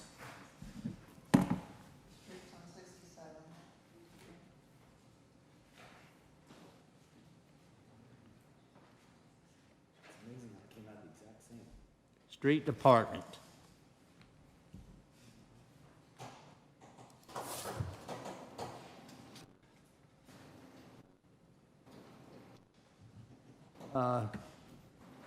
Going past the salaries and the benefits, we're getting, that's just the first page, into the items, budget items. There are no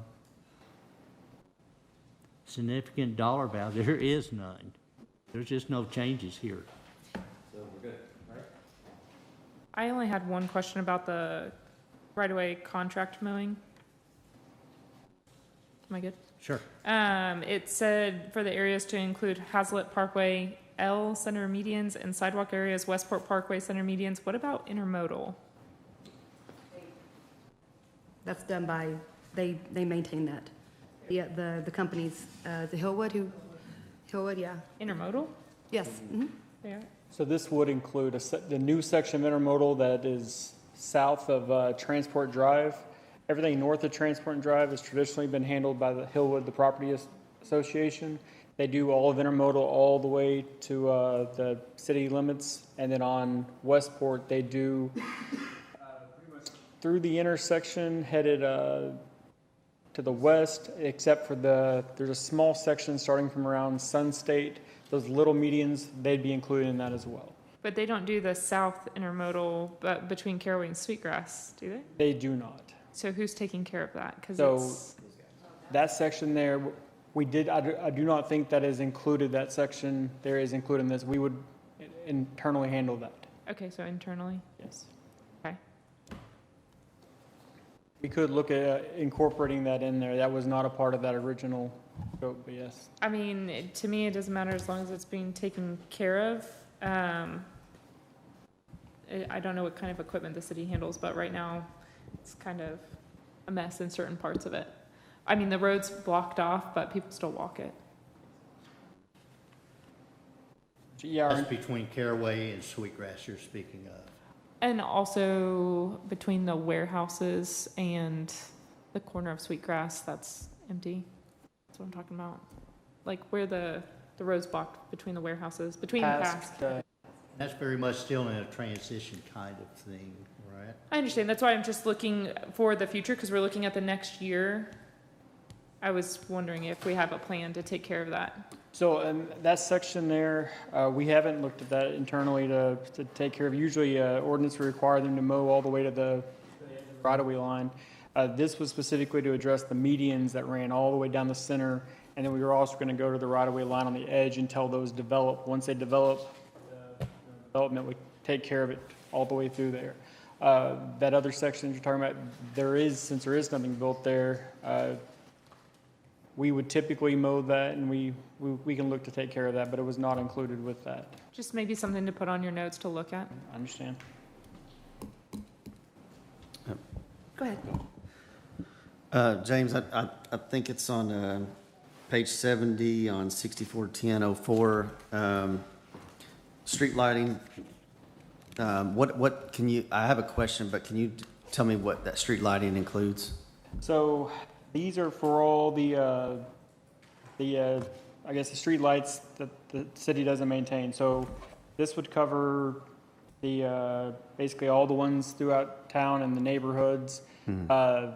Westport now, and they're all on different type of contracts. So some, they cover the entire portion of the pole and it's a kind of flat rate. The other ones, they only cover, like we cover the pole and the light head, and they're just, it's just different rates. There's 3 different tariff rates that we're on. But this covers all street lighting throughout the city.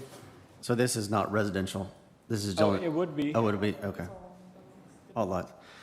I think you mentioned to me this before about like the residential lights on our streets are done by, is it Encore? In your neighborhood, correct. Okay. Do we need to report some of those to y'all or to Encore? Because I know in my cul-de-sac, that one got replaced and it lights up the whole cul-de-sac and part of my pond and everything. But if you go west down my street, there's a light pole 1 block over and it doesn't even look like it's even on. I mean, that whole area is completely dark. So I didn't know if that's something that, you know, the city goes around and like looks at lights, hey, let's call Encore and replace this one. Because there's like a whole dead, like darkness down my street. So it's done a couple of ways. So as far as for who can report it, the city does do a monthly light audit. We go out and get ones that we can see that are out. It doesn't always catch ones that are intermittently blinking or things like that. They may not see it in the audit, but we turn those in regularly.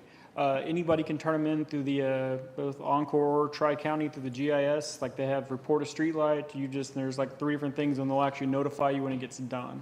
And then with Encore, we have an agreement as these older style, which is what you're talking about, the sodium, high pressure sodium or metal halide, they are on a plan to basically replace to LED. They won't necessarily proactively if the old one is working, but when it goes out and it's reported, they will. So you can always, we can, if you let us know, we can report that one specifically that it's very dim, and then that may prompt them to change it out. Most of the time, they just change out those fixtures if they're coming out there to service, since they're not, I mean, there's not a lot they could do on a dimmer light, but that's how that's done.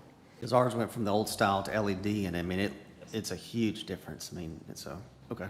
I would also like to offer is, I mean, if you are in a neighborhood, is pass on to your constituents, you know, they see a street light that's going out, for that individual to call up Public Works, City Hall, and report it. As I tell residents, you know, if you see something wrong or needs to be taken care of in your subdivision or anywhere else, please call the city. They are the boots on the ground. We don't have people that drive around at night checking these things. So that would be very helpful. I had a quick question. Have you thought about or looked at those automatic mowers? Like I think Justin might have just gotten a few. So I've heard about the ones that were in Justin. We have demoed some before. The ones we ever demoed were more, they were looked at were like slopes and things like that, which we don't have a lot of. Then some of the new subdivisions on like not Caraway, but Watercrest, they are utilizing those. Okay.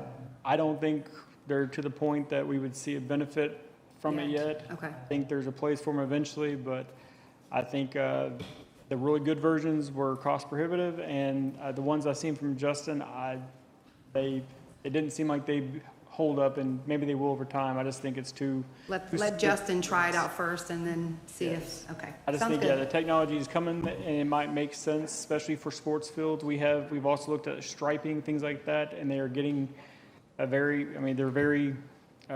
moving, the technology is catching up very quickly, and it's becoming where it might be a feasible option, but we haven't seen anything we wanted to move forward with yet. I was driving down Blue Mound yesterday and I saw 2 push mowers moving on Watercrest, and I was like, why is that push mower moving and nobody's touching it? It was the craziest thing. I thought, man, what am I on? If I taken something, I had to like stop on Blue Mound and I watched it move, but it was barely cutting anything. Like I was watching it and there was grass. It was totally missing clippings. Like it wasn't even making a difference. So, you know, I don't. Yeah, it was not very good. So I don't think it was cutting really that well. I mean, because you could see the stripe, but you could see grass that it missed all behind it. And it was just a small, like 20-inch push mower. But and he had 3. It was crazy. I've heard about those. I heard Sweetgrass has it. I have a friend that lives in Sweetgrass, and he told me that their HOA is using those robot mowers. And I just thought that was crazy, but seeing two in person mowing watercress yesterday was unbelievable. We saw them at a baseball tournament. They cut a big square out of the fence on the side of the baseball field, and these big, huge robot mowers just go from field to field to field and mow their entire baseball complex. Yeah. And the part we had seen is there's one guy bouncing between three, but he's constantly getting it unconfused and unstuck. So we think eventually there'll be a use for those. It's just not yet. All right, thank you. Let's move on, with Mr. Tucker to Parks and Grounds. Mayor, I just want to note a clerical error, pretty much. If you look under budget, it states 2024, 2025, and 2025, 2026. And so on the entire What page parks, are you on? it's for the entire Parks and Grounds for 73.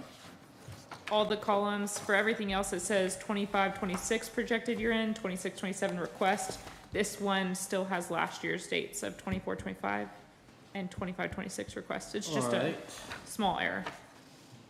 Very top of the page, it actually says 24. Yeah, it's across the whole thing. It just has last year's dates. It looks like it got missed in this document when it was updated. 71. I'm saying, page 73, the very, very top, so the budget 24. But it also, at the very top for the title, it says fiscal year 26, 27. It just,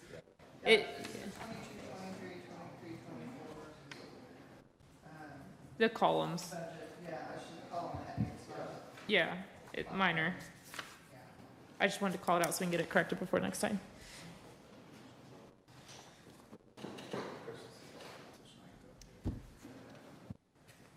Okay.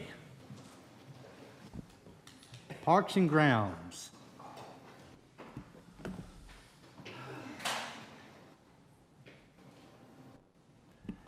Again, going past the salaries and benefits, which we'll come back to later, should you desire. I'm sorry.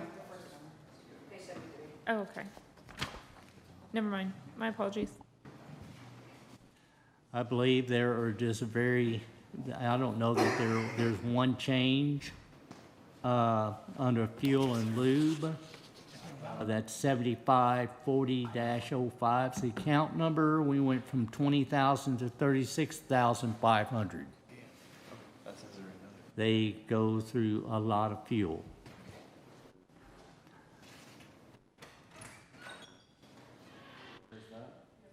That is, look at your account number, Fleet fuel. 7540-05. Mayor Marcy, just to know if we're matching across the rest of the document, workers' comp is missing its description as well. So it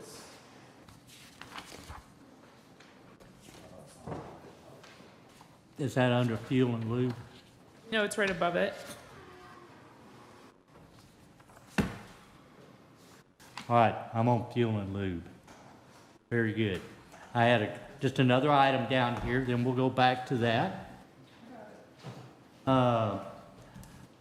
Gamble Park, repairs and maintenance is to replace 6 trash receptacles. They're $1,500 a piece. That's $9,000.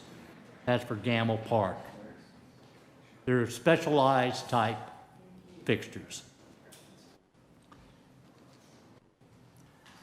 Also, likewise, in Community Park, that's account 8830-05.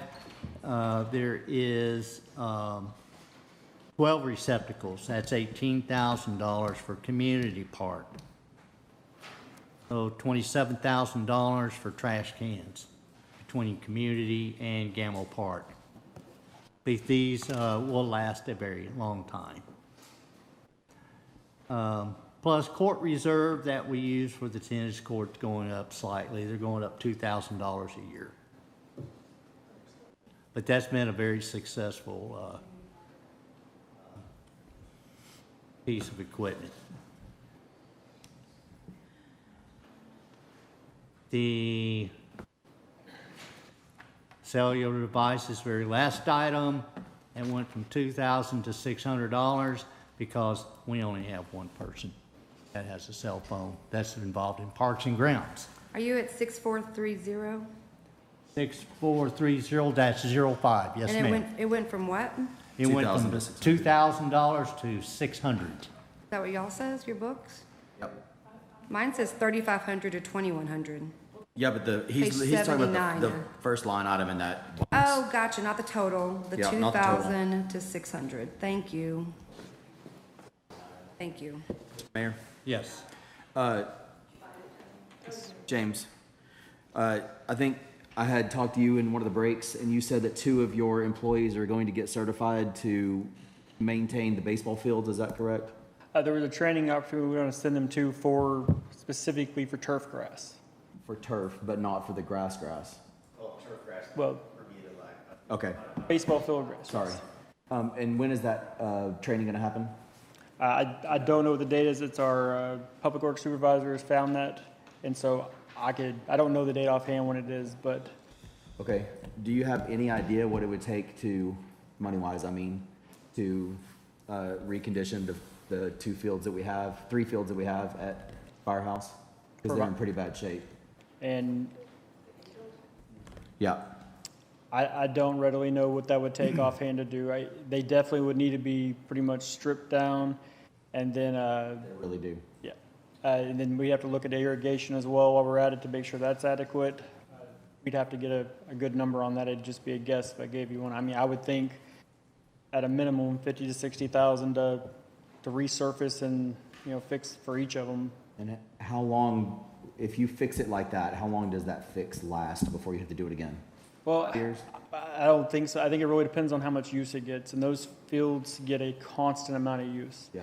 And so if we have downtime for the fields, they have time for overseeding programs, and I mean they're already on a pretty steady every 3 months or so they're getting fertilizer and things like that.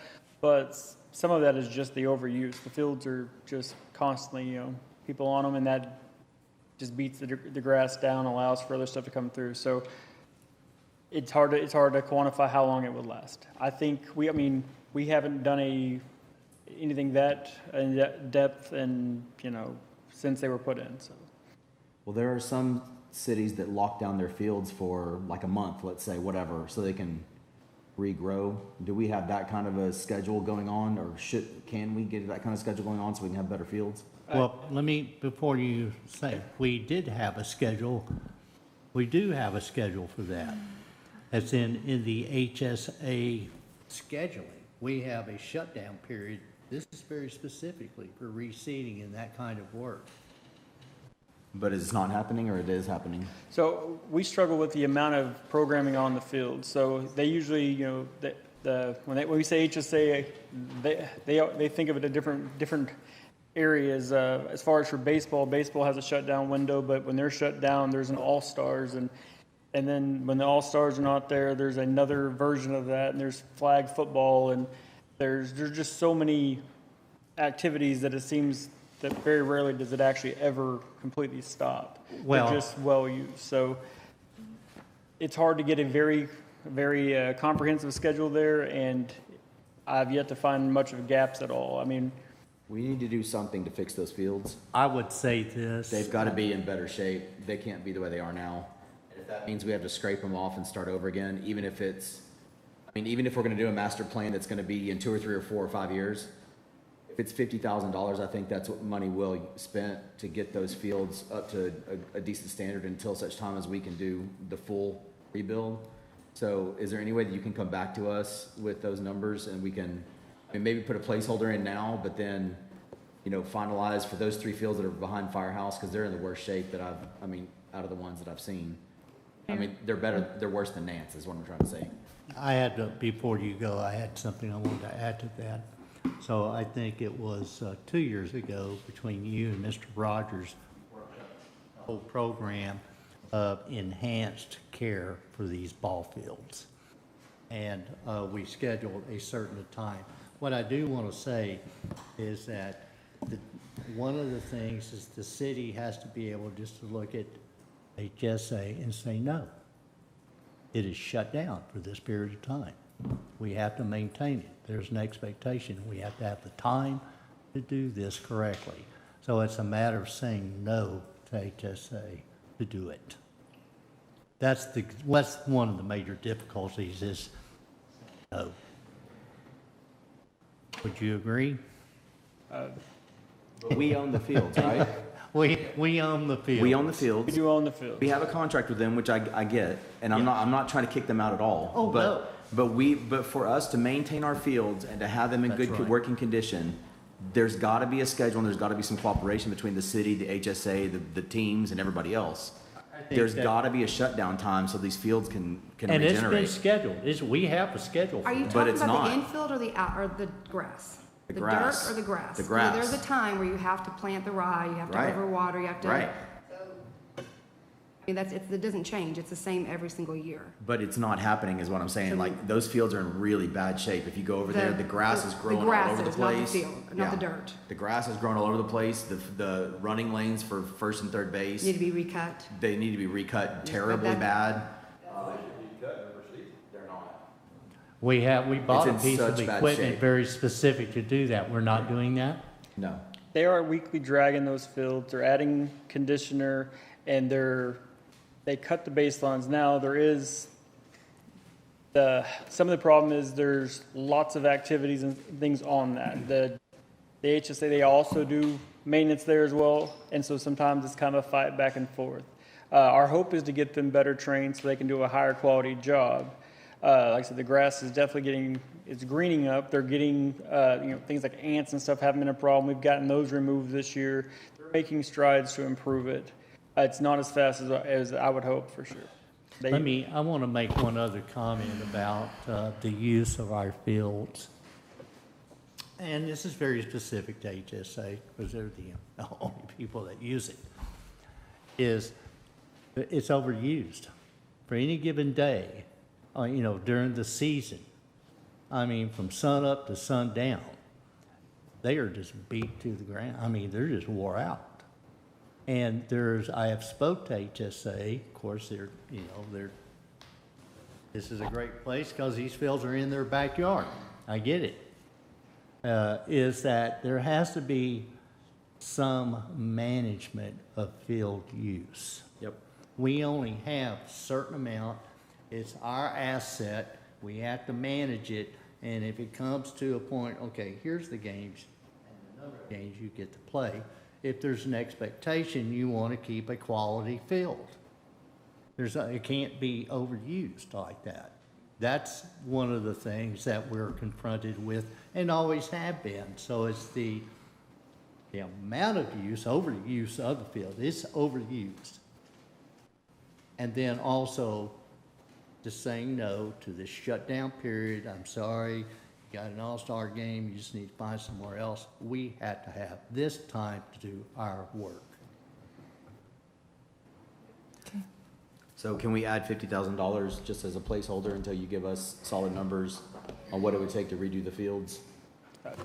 Can I ask a question? Because I feel like that would be possibly in capital improvement projects, but I really would like us to talk about that more, especially, with Zach working on the master plan and just in general. I'd like to have a conversation, and also I need a better understanding of the HSA contract.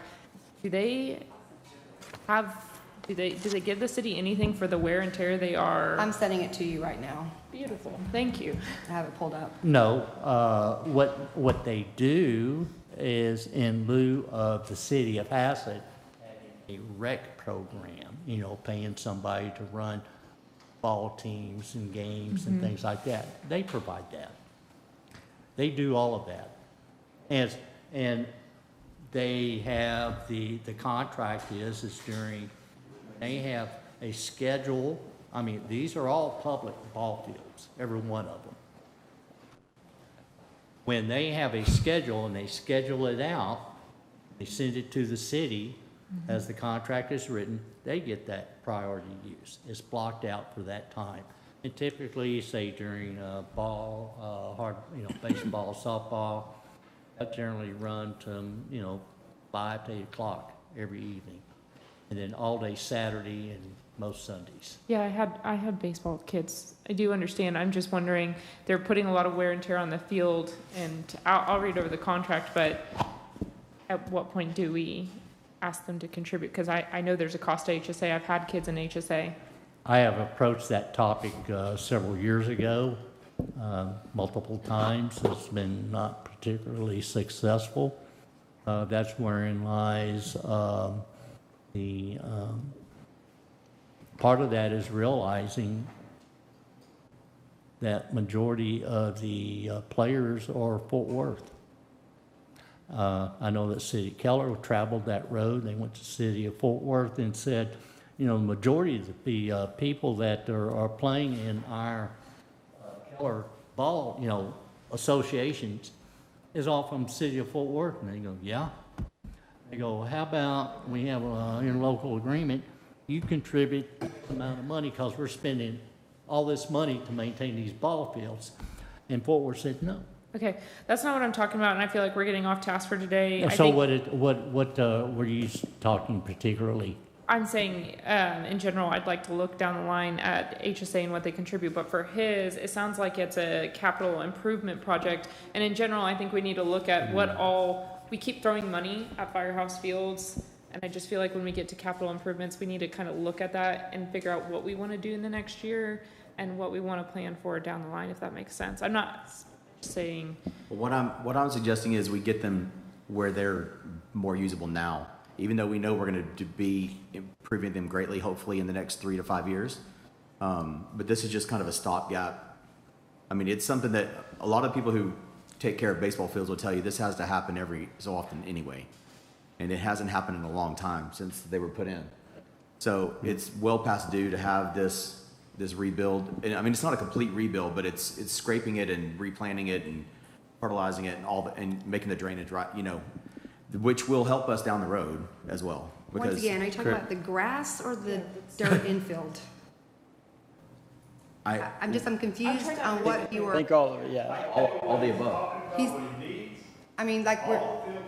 Need to be scalped. Okay. Infield and outfield. Yep. And then you reset the grades, they do a laser review, they set all the grades back up again. Okay. And they bring in the new soil, pour it, they put it all out. Conditioner. Sod the whole thing, and. Sod, not rye, okay. They go in there, well, depending on the time of year you do it, sometimes they put down the sod and then overlay it with rye. Okay. At the same time, but that's what they do. But a complete, Okay. okay. From the year, check all the irrigation, readjust, re-add, whatever. And it generally runs, you start at about 50, depending on the size of the field, and you get up to about 150,000 plus per field. Yet, redoing fencing or anything, can add another 40, 50,000. And how long does it last? How long does it last? They usually tell you you're recommended to do a major every 5 years. If you don't do minors, you go in and rip up, plug in, and all this every 2 years. If you have a big deal. And how long have those fields been there? 15? What? On the fire station, on the 3. Yeah, they were 20, so they're almost 20 years old. It's never been done. Well, and for example, too, though, the behind the fire station was never done as a big capital project. The T-ball, I think that was done by HSA on the T-ball field. They paid for the irrigation. They had it done. So some of this was never put in as, as a. No, all those fields back there were never put in as a full-blown built from the ground up. So then you're fighting an uphill battle to begin with. Correct. Yeah. Correct. Yep. Yeah, so the irrigation systems like in Nance they were done by parents and things, and it was done, these have not, they've never been professionally installed. Let me make a comment. In the early days, HSA, well, it started out as HYA, Hassett Youth Association. You probably remember that. Then they switched over to HSA, Hassett Sports, to incorporate adult softball very specifically. And they were invaluable They supplied all the labor, every bit of it. We had nothing to offer as a city as far as labor or equipment or anything. They would bring their equipment, their labor out there constantly and did a very fine job. So let's not complain about the quality of it out there. They built it. Now, I think back in, 2006, 7, whenever that was, the city gave them $40,000. With that $40,000, and they got a lot of donations too, and thus all those ball field fencing. But they did all the work and caused it to happen. So they've been very invaluable. Doug knows all about it. Many, several of us here have been involved with HSA or HYA for many years. So, to Gary's point, back in the day, we had parents, it wasn't, hey, bring your rake out. We've got people in this community, we know, Queenie, amongst others, they brought equipment out. David knows them, James knows them. Everybody here that's grown up in this town knows them. They didn't bring just rakes and hose out and chop weeds. We dug trenches, we put in sprinkler systems, and the parents got dirty, and it was not fun. I've seen them completely till up softball field at Mansfield. Gary Moravitz and a couple others worked round the clock, tilled it. They got in a bind. They tilled it up about 10 inches deep to refluff it, but they got it done because they literally worked the night and in the morning to get it ready for girls' tournaments. But that's the kind of dedication you had back then. Which we don't have now. No, correct. And, I mean, that's on the parents. You know, I mean, they need to get out. The city's done a great job. I mean, for what we've done, we really do. Yes, are they professional league fields? No. Are they rough? Yeah, they're a little bit rough. But the city's doing a pretty fair job of trying to maintain them. I think there's been. We need to have some more coordination. Yes. Between the HSA groups and the city group, the downtime bits and all that. We really need to work with them so James and company can really do the maintenance that's needed. And yeah, to what David's alluding to, Mike Walling was in here earlier. You want to understand field maintenance, bring that guy in here. He was a maintenance manager for HEB School District for 30-something years. You want to talk about refurbing a field, he can tell you every inch about it and the cost associated with it. It's not cheap. So, we need to find some balance. So maybe have them bring some money, bring a proposal back to let us know what it would cost. Hey, Chris. Yep. So a while ago, you and I spoke recently about refurbishing the dirt and recushioning all that. I think it was last week we talked about that. Is that something, I don't think we need new turf right now, but I think we need to repurpose the dirt and bring it, take it down, add new stuff. Is that something you're talking about doing like next spring? Because, softball and baseball starting, this month, so we don't have time now. Right. So is there something you want to get a price for next spring? Well, you would do it not when the season's going. Right. I mean, yeah. I mean, or is something like next summer? Well, I'm not the expert. I wanted. He just wants the money. Well, I just want the money. I just said, when do you think about doing it? Whatever the correct planting schedule is, or whatever the correct maintenance schedule is, whoever knows that, great, let's do that. I want to make sure we have the money in here and support from the city side. I would really love the city and HSA to have a conversation about how do we better maintain these fields, because I understand it was parents back in the day, but as we keep growing as a city and as our programs keep growing, it's really beyond the capacity of parents anymore to maintain that to that same level. So at some point we've got to have a transition to more of a professional viewpoint of those kinds of things. I'm not asking us to be trophy club because those fields are pristine and they've got a guy that guards them with his life. But they can certainly be better than the condition they're in now. And whatever we need to do from a council standpoint to support that process, that's what I'm trying to get to. I think if I could offer this is just state what you desire between David Rogers and James Tucker. They can work up the program, tell you when and how much. Great. They know that.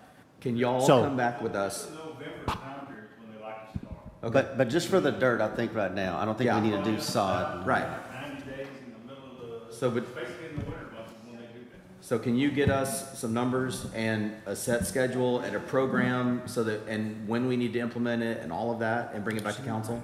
I think we, Okay. if you're wanting to do this over the next year, we still should put something in the budget. That's why I suggested 50,000, but it sounds like that's not even gonna be a drop in the bucket. The only thing I want to discuss, I have no problem putting it in the budget, so it's there if we decide to do it. The only thing I want to discuss before awarding or moving forward on it is making sure we're not doing something that we're going to tear up potentially as we start to expand the fields or whatever. I just want us to look into the future and I make get it. sure we're not wasting funds. I think it's a great idea.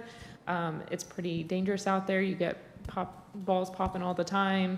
I've had a kid hit right in the face because it popped in a Yeah, it hit a dirt clod and Yeah. came up, yeah. Yeah, it's for dangerous. kids. So I can get behind it. I think we put something in the budget. The question is how much, and does it go here or in capital improvements is the question. Whichever. I think it's a I think capital it'd be capital improvement. also. But And we also, were you talking also, about parks and we're talking about the field, so I just wanted to bring you it also up. could do it in phases and then Yeah. also see how the ball field plan comes Yes. together as well. Yeah, Are you talking about Nance as well or just Firehouse? just Firehouse right now is all I'm talking about. Nance is in better shape than Firehouse. I mean, When's it's the last not time it in was great done? shape, but it's better than Firehouse. In Nance, if it barely sprinkles on the field and the girls go out there and play, it gets hard, it's like concrete. I mean, it's barely sprinkled. We went out there, my daughter's out there sliding for softball. It needs to and be they redone, had too. They had burn marks underneath their pants and they hurt their hips when they were, having to slide into bases. Yeah. Because, I mean, that needs to be dug down. We're like to a foot point, all of our fields need to be redone at some, I mean, I in the would, very near I'm gonna future. suggest that you pick one of them, I put disagree. in a certain amount of money for it this year, and it goes in Parks and Grounds, not as a capital project. This is a maintenance item you're talking about. No, you're not going out there to redesign everything.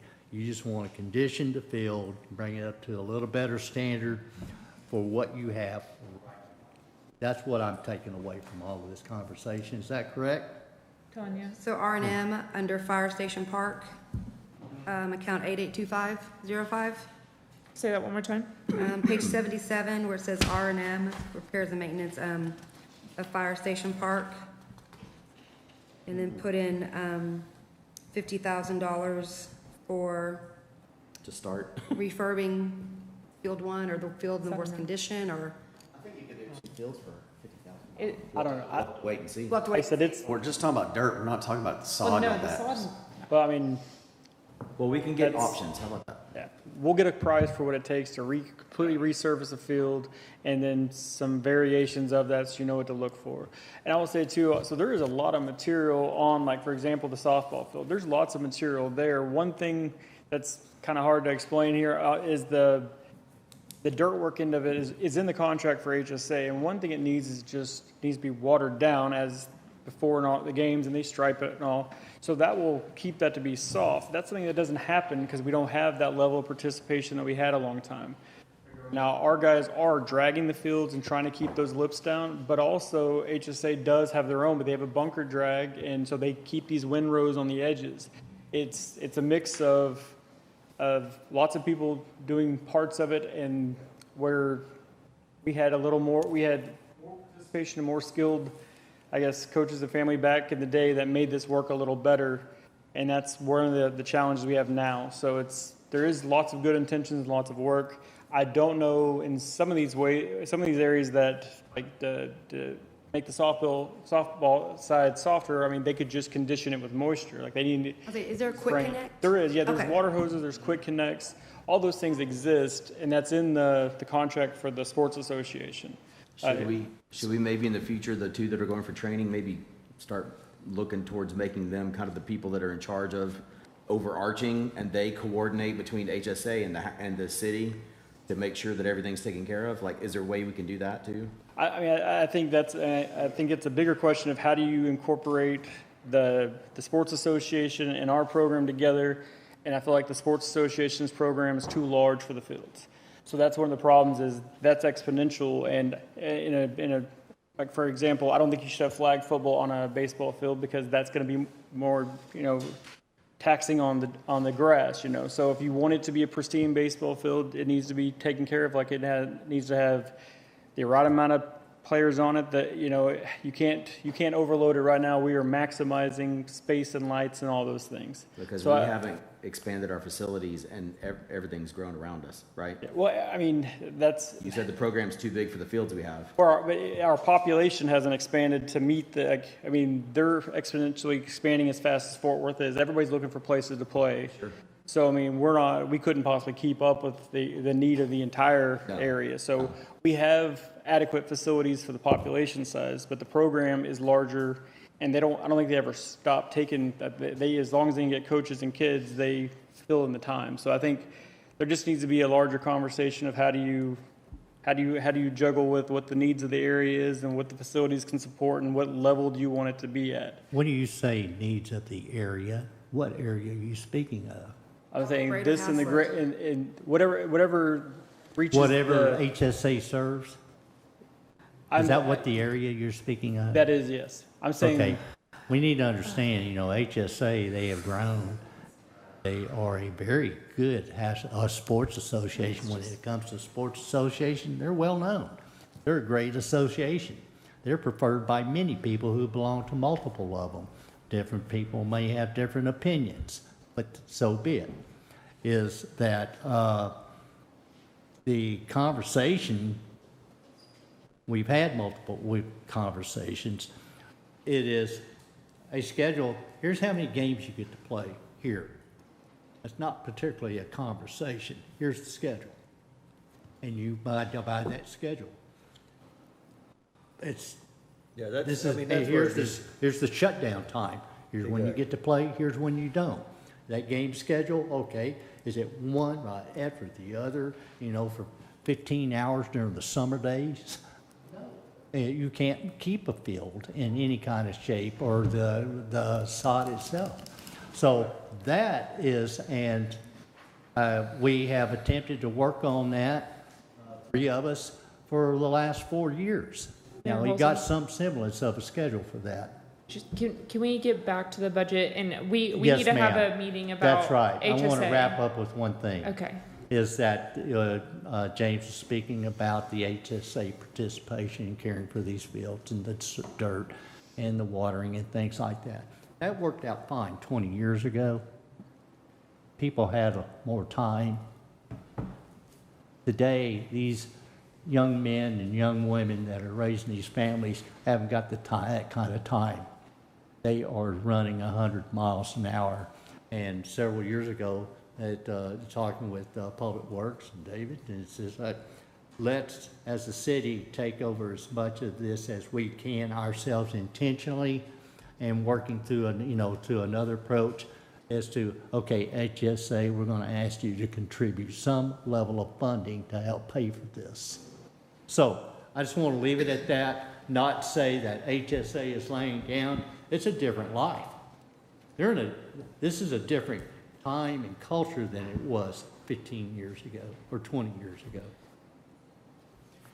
Agreed. So as I said, can we have 50,000? Do you think 50,000 is a good start, and you guys can come back with numbers? I think you might get one filled with 50,000 if it is awarded as a contract and somebody comes in and does the whole thing, strips everything, comes back. That is just a guess. Okay. We can come back with a better answer. An answer, a schedule, implementation, and possible options? Yes. Okay, thank you. So I'm sorry, just to clarify, Chris, so we're putting 50,000 in for this line item, but is he gonna go get quoted for all 3 fields, just so we know for future planning, budgeting purposes? That'd be my hope. Like, let's see the whole picture and see what we can do. Can you do that, please? Yes, ma'am. Thank you. All right.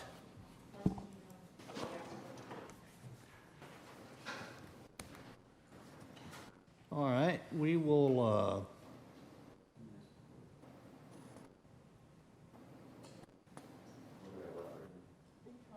that's everything from Mr. Tucker. No, we need to go back to the salary.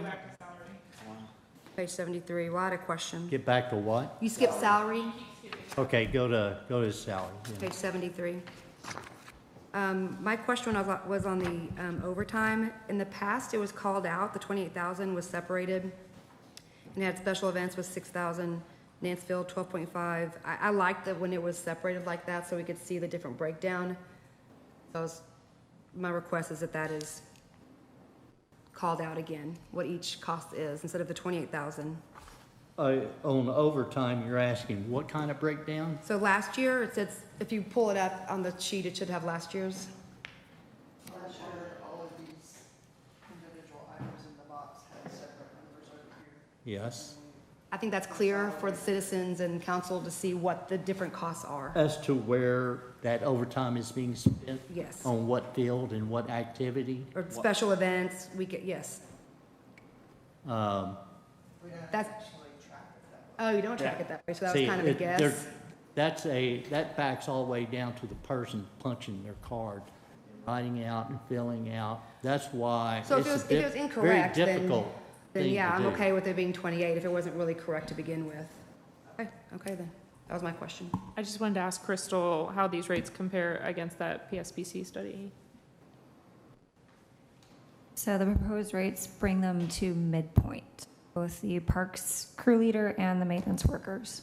Okay, so everything's good. And did you have any disagreements with rates? No, I didn't, because I haven't seen the salary survey. That's what I was told, that these are bringing these people to midpoint, and if that's the case, then I have no issue with it. Okay. Do we have any senior staff that should be considered to be above the midpoint? I don't believe in this, not in the Parks Department, no. Okay, perfect. Thank you. So it's, so for your staff for the Parks Department, it's got 6 full-time Parks and Ground employees. Do you have 6 currently employed, or is there, what's your? For Parks, I believe we are fully staffed. I'd have to double, we may be one short, but we've managed to keep that one. We have the occasional turnover, but we're not having a problem keeping them staffed on the park side. You're fully staffed at this point? Correct.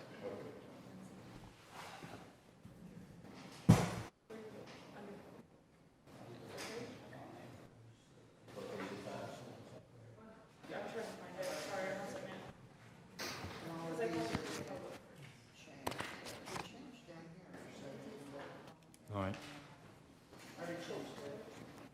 I'm sorry, our mayor, where is James's pay in 139? Since we're covering all this at once. Mine's split between 2 different budgets. We have the Public Works on the water side, wastewater side as well, so we haven't seen that one. It's a 50-50 split.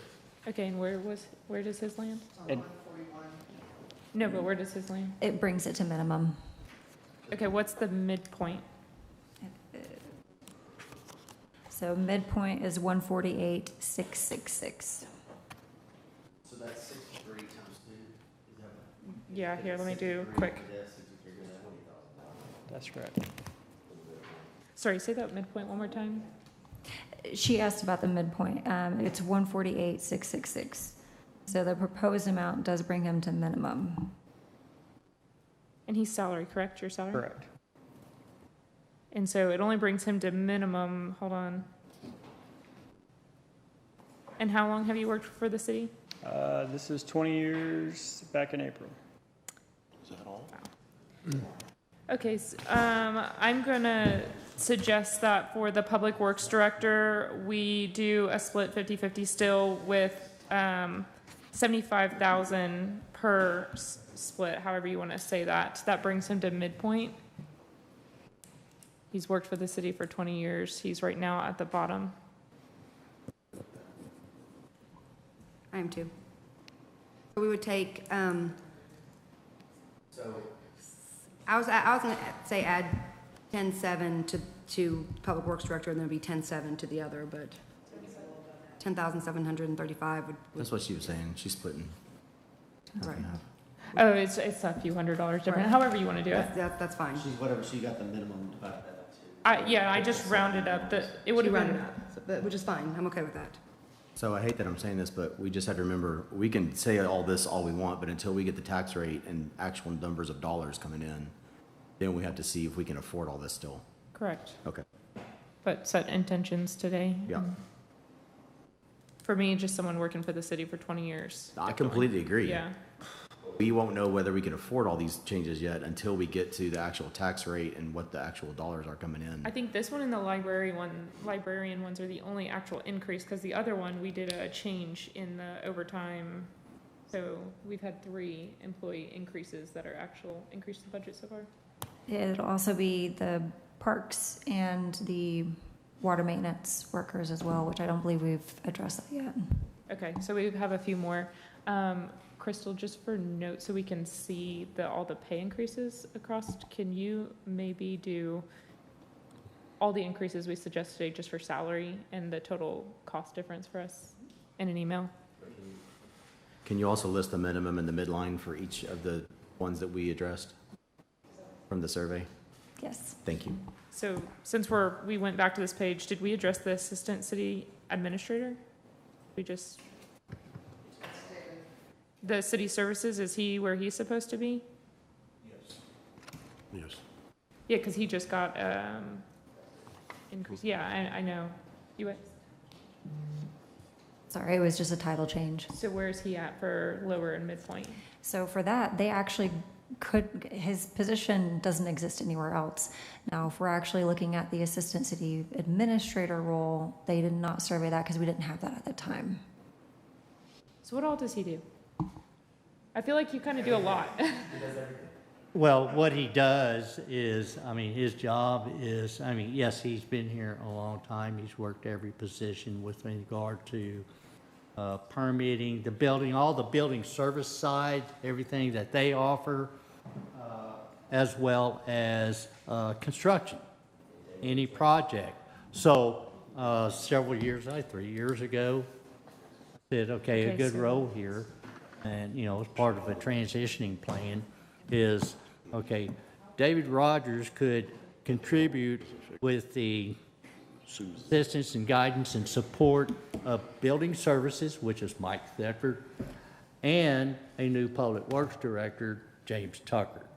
So we promoted David to building services and construction coordinator.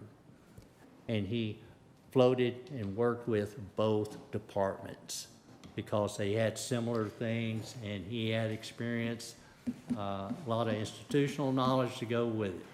So that is still that's what his job is. So he's a mixed bag, got it, and a ton of knowledge. So you said there was nothing for them to really, did they put any suggestion? They did not. Okay, so then we as council need to talk about where that sits, because before he was just at where he was making about 6,000 more than public works director, and we just increased the public works director to kind of the mid-range. So what do we want to do for an assistant city administrator, city services? Let me ask, did you take this public works director to? What number? 150, 75. 75. David, how long have you been working with the city, like employed? Since August 1st of 1987. Oh, my goodness. 39 years ago. Today, 2 happy months. anniversary. Yeah. 2 months before I was born.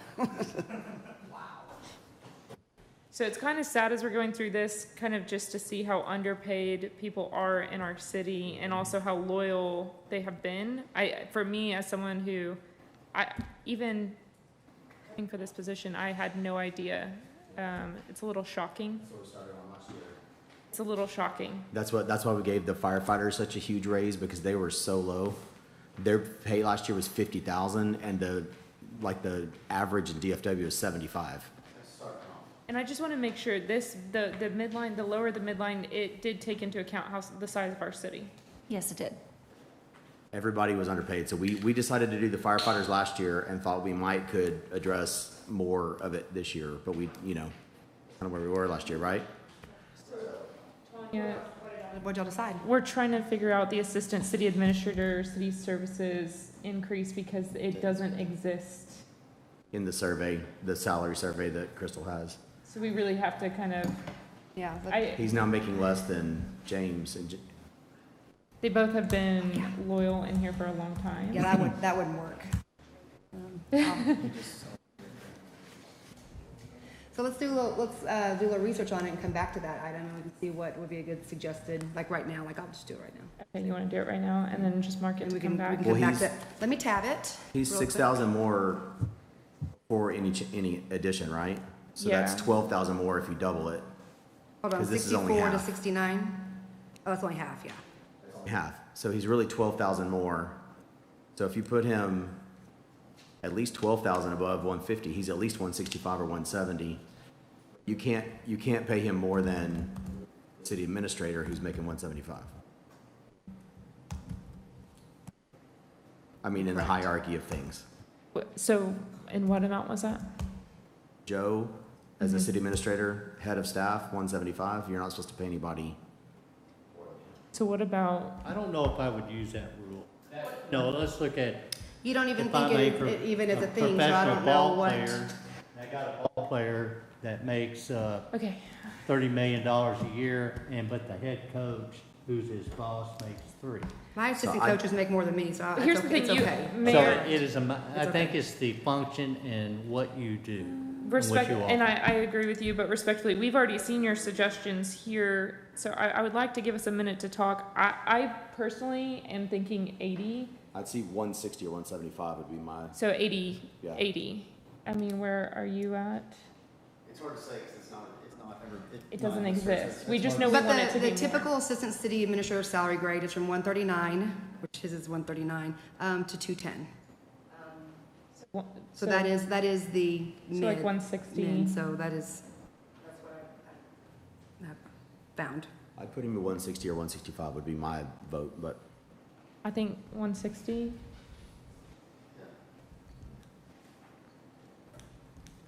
How many years did you say? 39 today. So if it was 40, Yeah, 30. So you're saying up, instead of 69, 663, make it what? 80. 80, 80? I think. Somewhere between 80, 85 is what Chris is saying. I was just saying 80. I'm good with 80s. I hate to think what residents watching this are thinking, that we're just giving a bunch of raises, but I think it's important that we note that our staff has been severely underpaid to this point and extremely loyal on top of it. So just as we're going through this, I don't want there to be confusion that we're just, This is, all, what Overdue. you're doing is you're following the same script. You're right in line with what we started the conversation last year on. Yep. I hate to There's see. absolutely nothing wrong with what you're doing, because this was the big topic last year with salaries. Benefits, And that's the salary. reason, we did break it up last year, because we tried to take care of our department last year, which we did that, and so. And we absorbed the insurance cost Yeah, increase we for the had, we had a staff. huge, we had a 25% increase in insurance premiums last year. And we won't know that until November. Yes. So I think the 75,000 for public works director and the 80,000 for assistant city administrator, I think those are both good numbers. So that's a total of 150,000 for Public Works Director, Correct. 160,000 for the Assistant City Administrator, City Services. Our Building Services Construction Coordinator, that's his job. Huh? That's correct. And institutional knowledge.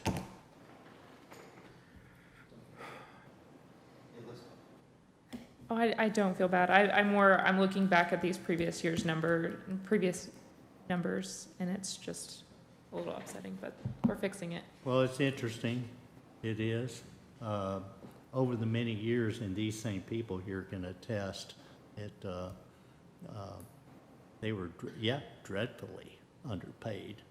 And we have worked on it for a number of years, many years. It's not until the very recent years that there has even been any resources to be able to cause such large increases. It is not that this has never been unknown or unacknowledged. It always has been. And, but Tanya Morrow can understand this. She's been here a long time. She's seen it. It has always been on the forefront of the governing body's minds, how to increase these things. But to paint it as we have deliberately ignored this issue? We haven't. I don't think anyone's saying we've deliberately ignored. I'm just saying it needs to be corrected before we build brand new libraries, personally, or a pavilion. It's just my personal opinion. It's much more important to have loyalty in our staff than turnover, because turnover costs city more money in the end. Yeah, and fortunately, Hazard has had very, all throughout time. All right, let's move on. All right, with that, let's go to, let's pick up at the beginning again, well, not the absolute beginning. Go to City Secretary HR.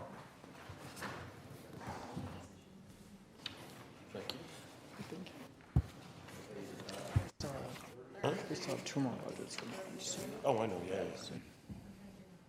didn't know if you were gonna head up there. You're here for the, I figured you're here for the duration. All right, again, this position is City Secretary and HR. Going past the salary, which we'll come back to later.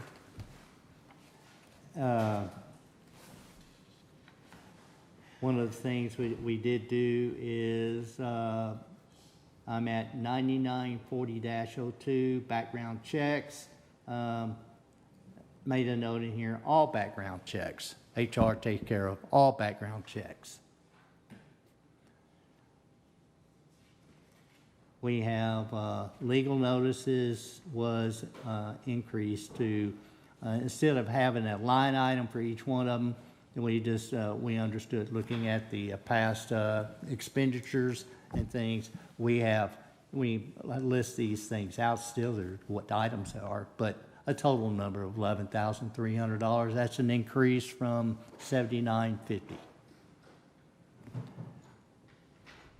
Election expense, we have the May election. We have an election in here of a special election in November 2026 for a bond issue. Should council decides they're going to have a bond election in November. Also, a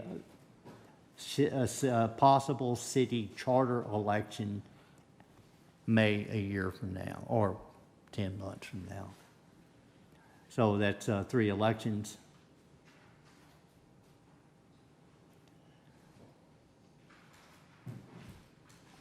Mr. Mayor, may I ask a question? Yes, sir. What bond election are you referring to? Out of this budget cycle, if the council decides we want to do a bond for any of these capital projects, then it's been arranged for. Okay. So Mayor Hulsey, or I guess this might be a crystal question. So all of the elections have gone down from 8,500 to 6,500? Yes. Crystal, can you What's answer that? I'm sorry, she had asked me, so I was starting to talk. So when I was looking at previous elections, this would be more in line with what we're actually being charged. Typically for our last election, it was like $4,400. Okay, so we were kind of over budgeting on that. Thank you. Can I add to that question? Would it, if we did decide to go for a bond, which is weird because we haven't talked about any yet, would it not save us money to include it with the charter election? I believe if we do the charter election, if it does make it, it would be in May. But if we're going to do a bond, we would need to do it sooner than that. Yeah. And we also used to have the translation service for notices and ballots in English to Spanish and Vietnamese. Is that something we can add back in, or do we feel that wasn't It was just all lumped together. Oh, so that's included now? Yes. Okay, thanks. And not only that, this bond is in November. This is like in a handful of months. Right. Can we take this out? Because we've had no discussion of a bond, no education on a bond, no material, like what are we doing? Is if, as you go through this process, and before you look at, you're adding some cost, and you look at, well, we really want to do this, this, this, this year. We want to start it. Well, you'll need that money to start it. If you should decide to go that route, there's some very expensive items out there on the table. Again, as there's an average of $10 million a year on the table, unless you pare down what do you absolutely have to have.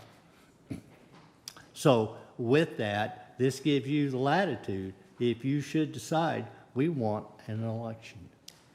And I get what you're saying, but to think that we would do a November 2026 bond when we haven't even identified that or gotten to a point where we could project the cost of any project, because we would need to have some design. Well, you have a work done. number of them. I mean, all that I've heard, all that engineering, different projects have worked up the cost on. I don't know which one you're liable to choose. Just made arrangement for it, so if it was decided that to do a bond election, you have that opportunity there. If you don't spend the money, fine, don't spend the money. I think he's talking about, like we talked about doing the roads a few weeks ago, some of those that can be on the bond, or like on here is the library, there's the community center that's up on the capital improvements. I think he's talking about stuff like that. If we decide to do that after today, that can be put on the bond. But there would be no time to do that. That's in November, and we don't even have a budget. There would be time to do that. There would be time. There would not, because you have to get to design. I get if we said, okay, we want to do this and threw a number out there, but we also want to go seek other partners, see what they're willing to contribute for certain things. I mean, For what, roads? yes, potentially. Yeah. Anything. I feel like we're jumping the gun a little bit here. Mayor, may I be recognized? Sir. What is the deadline for a November election to be called for this year? Just curious. It's here in the next, we have that on the calendar here. August 17th is the last day that council could Thank you. pass a resolution calling one. So is there anything as council that we think we'd be ready to go for a bond by August 17th, which means 2 more council meetings, which one we already have an agenda for? No, but I mean, this could be used for the May election too, to have a bond then, if we have one by then. I mean, it's just a placeholder. I get it that it's weird that he's brought it up, but we haven't even discussed anything that has anything to do with the bond, but it's not just a placeholder because he didn't put special election bond issue, he put November 2026. I get it. So we would need to change that to, if we want to leave it on there and put potentially for May, that'd be fine. Or we could just put for future bond election. Or future bond, that's fine. There's no way we're gonna be ready in 2 weeks. I have no idea what that would even be, so. Well, you're already covered for May. Tarrant County's not going to charge you extra because you got a bond on that election, in that May election, in conjunction with your mayor and council. So that means we don't need it, then we can consider this for the next year budget. Sure. It's just $6,500 anyway, but. I mean, that covers someone's pay raise. It does. So take it out. Do you guys want to take it off? I mean, do we plan to go? There's no way we're gonna be ready in 2 weeks. Okay. I mean, for anything. And I think that, And you already said that the May charter was probably not gonna happen either, so I think 1 is fine. Yeah. I think the charter said they might not even be ready until maybe next November, so I mean, That's what they said. so I think we should take both of these off if that's, I would just leave the charter one, I would leave the charter on there because you don't know. we don't know. You might be here and getting some feedback. And we don't wanna but ruffle any feathers. That is an option should they achieve that. It doesn't hurt to leave it on there as a placeholder, I'm fine with keeping it, just taking off that November, the bond one. the bond issue. Yep. That's something we can always amend for later anyways. We can amend it anytime. Take out Take it that out. one, the November 2026, but leaving the May 2027 charter election. Could we change the charter election, just say future charter election, just in case it's not May 2027? Well, if it's not May, then the next election would be past the next budget. Okay. So we would modify. Okay.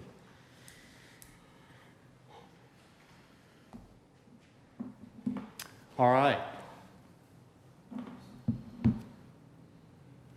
moving on down.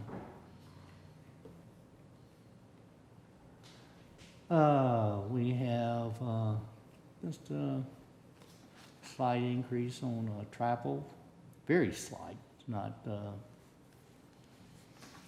significant. We have identified 2 explicit training items, North Texas Municipal Clerks Association monthly luncheons and election law and human resources training provided for that. Also a request by HR is this program called NeoGov is $20,256. Is that an annual subscription rate, or is that a one-time setup, or what's the deal on that? There is an annual cost to it, but that first initial year includes setup, everything. That's So- an AI generated, it's an AI run HR program. No, sir, it's not AI. That's what when I looked up NeoGov, that's what was their big billing, it was AI. I've used NeoGov. Okay, but I'm just saying I looked it up. Okay. If you'll go to NeoGov and look. Can you tell us what it is, Ms. Babcock? Yes, Since it's you've not used AI. it? The modules that I've requested here are for recruitment, onboarding, e-forms, and governmentjobs.com. Governmentjobs.com is the place that you go to look for jobs in city government. If we were to post a job on governmentjobs.com, which I did for the city administrator role, it's $199 each, and it's for a limited amount of time. The recruiting and the onboarding side of it, the recruiting side, it streamlines our application process, which is very disjointed right now. It's not clean. This makes it a more professional look, a good first impression. And then for onboarding, it allows us to do all the onboarding ahead of time. Right now, we're doing everything on paper on their first day. Does that include onboarding with employees, but also city council? We It used could, we yes. used to get I've onboarding. used it for city councils and other places as well. To Man, what follow would up that that be like? question, what is the yearly after this initial setup? Sorry, I have it in my notes. I knew that was going to come up.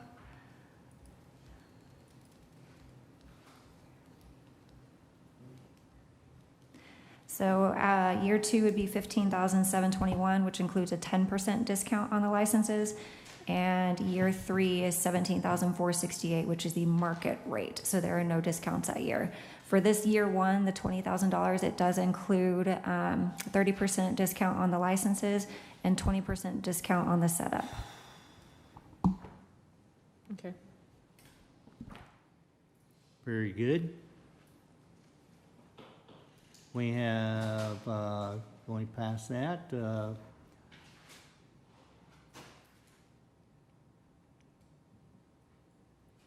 that is the end of it.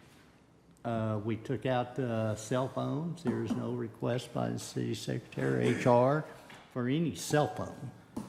And so that's taken out as well. Mr. Mayor? Upon request. Yes. Mr. Mayor, can we go back to the salary? Yes. So on here you have listed city secretary. Yes. Have you appointed her to be city secretary? No. Do you know when that's going to happen? No. How's our training been going? How's her training going? Yeah, so she can become city secretary that you hired her for, what was it, November last year? It's September 8th. September last year. And you told her in 4 months she would be appointed to be city That was the secretary. expectation, yes. So that was 9 months ago. And I believe it was 3 months ago in executive, we talked about. Yeah, Okay, sorry. Yeah, You what mentioned. would we talk about in executive session? Sorry. Gilbert? Sorry, I'm What sorry. would we talk about? Sorry, I didn't mean. Yeah. Okay, you said you were gonna give her like 90 days to go through some trainings, you're gonna train her, so how's that going? Yeah, That's what he did. it's going. It's going. How many have you done? So This why? is not the appropriate time to have that discussion. It is because it concerns her salary, because if she's, and you listed her here as city secretary, you didn't list her here as, what's her current title? Interim? Interim. So that should be say interim, so that everybody knows that you have not continued your process with her and not appointed her the way that you said you would. Correct. Okay. So can we make that change in the budget, please? And add human resource director as well, because that's another title. And for city secretary, Miss Babcock, sorry. Do you know what the salary range is for that position, city secretary, with that survey that you have?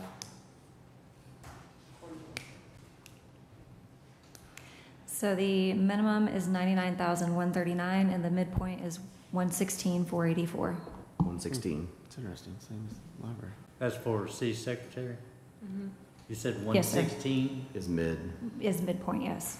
Yeah, so this is above midpoint. No, that is It's not above- midpoint. Midpoint is 116. Oh, I thought it was 116. Yeah, she's at You have her at 105. 105. 161. And I think it should be it was 125 last year. That was my question. Last year was 125. Right. So when do you So it's expect going these down trainings to to be done? 105? Or is that an So she error? can get promoted? 125 was the original budget. But the When projected, do I And it's expect? been changed to 105. Yeah, when she hired, she was making something else, and then she got raised to 105, so. Gotcha. I thought when you, I swear there was a meeting before I was sworn in where you guys put her pay to, We moved it up because when she first got here, she was acting city secretary. What was your first title? It was the same, interim. Interim. You know, But we decided to go ahead and move her up because she We had not removed gotten. the acting from Katrina, Oh, that's what it was. and But we moved her up because she had not been appointed to full city secretary, because the only person who can do that is the mayor, and he refuses to do that. He says we're still training when they've actually so not my done any training. follow-up question is, so. what is the HR director, what is that in the survey? well, the job description was, I think, excuse me, but the job description as accepted is city secretary and HR. but if Right, her. so what is that? Yeah. What If is that? she's been modified to do HR. It was always, as part of my job was HR. It's under the city secretary. But they didn't survey HR director. They surveyed what our actual roles were. So. Okay, and just to add in here, because earlier you said HR was a part of the city secretary, I haven't seen anything for like an HR generalist. We took that out. It's not needed. Who decided that? I did. Okay, Crystal, is an HR generalist needed? It would allow time to actually address some things that need to be addressed. Okay. And what is the difference between a generalist and kind of what you are doing in your HR role? Right now, I'm doing everything. So a generalist would kind of be that frontline staff that could take on like the intake and everything. And So day-to-day paperwork? kind Yes. of? And we feel like we have enough for a full-time position for that? I think we have things that need to be addressed. Okay. And then for the budget, did they look at, because if HR generalist was in there, did they look at what an HR generalist should be Well, paid? last year, it was in at 70,000. Correct, it was. And is that accurate to? They didn't survey that one because we don't have that role. Okay, so what are we doing about the HR generalist position? I would like to hear more that, you said there are things that need to be looked at. The question was, is there a need for a full-time position? I felt like she was answering and saying yes. But I didn't hear that. Okay, Yes? A full-time position of HR generalist? Yes, there's a lot that goes on that, Oh, yes. especially with my role as interim city secretary, I don't have enough time in the day to address everything that needs to be addressed and to get the city where it needs to be, because one of the reasons that you hired me was to make it more professional. Well, that's interesting. Is it, we should separate this altogether? We have a city secretary No, and it's we city have secretary, a HR director separate altogether? no, an Yeah, HR it- generalist is separate. Sounds like that, well, the HR generalist. Okay. is- So yes, it is two distinct positions. Yes. The city secretary is not an HR function. City secretary deals with helping run the city. That's a completely separate type of position than an HR function. We've got 53, 58 city employees. We need an HR, at least an HR generalist, to maintain the HR functions, to properly manage the HR functions for these employees. It is two very distinct positions. And in this budget, we need, you got the city secretary for 105. And we need to look at adding a line for an HR generalist somewhere around the 70,000 mark for the 2026, 2027 budget.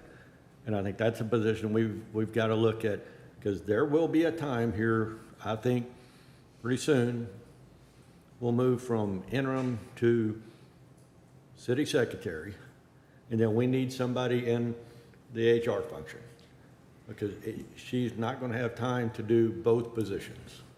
So the HR generalist, they would run HR. They would answer to Crystal, because that is in her job description. She wasn't hired just as city secretary, she was hired as city secretary and But we're talking about splitting them now. But even if you hired a generalist, they would need to answer to her, unless you're talking about hiring an HR director, which would be a much more significant pay than an HR generalist. Well, it may be more, that's true. But she doesn't need that right now, and our city is not large enough to validate that. If she can manage being the city secretary and kind of HR director, if you will, and hiring a generalist at a more affordable rate, and then having them take the burdensome paperwork off. Let me ask Crystal and Mr. Ashton, based on your experience, I kind of go along with Jasmine on this. I think we need just an HR generalist now. Now the question is, who would that person report into? You know, would it be Crystal? Would it be Joe? Would it be, somewhere else? But yeah, I don't think we need an HR director at this point. But No. that's part of how you were. What are your exact HR? You guys give us the guidance on this, because I don't know how it should be structured. In a small city, it is very standard for a city secretary to have HR duties as well. We are getting to the point where we need more. So it would be appropriate to start off with an HR generalist and have them report to me for the time being. And if we decide later on we need to do an HR director, then that would shift over to Mr. Ashton. And then we could determine if that person would be appropriate or if we need to reclassify or what. Yeah, I mean, that makes sense, because you've got an HR background, so it would behoove you to, have an HR generalist reporting into you, since you've got a lot of that knowledge already. So that's fine with me. I just think we need to add in our budget, we need to add a line, at least for an HR generalist. Yeah, HR generalist, and it's interesting because we're saying that we had it last year, but I don't see it removed anywhere or any note. It was kind of secretly removed. Even on your redlined PowerPoint, it just kind of disappears. So unless you were comparing directly from last year's budget, you wouldn't know. It's in the administration. But it was. And he stated earlier that it was in city secretary. I know, but that's what I'm saying, is it's not where he stated it would be. Correct? Of course. I don't know. I'm not following you. What are you saying? Earlier, when we talked about the removal of HR, I can't remember if it said generalist. It was in the government administration. You said it was going to be in city secretary. I said that I took that out because we don't need that anymore. We hired an individual who is city secretary. That's not what you said. And human resources. That's not what you said, but that's What okay. did I say? You said that you'd moved it to city secretary. You did not say that you removed the cost because No, we I had- didn't say we moved or HR generalist to city secretary. This is pointless. It HR is generalist, pointless. do we I all didn't want to say that. add in HR generalist? Yeah, we just Yes. need. Back to 70,000? Back to 70,000, I think that's a good idea. Marcy, just make a line to add an HR generalist line in this block here for 70,000, and add, whatever lines are needed under benefits and all the other stuff. Just And city get- secretary, can you remind us one more time what the low point and midpoint was? 160. It was, low point, or minimum is 99,139, point is 116,484. What do you guys want to do? Leave it because it's first year, second year, increase slightly, what do you? I'm concerned with, it's been 90 days and we still are supposed to do all these trainings, and she was supposed to be approved after 90 days. He told us this, and so I'm just wondering why this is, It's the mayor's prerogative. I understand that, but She got hired last September, and then I understand that. It's been almost a year ago. And then 90 days ago, you told her we were going to do some trainings, and then you would prove it. That's been 90 days ago. Sure. What is your holdup? Like, I don't understand. Like, I don't think any of us on council understand. What is your prerogative? You're the mayor, you make the decision, okay. I mean, somebody's been here for 11 months or 10 months. Okay. What is the reason? What's the Is- reason? is asking. I mean, I'll speak to you later about that. So the citizens can't know, it's just. I gonna will be- speak to you and anybody else later about Okay, that. well, we haven't had a city secretary in over 3 years, an official city secretary, so that's a concern. But I want to go back to, do we need to do anything for benefits with the human resources generalist? Well, we didn't finish. You'll allow that too? We didn't finish your pay. I think, I feel like going up, I don't know, maybe, 5,000, just a little bit, since we're going to be hopefully relieving that HR Agreed. huge role, even though she'll still be reporting to her, or he It'll or give she. her relief. So I'm good with, a little bit of a raise for sure. What do you?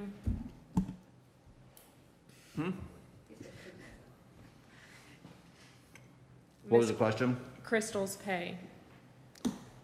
99 is the minimum, and 116 is the mid, and she's at 105. And how? So when bring did up to you start? 110, bring up to 112. bring She up to- started in September. Hasn't been a full year. 11 months ago. Does she get hazard pay? What do you think, Doug? I need a whiteboard to draw out, where did we move things up to? So we're going into a new budget, so we moved you up to 10, were you at 105 and we moved you up to 105? I'm sorry to rehash them. She was at what? I'm sorry. She was at 95, we went to 105. And that was how many months So ago? you gave her, just a few months ago, you gave her $10,000 a year increase. Well, that's kind of what I'm trying to put in my Yeah. Thinking. mind here is, so, and that's what, roughly a 10% raise on that, so. And you said the minimum is 99? And the middle was 116. 116. So she'll hit her 2-year mark right before the next budget. Correct? September? Yeah, This September's your 1-year mark, right? correct. So she will hit 2 years before we review this again. Something to consider. I think I would be up for maybe giving her 5 now and 5 at 6 months in, or something like that, to get her to the mid. I like that phased approach. So put 10,000 in the budget and then do a 5 now and 5 at a 6-month. Yeah, because Review. hopefully someday she'll get appointed as full secretary. What do you mean 6 months? What do you mean 6 months? She's almost been here a year. I understand, but like 5 now, like starts October 1st, and then 6 months later we give her the other 5. Oh, okay, I see. So you're going And, to, I mean, in essence, in all fairness, she's pulling billable duty now. She's pulling city secretary workload. But I'm okay And with HR whatever. workload, so it is, it's like, okay, well, we got 2 positions rolled into one, so the city itself is getting a discount Well, on what we're paying her. I disagree with that description, But now you we're take getting a generalists. position, it's not like, someone's working 80 hours a week to do this job. That's not the case at all. Well, that's, oh, It's done. I highly disagree on the hours that you think she may or may not work. She's constantly working. That I With will. regard to city secretary and HR explicit duties. Yes, There she- may be other extra tasks that the council asks her to do, but that's not the basic role. But it's still work she's doing for the It's city. still We I'm also looking need at the to basic acknowledge role, and I encourage you to do too. We also need is- to acknowledge the fact that she doesn't get paid for meetings like this. She doesn't get overtime. Exactly. So, like, Yeah. you do HCEDC type A?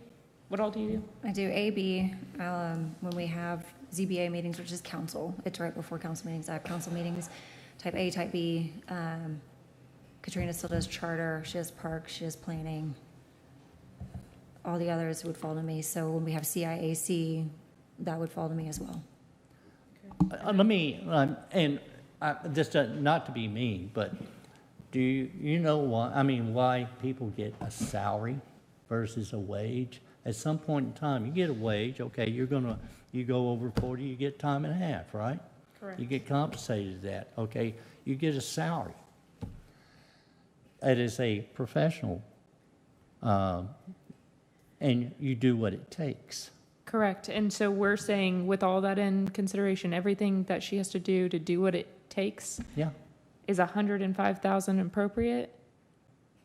'Cause that's she- what was agreed to. That's the question we're asking now, especially with what has been asked from her in the last few months and what's coming up. I mean, we have a few workshops. Well, it also was agreed to within 4 months, she would be appointed as full secretary. And that hasn't happened. So I think we're saying 10,000, 5,000 now, and 5,000 after a 6-month review. I mean, I'd be okay if y'all wanted to do something else. That's just. No, I like that idea.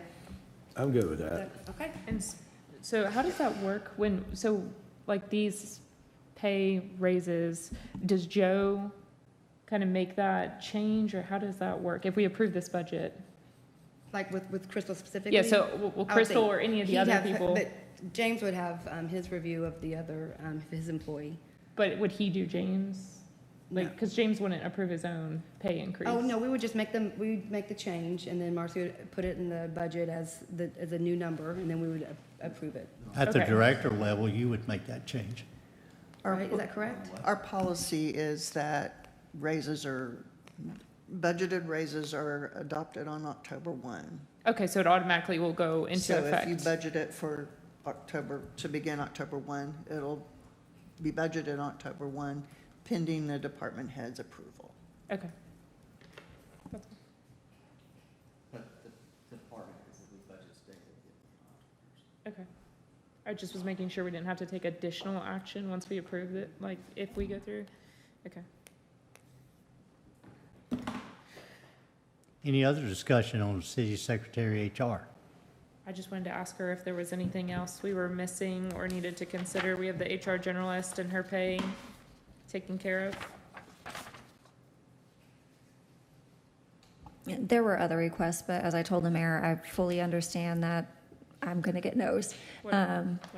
I had asked for, we're currently a TMRS 25-year retirement city, which is not standard. Usually it's 20-year.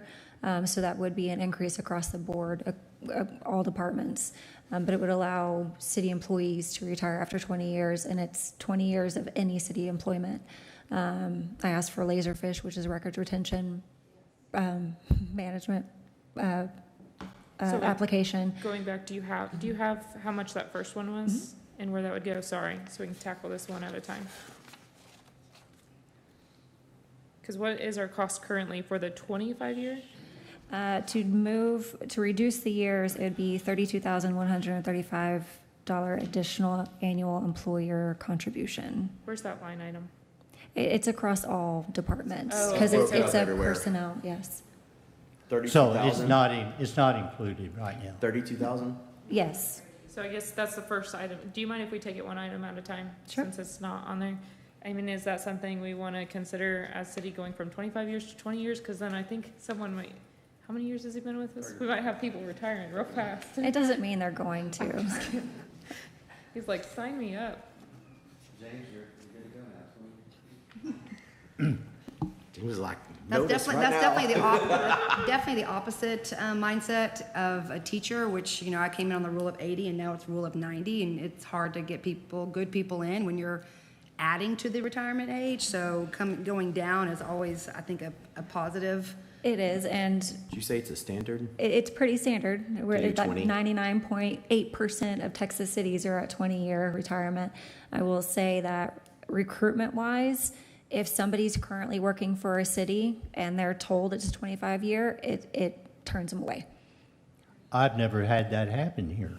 That's good, because last year we were talking about ways to retain people. Let me ask the directors, has good. anybody refused a job because they could only retire at 25 years? That is a consideration, because the question, and I don't know the answer to it. But did they say no because of that?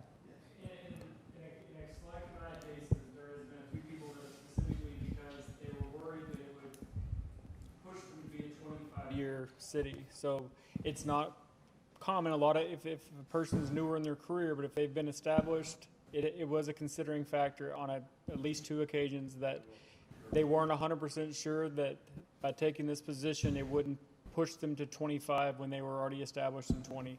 And I do not know the answer to whether it does or not. I don't know if it happens after you're vested. That's something I've just never got clarity on, but. And this is 30, Crystal, is it? this is 32,000 annually? Yes, it Would be the is. increase? Okay. Crystal, so if you work, say, 15 years in City of Fort Worth or Keller, somewhere else, and you work 5 here, can you retire, or is it 20 years in Haslett? You could retire. So it doesn't matter what, you can like city Correct, to it city. follows you. So ours is the negative, so people don't Yes. want to come from other cities. Correct. Okay, so an additional question is, besides the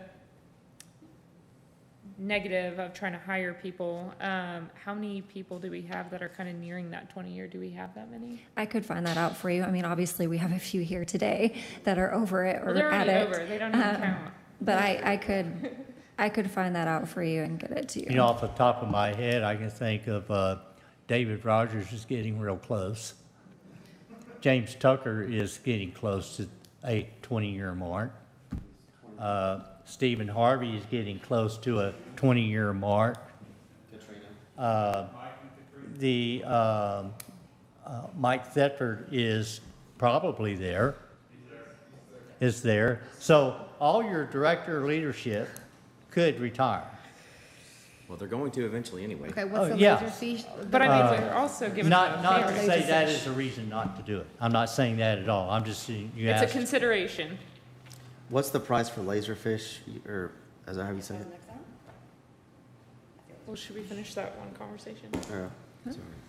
No, you're Marcy good. just started her career, so she's still got a long way to go. Really quick, before we move on to the next item. Oh, you're already vested. So see, I feel like the people that could leave from it are already going to leave or would have. So I don't feel like we're gonna see a significant exodus, especially since most of these people are also getting a right of pay. But what do you guys wanna do? I want to hear all the items. All of the items? The other one was Laserfish. Like I said, it's a records management system. It's widely used in municipalities. I'm pretty sure school districts use it as well. It would be for the initial setup, annual subscription, and I did build in some hours because it'd go through Datamax, ACTA, MSP. They would be the ones we would buy the license from them. It'd be in their contract. So I built in some additional hours to create workflows because they bill those at an hourly rate. It's not part of the initial setup. It would be about $24,577, and that would be citywide, not just city secretary. $24,577. But then there'd be a decreased cost moving Correct. forward. Okay. That's for what again? Laserfish, it's a records management system. Does that mean you can get rid PHIS? of all of those file cabinets? Yes, not all, but yes, it would. FICHE? FICHE? Correct. Yes. Oh, I spelled that wrong. Okay, what's the next item? The last one that I requested was salary.com. It's a subscription. It would be a 3-year contract at $3,300 a year. That would help us to avoid costly salary surveys moving forward. I mean, it'd still be good to do them every 5-10 years, probably 5 years, but the salary.com is a subscription that we would be able to get real-time data and compare our positions. If you had to, and maybe this is a hard, I don't know if you can say you don't want to answer. If you had to choose between Laserfish and going from the 25-year to the 20-year plan, you can plead the fifth. It's tough. Laserfish would be, I mean, they're both really beneficial for the city. I If mean, you had to pick, like, obviously, one this if I year and had to one pick next year. one, I would probably do Laserfish because it would actually be a huge impact for the entire city. How much is it? 24. And we could always look at the, changing our retirement city the following year, you know. Are any of y'all planning to retire? So we might do that next year.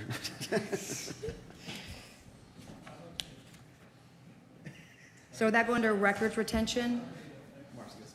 Yes. Yes, okay. I almost think for the salary.com, I think it's great, but I think if we just got this study done, I think we could wait a year or two before the information is outdated? Would you And agree? like I told the mayor when we met, I'm fully okay with no's because you don't know the answer unless you ask. So that's why I asked for the moon. So what do you think about salary.com? I think it can wait because of the study. We just paid a lot of money for a study, so I think we can wait on that till next year. Will it do, what else does it do besides studies? It's really meant to be like real-time comp data. Oh, okay, so that's, okay, then I agree. I think that could be probably postponed 1 year. You know, one of the comments I made when we talked about that, you go to these different firms to do these salary surveys, you'll get different numbers back. It depends on who you ask, what consultant you use. I don't know anything about these people. Where do they lie in these comps and things of that nature? So just be aware of that. Right.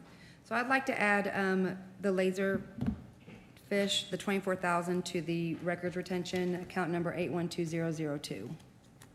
And what does the Laserfish, I know we talked about, what does that do for you? It's a What records- does it do for the city? It's a records management system. As we talked about, it would be citywide, so we could actually take our paper documents and store them, which would eventually allow us to get rid of the storage that we're paying for our documents as well. And it allows us to actually search for documents. So we have open records requests, we can type in a search, and it actually pulls up all the documents that So we it need. digitizes everything. Is that correct? Yes, it does. And stores it on the web. I believe it is cloud-based. And then you're proposing that we would eliminate hard Safe site. document storage. Yes, eventually. It would take time, obviously, to scan all the documents in, but it would eventually allow us to get rid of safe site. I don't know that I would get rid of the hard documents at all. Well, question, would that be a part of, do you see the HR generalist taking on kind of that scanning in and getting it organized responsibilities? I don't know, I mean, it could be, yes. Because I'm trying to think, you're saying it's a pretty significant time, like, will you It have would it? take time to scan it all in, absolutely. So I'm just making sure we'll be able to get our use from it. Yes, we could utilize some different staff members to help with it, because we could have the different admins and the different departments do their portion too. Okay, so you can. I agree with Tanya.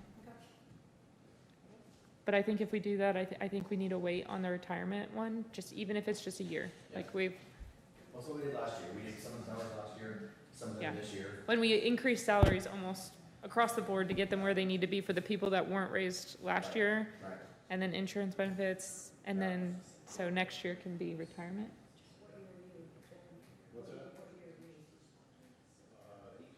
Okay, so, wait a minute, we're gonna, I'm not going anywhere. That's good. I like it here. Good. All right, so anything else with city secretary? No, and again, like I told the mayor, I fully expect no's. You don't know if you don't ask. well, thank you. And Marcy, so did you get all that? We made city secretary 115, total HR generalist 70,000, and laserfish 24,477. Oh, was it 570? Yes, 24,577. So of the 4 programs, it's NeoGov and Laserfish, correct? Crystal? Oh, yeah. Sorry, I wasn't sure you were Of asking the me, I'm sorry. Of the Yes. 4 programs you requested, it's going to be NeoGov and Laserfish. Yes, sir. All right. Any other discussion on City Secretary HR?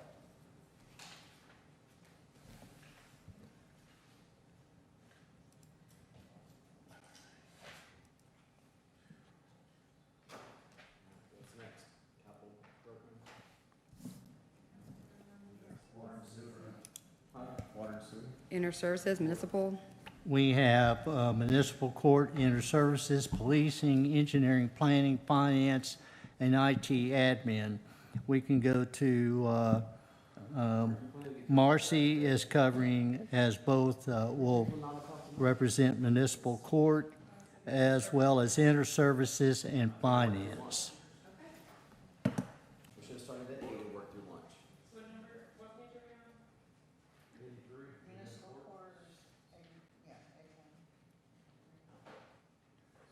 All right, municipal court.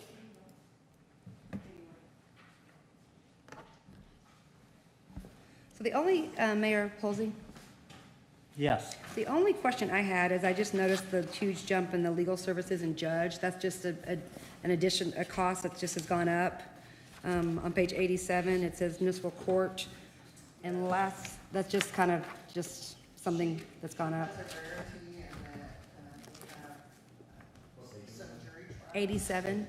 We have some jury trials scheduled Okay. on the docket, and we don't normally have jury trials, so she's got some additional judge and prosecutor time, and then some additional expenses for witnesses and, or not witnesses, jurors, selection of jurors and things like that. So that's most of the changes in her department are related To the trials, okay. Wait, can you go back up? Because our municipal court does not look like that. Here's the new page that we, for municipal court. Okay, we also don't have that. But that's not what ours shows. And if you go up, Marcy, what? Because he made all those changes and didn't tell us. Mayor, can you scroll up? Because it shows 25-26 as 24,100 and then 26-27 as 24. That doesn't match.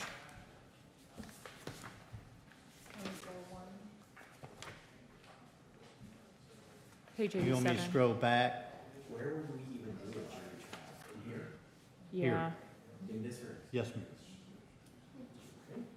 So the municipal court you have, we do not have that at all. And ours says 24,100 and 24,100. That's last year's, correct? That's last year's. Yeah, he's showing last year's. I know, but shouldn't that be what 25-26 is? Why are we showing that 25-26 was 24,000? Oh, that's what you're saying. On page 87, the column on the left is, If you're looking for municipal court, the changes that, and we noted that this was at the bottom, so here is that. And if you go on page 87, the last item, 8180-06, that's what this is, that has these items in it. I know, but last year should not be changed. Last year's is showing this upcoming year's budget. That's incorrect. It should be showing the 2025-2026 budget. Do you see it on page 87? Yes, one of the jury trials is coming, we're revising the current year. Oh, okay, so you're saying that this is Yeah, this is the estimate for what's really gonna happen before, before October 1st. Yeah, and then there's one, and then it's gonna happen again. So that's why the change, okay, that's much, I'm sorry. No, I no, no. wasn't following you. no, you're good. Yes. Any questions on municipal court? that was it for me. You're gonna go visit salaries.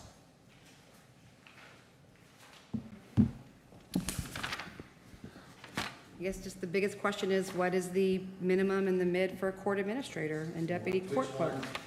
Page 83. Yeah, I get that. Which one is, this? She's deputy court clerk. Can you, Where did Katie, so she got demoted?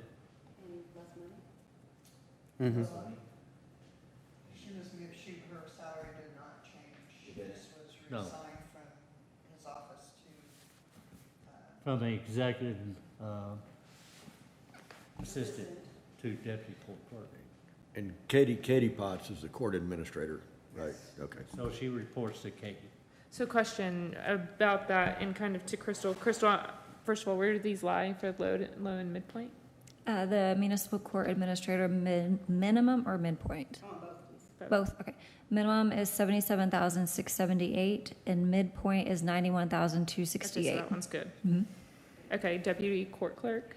The minimum is 43,254 and midpoint is 50,822. Okay, so she's good. Now, question, you removed her from executive, what was the role? Assistant. His Okay, assistant. and what was the potential pay for that? $80,000. Okay, so did we as a city document any wrongdoing on her part before pretty much, I don't know, that just seems like good example of why we need HR.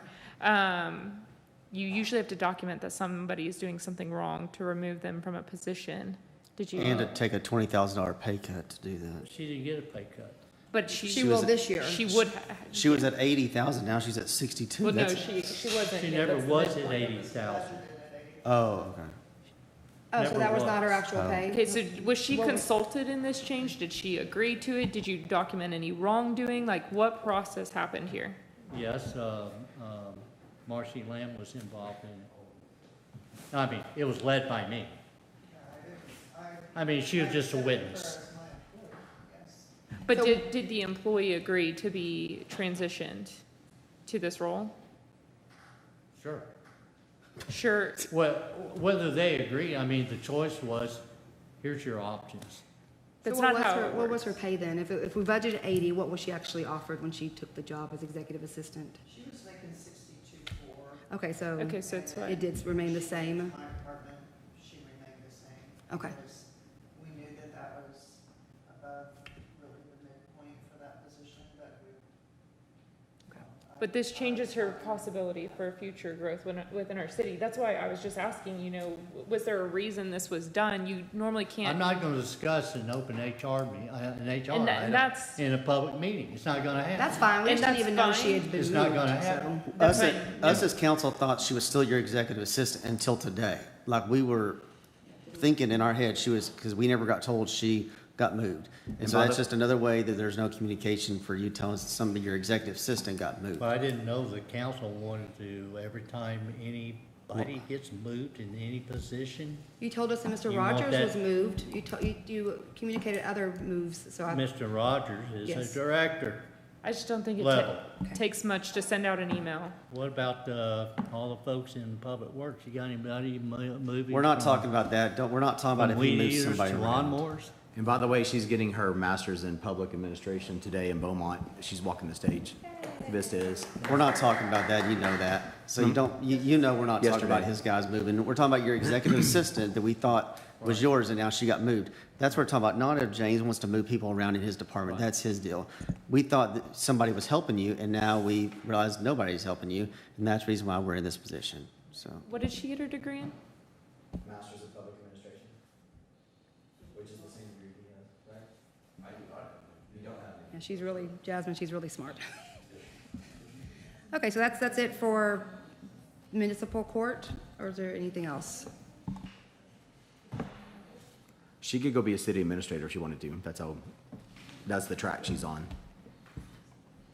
Jasmine. With the time She that could go we're be a city administrator if she wanted to. That's the track she's on. Yeah, the question I was asking her is, would she qualify for a HR generalist role? Since she is slightly overpaid for her position and that degree, I think it would communicate, she would probably need some HR training, but I was asking Crystal Gotcha. if that's something, and that definitely she could potentially apply. That's all, sorry. That's okay. Just If- so we're not stopping her forward progress as someone who is newly, like, graduating and moving forward. I don't know. It was just a question. Gotcha. If nothing's changed, with the time, it's already 4 o'clock, so. We're gonna keep moving.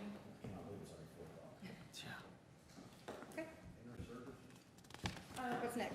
I'm Mayor sorry, Hulsey? Well, I don't know what's next. What have y'all settled on?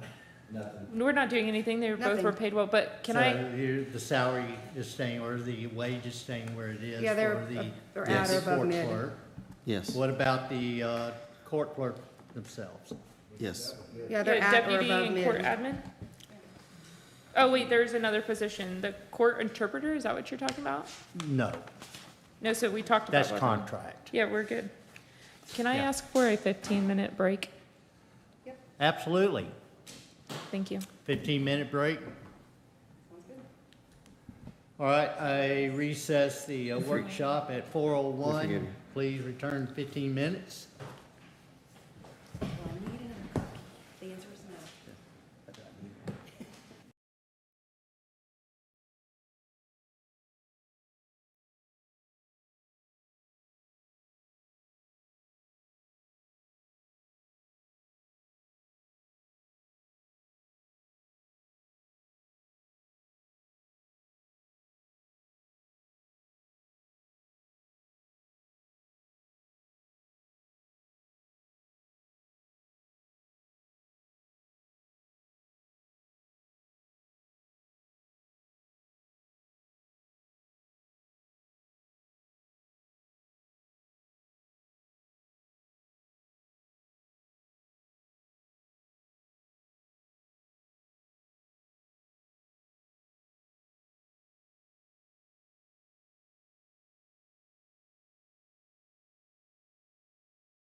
All right, I called back in session the workshop at 4:17 PM.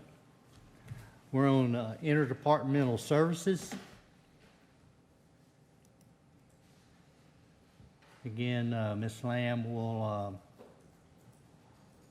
represent that.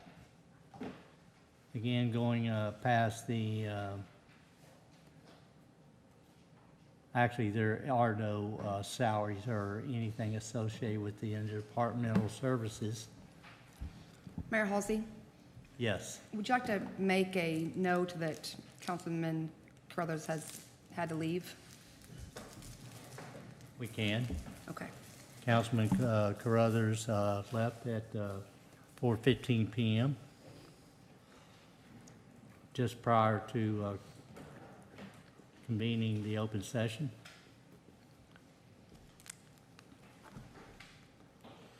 Mr. Mayor, Yes. for the volunteer banquet, I had a question.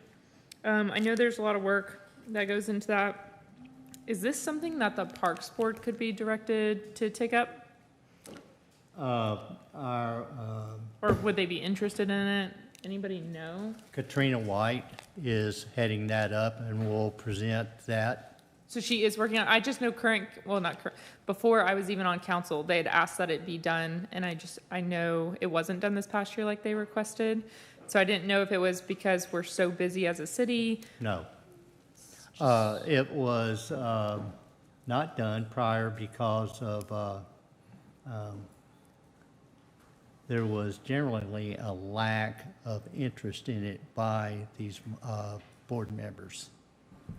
I thought they were That always was very well staff attended. input, that it was very difficult to get people to show up. Nonetheless, Katrina White, our special events coordinator, is handling that. Mayor So Hulsey? if we could go to, here we're at Inter Services. I'm at Employee Recognition right here. What page is that? 103. Can you recognize Tanya, though? I'll wait till we get to the volunteer banquet Okay. item. So this is employee recognition. Some of these items have been decreased, not a large amount, but that's just going back to historical expenditure.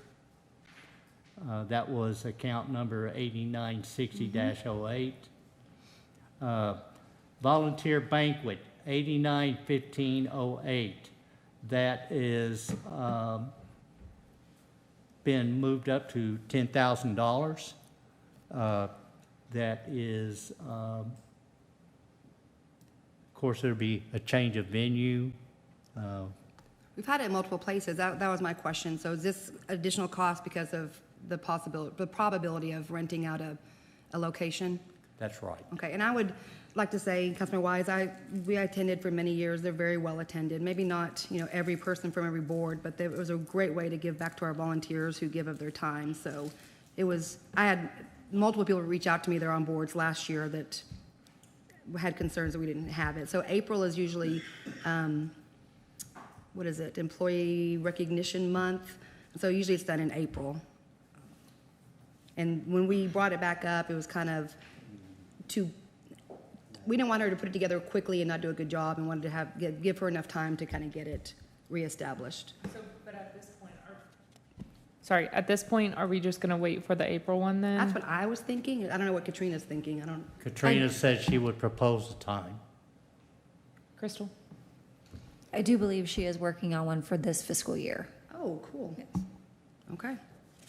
Crystal, can we put it on for the next agenda item to just hear an update from her and make sure, because if it's gonna be more than a few months out, we might wanna just wait. We don't wanna do them 6 months apart or just change the date. You know what I'm saying? We're getting kind of dangerously close to the next. Yeah. All right, very good. Next item, 8528-08, National Night Out.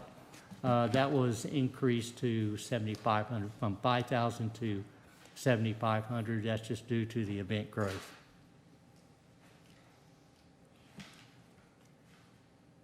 Advertising and promotions, that has been decreased slightly. That's just, again, based on historical expenditures. Where do we advertise? 8912-08, or excuse me, Well, we're going, 852608 is the account number.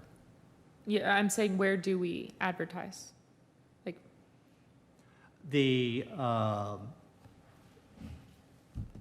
advertising is, Katrina could better well answer that, is they have materials. This is for all these different events that we have, whether it be the 4th of July or Christmas or Easter or National Night Out.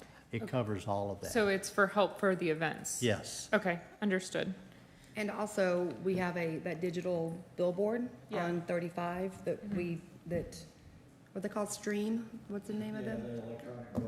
That we are able to give them information they can put, But that's free of cost. and that's free, Yeah. correct? But we have that as well to advertise. Okay, I knew we had also put recently up at the library and the fire station, the marquee, so I wasn't sure. Yeah, thank you. Our next item is newsletter. It's increased slightly. The vendor is going up slightly.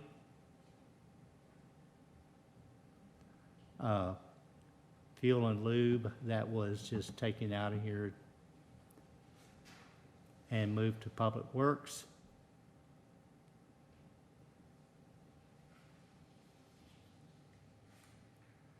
City memberships on inter-services here.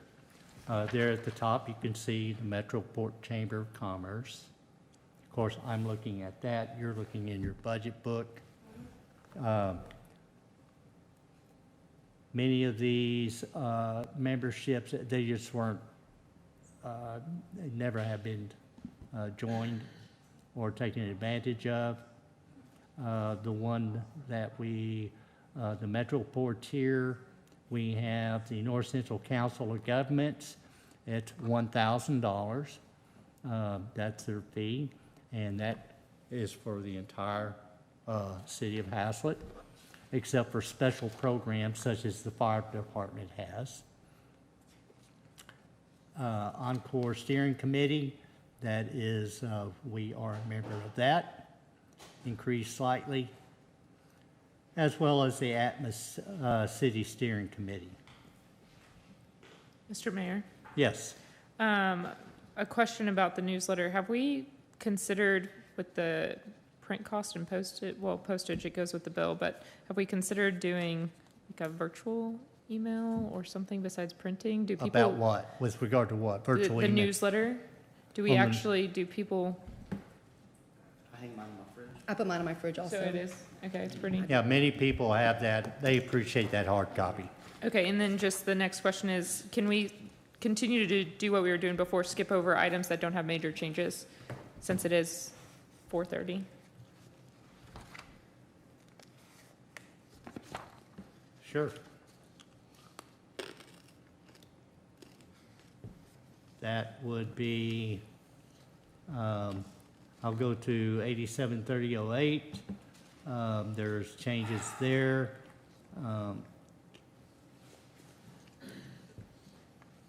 The inter-services takes care of the cleaning of the carpets and windows, et cetera, for those things that we contract out.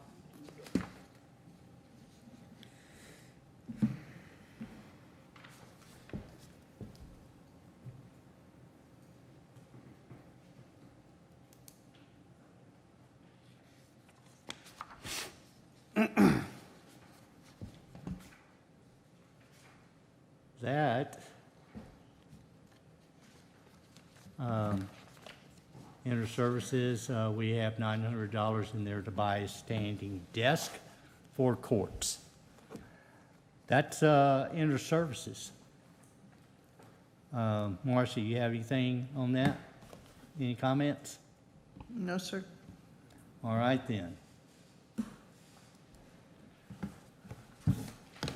Next item we go to is finance.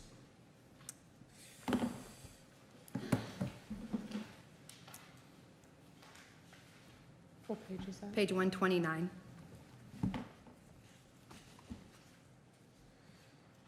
All right, going past the salaries and benefits, of which we'll come back and visit.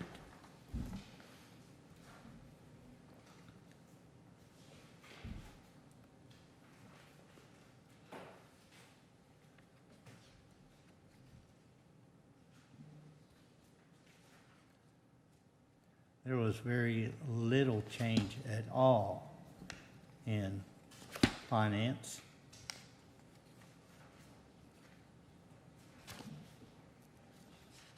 The one change that I'll make is with regard to the appraisal fees. That's account number 9500-12, having to do with the appraisal fees. Significant reduction in the Tarrant Appraisal District from 43 to 15,000. Tarrant County, however, is increased from 14,000 to 38,000, and the Denton County fee included the Tarrant County fee. The Tarrant County fee increase is due to increase in development properties. Do you want to speak any more to that?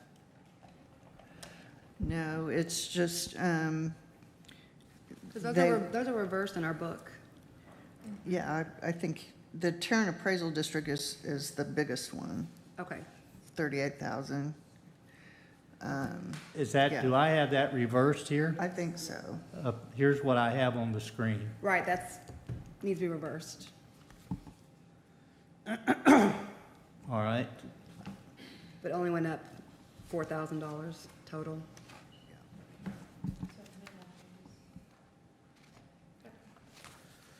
Mayor, since that's the only change to discuss, can we go back to salaries? Yes. Crystal, can you do your thing? All salaries are currently above the minimum. If we start, do you want to go through them or just? Who, I who, guess, yeah, go ahead. who is the assistant finance director? We don't have one currently. Wait, so this budget, Well, it's budgeted 45,000. It's split, so it's budgeted at 90. My salary and all of finance is split 50-50 between, well, not all. Most of the employees are split 50-50 with water. And then Katrina is 90-10 and Sabina is 10-90. But it My says, billing clerk. it says right here, the assistant city administrator, finance budget, blah, blah, blah, 50-50, that's you. Yes. You're at 76 times 2, and then there's another assistant finance director split 50-50 with water and sewer. They're at 45. So who is that? She's It's not asking. filled. It's an open position. Are you Oh, asking it's for that? open. It's, okay. It was authorized in the current year. I just haven't hired anybody. We So I created left that it in last there. year. Okay. Okay. So, question, your position is Assistant City Admin Finance Budget, is that a normal title? That was a title that Joe recently promoted. Okay, that's why, okay, the Yeah. Assistant City Administrative Finance. So, and then the Assistant, what were you before? Finance director. Okay. Oh, I see. Got it. Okay, so where does that, where's the low and the midpoint for that? Looking at finance director, minimum is 126,530, midpoint is 148,666. Okay, so she's at the appropriate place. And what about Assistant Finance Director? It's currently vacant. Minimum is 99,139 and midpoint is 116,484. Have you had any people look at that position or like? You know, I really haven't.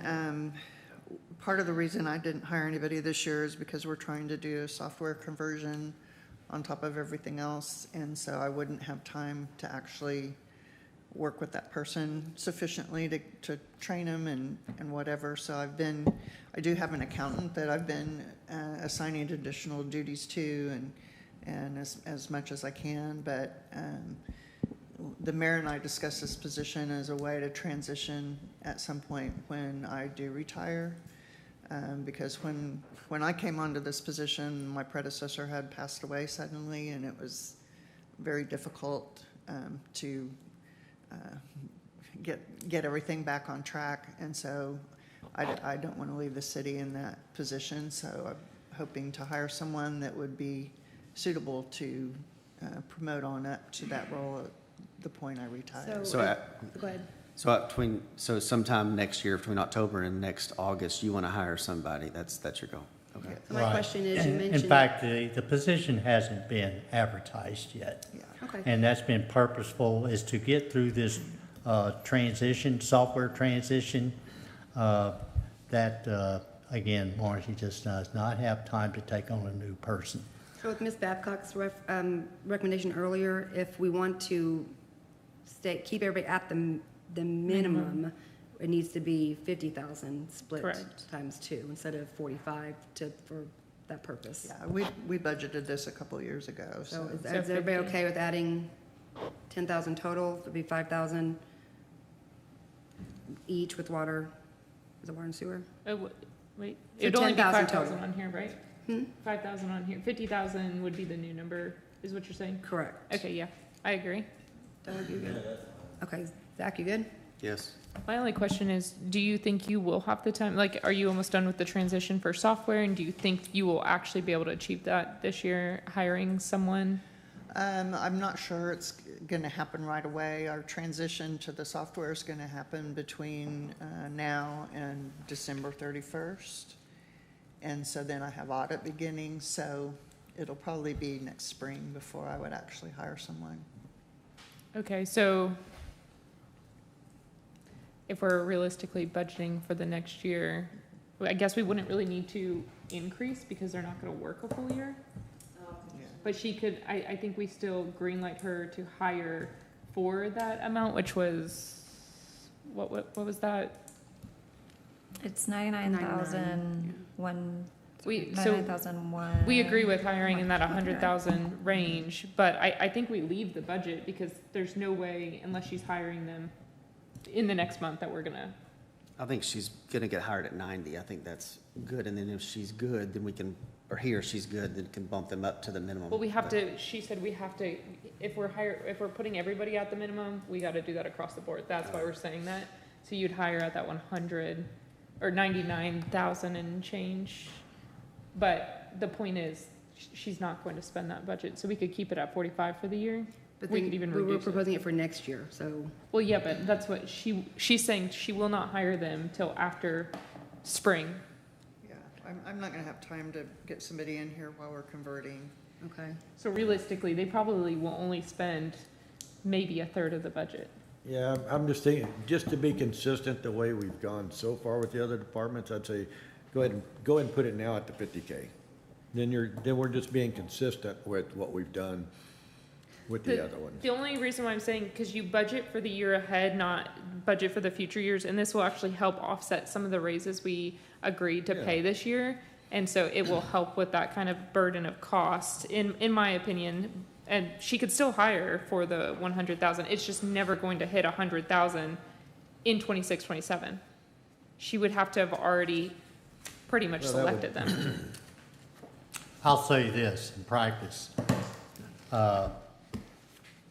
If we cite a maximum on this budget, that's the maximum that they would be hired at. If you're gonna have a maximum of 90,000, that's what they'll get hired at, not 100, even though you're only in the partial year. That's not true. That's our practice. Practices change all the time. We could talk about it as a That's council. right. So if you want to make a budget change on the salary, you make the budget change on the salary. Doesn't mean that you have to, if you have your maximum here for this, the assistant to finance director at $100,000, doesn't mean you can't hire them at 90. It's apples and oranges, whatever. Yeah. Right, Like I kind of agree with keeping it consistent and putting it in, even if it's not going to probably ever I mean, be. it's, I see what you're saying, it'll look, It It's looks like we're 10,000. spending more than we are. it's $10,000. I was saying in more general of like, we're not even gonna spend the 50, or really speaking about it, we won't spend probably more than $35,000 this next year on the position, but whatever That's you true. guys wanna do. Someone make a decision. We'll go with Mayor Pro Tem. I think Doug. Oh, I thought you had already suggested. I'm sorry. No, it's fine. I agree with Doug. I think the 10,000 should be included. Was it you? Yeah, I'm it was sorry, him. It was Doug. okay, but I agreed with him. So, yeah, to move it up to 50,000 here and 50,000 there to make it 100, just so it's consistent, we know what it is. But I do understand what you're saying. All right then. Any other items under Finance Director Personnel? Wait, did we talk about accountant? Accountant. Yeah, I think you said. Our staff everybody- accountant. Everybody was, Everybody's above minimum. Okay. All right. And that takes care of that. That takes care of finance, interservices, and municipal court. The next item we'll go to is policing. I'm sorry, what? Policing.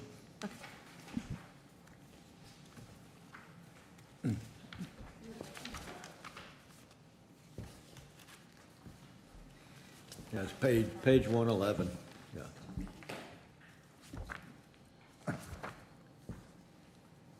Yeah. This is very simple, straightforward. This is the Tarrant County Sheriff's Office contract. We will not know what that is, but what we did is apply 10% cost increase from last year's contract.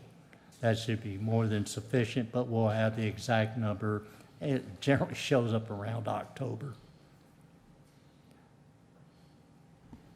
The only thing I had for this is there anything, I saw we used to have LiDAR traffic speed radars. Like, do you know the things where you put it up and if you're going over a speed limit, it lights up red and blue? If we could put one on intermodal, I mean, they are dangerously fast and no one is patrolling that area. What part of intermodal? Or between Pask and Blue Mound. Okay, south of Hassett Parkway. Yeah. Do you know what I'm talking about? People, I mean, Yes. they're going well over 60 miles per hour on streets where people are just walking in very poor lighting. Like, is that something we should consider? Yes, but that would not be under this item here. That would be under, we would take that into Public Works. We address those traffic control issues there. Okay, so it's not a part of this anymore. And we did a speed study on intermodal. And yes, they do travel pretty fast. In fact, we had our system clock somebody doing 90 miles an hour through there.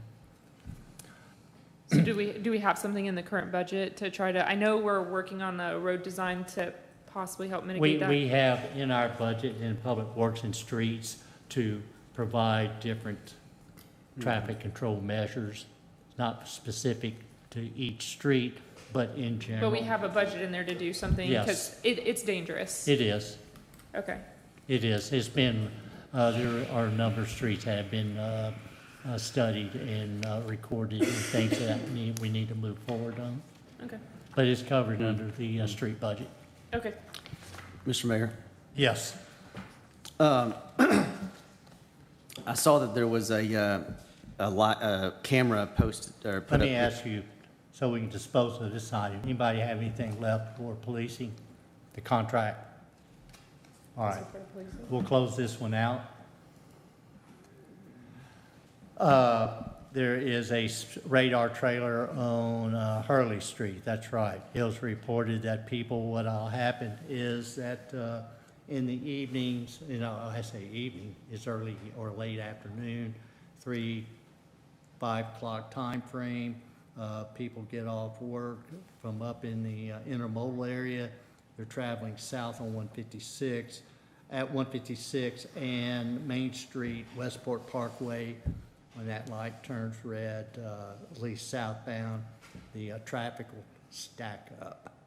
And now TxDOT has agreed to remedy that with striping to have a larger stack-up lane. But nonetheless, is that people will take a right onto Hurley, cut through there, and go to the Main Street 156 intersection to go east on Westport Parkway.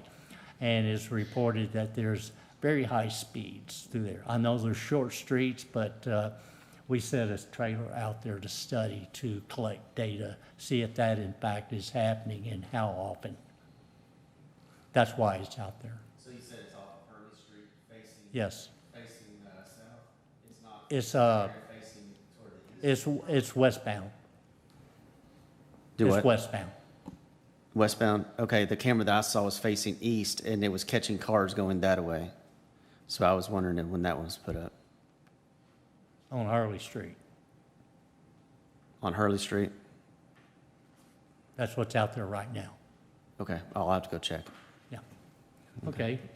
Our next item, policing. Let's go to engineering and planning.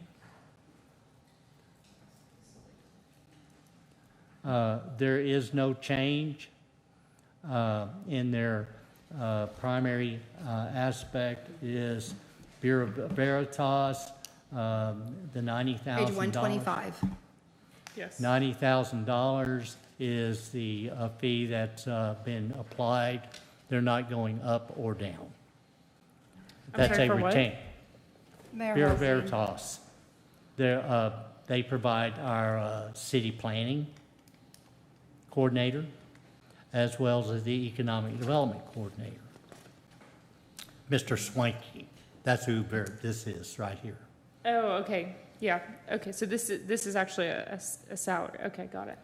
Go ahead. With my question, so this, I guess it hasn't really been called out of it's pretty generic, city planning services, so is there any way to have clarification on what that exactly means?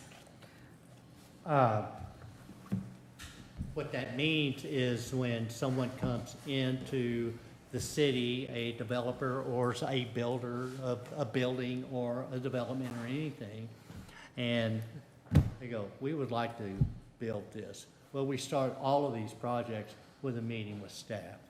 And that person, the planner, Morris, is present. And they'll give a high-level overview of here's our ordinances, here's our development standards, here's where you go. Now, always they'll meet in conjunction with what we call the DRC, Design Review Committee. We have all the department heads there so they can all share with this potential developer or builder, or whomever it is, here's the requirements, just to get them off headed in the right direction. Also, with regard to, they'll represent, you've seen in city council meetings, there's site plan approvals, preliminary plats or final plats, certain ordinances.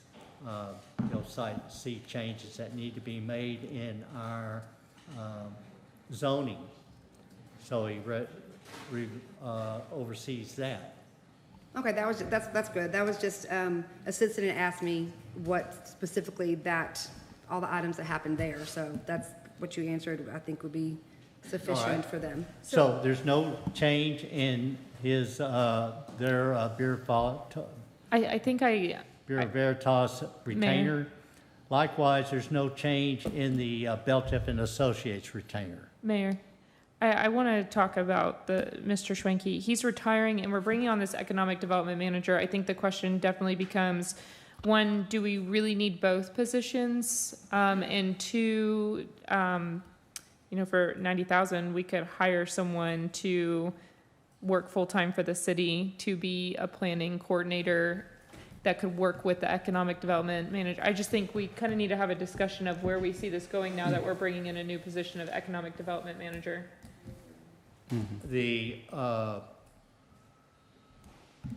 I would recommend that you go ahead and keep this. If it should come to light, okay, you're going to hire a full-time economic development director, fine. Then if you decide as a council we want to hire a full-time planner, fine. But until those decisions are made, you've got it covered right here. Yeah, but I'm just wondering if that's something that we need covered and we need someone coming in, or is that something our staff can hold over? Because we don't want to hire someone and get them into the position or contract someone that replaces Schwanke and they get into things. And then we bring on this economic development manager, which really this position should probably fall under that. I liked when we had two separate positions because we had someone that could focus on economic development and someone who did all the planning. It was in-house previously in 2021. Our planning director was paid $95,000. So I don't know, I mean, just the $90,000 is cheaper, I'm not sure, or is less of an amount. I don't know if after all the, the billing, if that's called out anywhere, if it is. Now, let me further It expound. was Walter Reeves and then it became. This Wesley. $90,000 1 second. is split. 1/3 is paid by EDCB, 1/3 is paid by Type A, and 1/3 by the city. So really it's for 270,000? No, total of 90, Okay. split 3 ways. A and B pay 30,000. If you look in the budget summary, you'll see as part of transfers in from Type A and Type B is $30,000 apiece for that. Okay, so they reimburse the general fund? Yes. Okay, understood. So to go back, if you do see merit in both, do you see this person working level with the economic development manager or under the economic development manager? Under. So if it's under, then you should hire that manager first and then let them come in and talk budget, and this is something you look for. I'm not sure, in the past, though, were they They're both 2 considered independent directors? positions. In the past, right? They didn't They're report to they're each other. totally independent. But they shouldn't, I mean, they have to somewhat work. Oh, they work together, but like I said, I'm just saying in the Yeah, no, past. this is just talking. Yeah, they were 2 independent directors, and then when we went to one, then the EDC kind of nothing happened there because Morrison Bureau Veritas was kind of a planning group. To me, the biggest question is, do we want to continue with the contracted planner or in-house? And I don't know, maybe we start with the in-house economic development director first, and then transition to an in-house planner? How many hours does 90,000 get us? What's the contract? How many hours? Yes. It's not hour specific. He does whatever it takes to do whatever that workload is. That is not how contracts work. What is the It contract does with say? this contract. And There's no hours specified in that contract. So what is the specifications for the contract? Because I know for a fact it doesn't say as much work as the city of Hazlet needs for $90,000 a year. I pulled up Morse's contract a while ago, and I'll try to pull it up again. My question is, how does Type A and Type B benefit from this planner position? I know they benefit from, well, they would from an EDC director. From him being their economic development coordinator. Okay, no, so, okay, we're talking about a He planner. generates reports for them. He No, goes how does to the their meetings. how does the planner benefit Type A and Type B versus an economic development director coordinator person? How does the planner benefit Type A and Type B? And that's my question. He gives them any information, he provides development reports, things of that nature.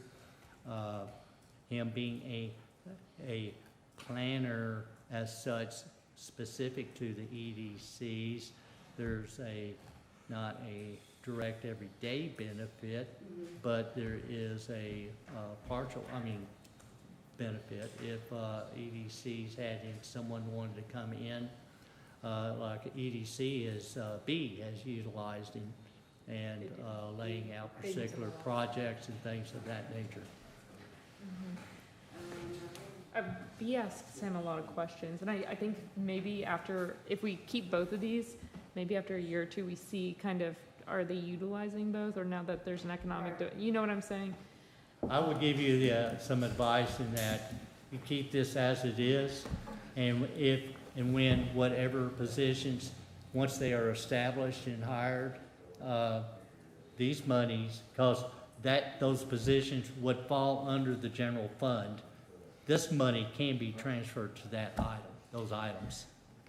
I'm looking at the contract right now, but I'm trying to, it just talks about billing once a month.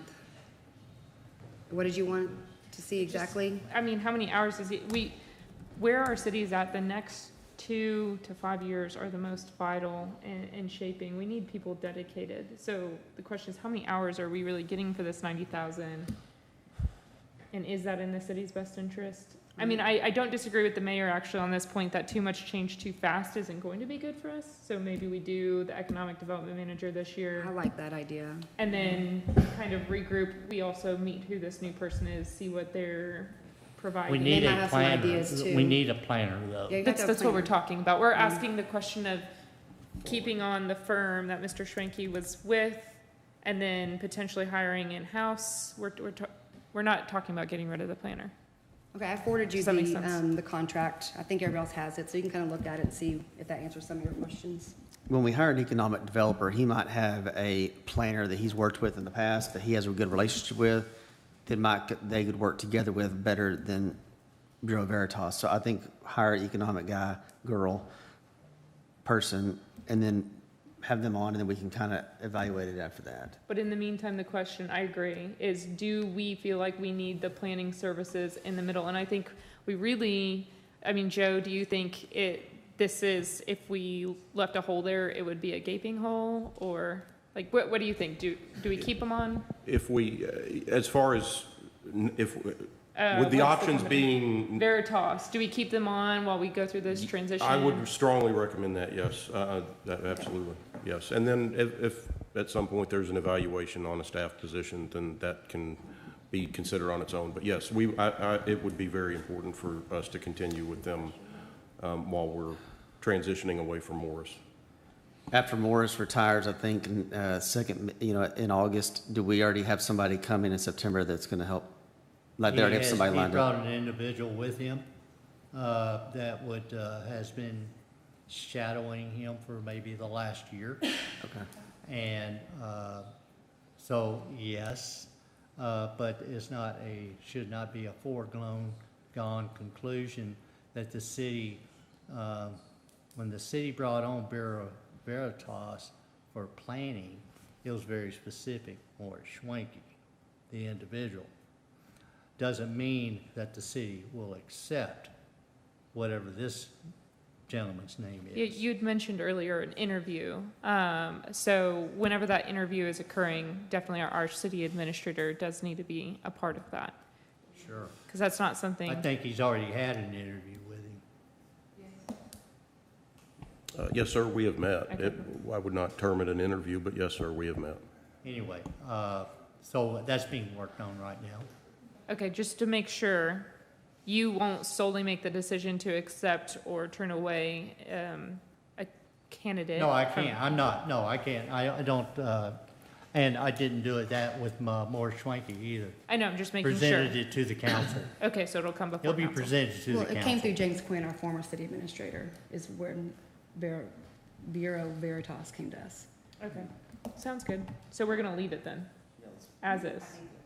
I think we do, yes. All right. No, we're fine, yeah. Any other questions on engineering and planning? I'm sorry, guys. And yes, why do we have just these standard 150, 100,000 line items that can kind of be used in a 90,000? It kind of leaves us open to a problem that we have in the city of people like getting projects going with Mr. Anderson before they're really brought before the council. I mean, we have every project we go to him with should be brought before the council and approved, and if we don't have the money for it, we should be amending it. Why do we have these generalized line items? Which one are you talking about? What's the account number?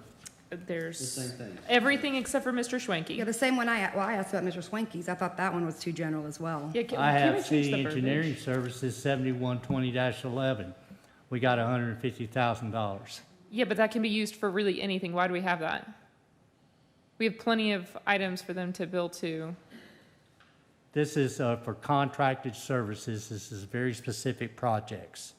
Okay, and we have line items for very specific projects. But this would be a project in the future you're not even aware of. Then it You can't be- don't know what the name is, but you cannot budget for it. you have to you've got to allocate funds for a resource to address these things as they come. But if something came up that we didn't have budgeted, we could amend it. We shouldn't have a You generalized shouldn't line have to item. amend your budget If for it's an unplanned, $10,000. if it's an unplanned expense, we should. Well, this is a planned expense. You know this is gonna happen. No, we don't. This is a random, you're saying this is for a project we haven't even thought of yet. So, Right here, the city engineering 127. That was my question as well. Is this 90, 150, 100, and 90 they're just generic? I know that's what they've been in the past, but is there a way to call out so it's more specific and there's more transparency for the council and for our citizens? 100%. I think let's go to Plan Development Engineering Review. This first one, 7118-11. It says Plan and Development Review for Engineering Requirements contracted with Beltiff and Associates as city engineer. So that $100,000 there, we don't know what the name is. We know it's coming. There is business coming that we have to address. So those funds, do we know it will be $100,000? No. Do we know it'll be $80,000? No. But we need to allocate some funds to keep a business going. So I guess my question is this typical for other Yes, ma'am. cities? And that, to have this kind of, is there a better way or is this just the way it is? Isn't this plan development engineering review what the developers pay for? Yes. So they come in, they ask for plan review and things like So that. they reimburse. And then they do it, and then they pay a fee for us to do that review. That's what that line is, isn't it? That's true. So we get it back, but It what, is reimbursed. okay, but what about the city engineering services? I get the plan development one, But- looking at it, but what about the city engineering services? Special Engineering Projects, is that the title Nope. of it? City engineering services. I think pretty much everything that Belchiff Associate does, the council knows about. I don't think we've gone to them and said, hey, I need you to work on this. I think I completely disagree. There's been several things that have been started, like I forget the name of the mayor's project, to those designs, and they charge to these overarching accounts. That's how that's allowed. Oh, absolutely. In the past, I've gone to Belchiff and I said, I need you to look at this, just a preliminary investigation of something to get an idea of what's this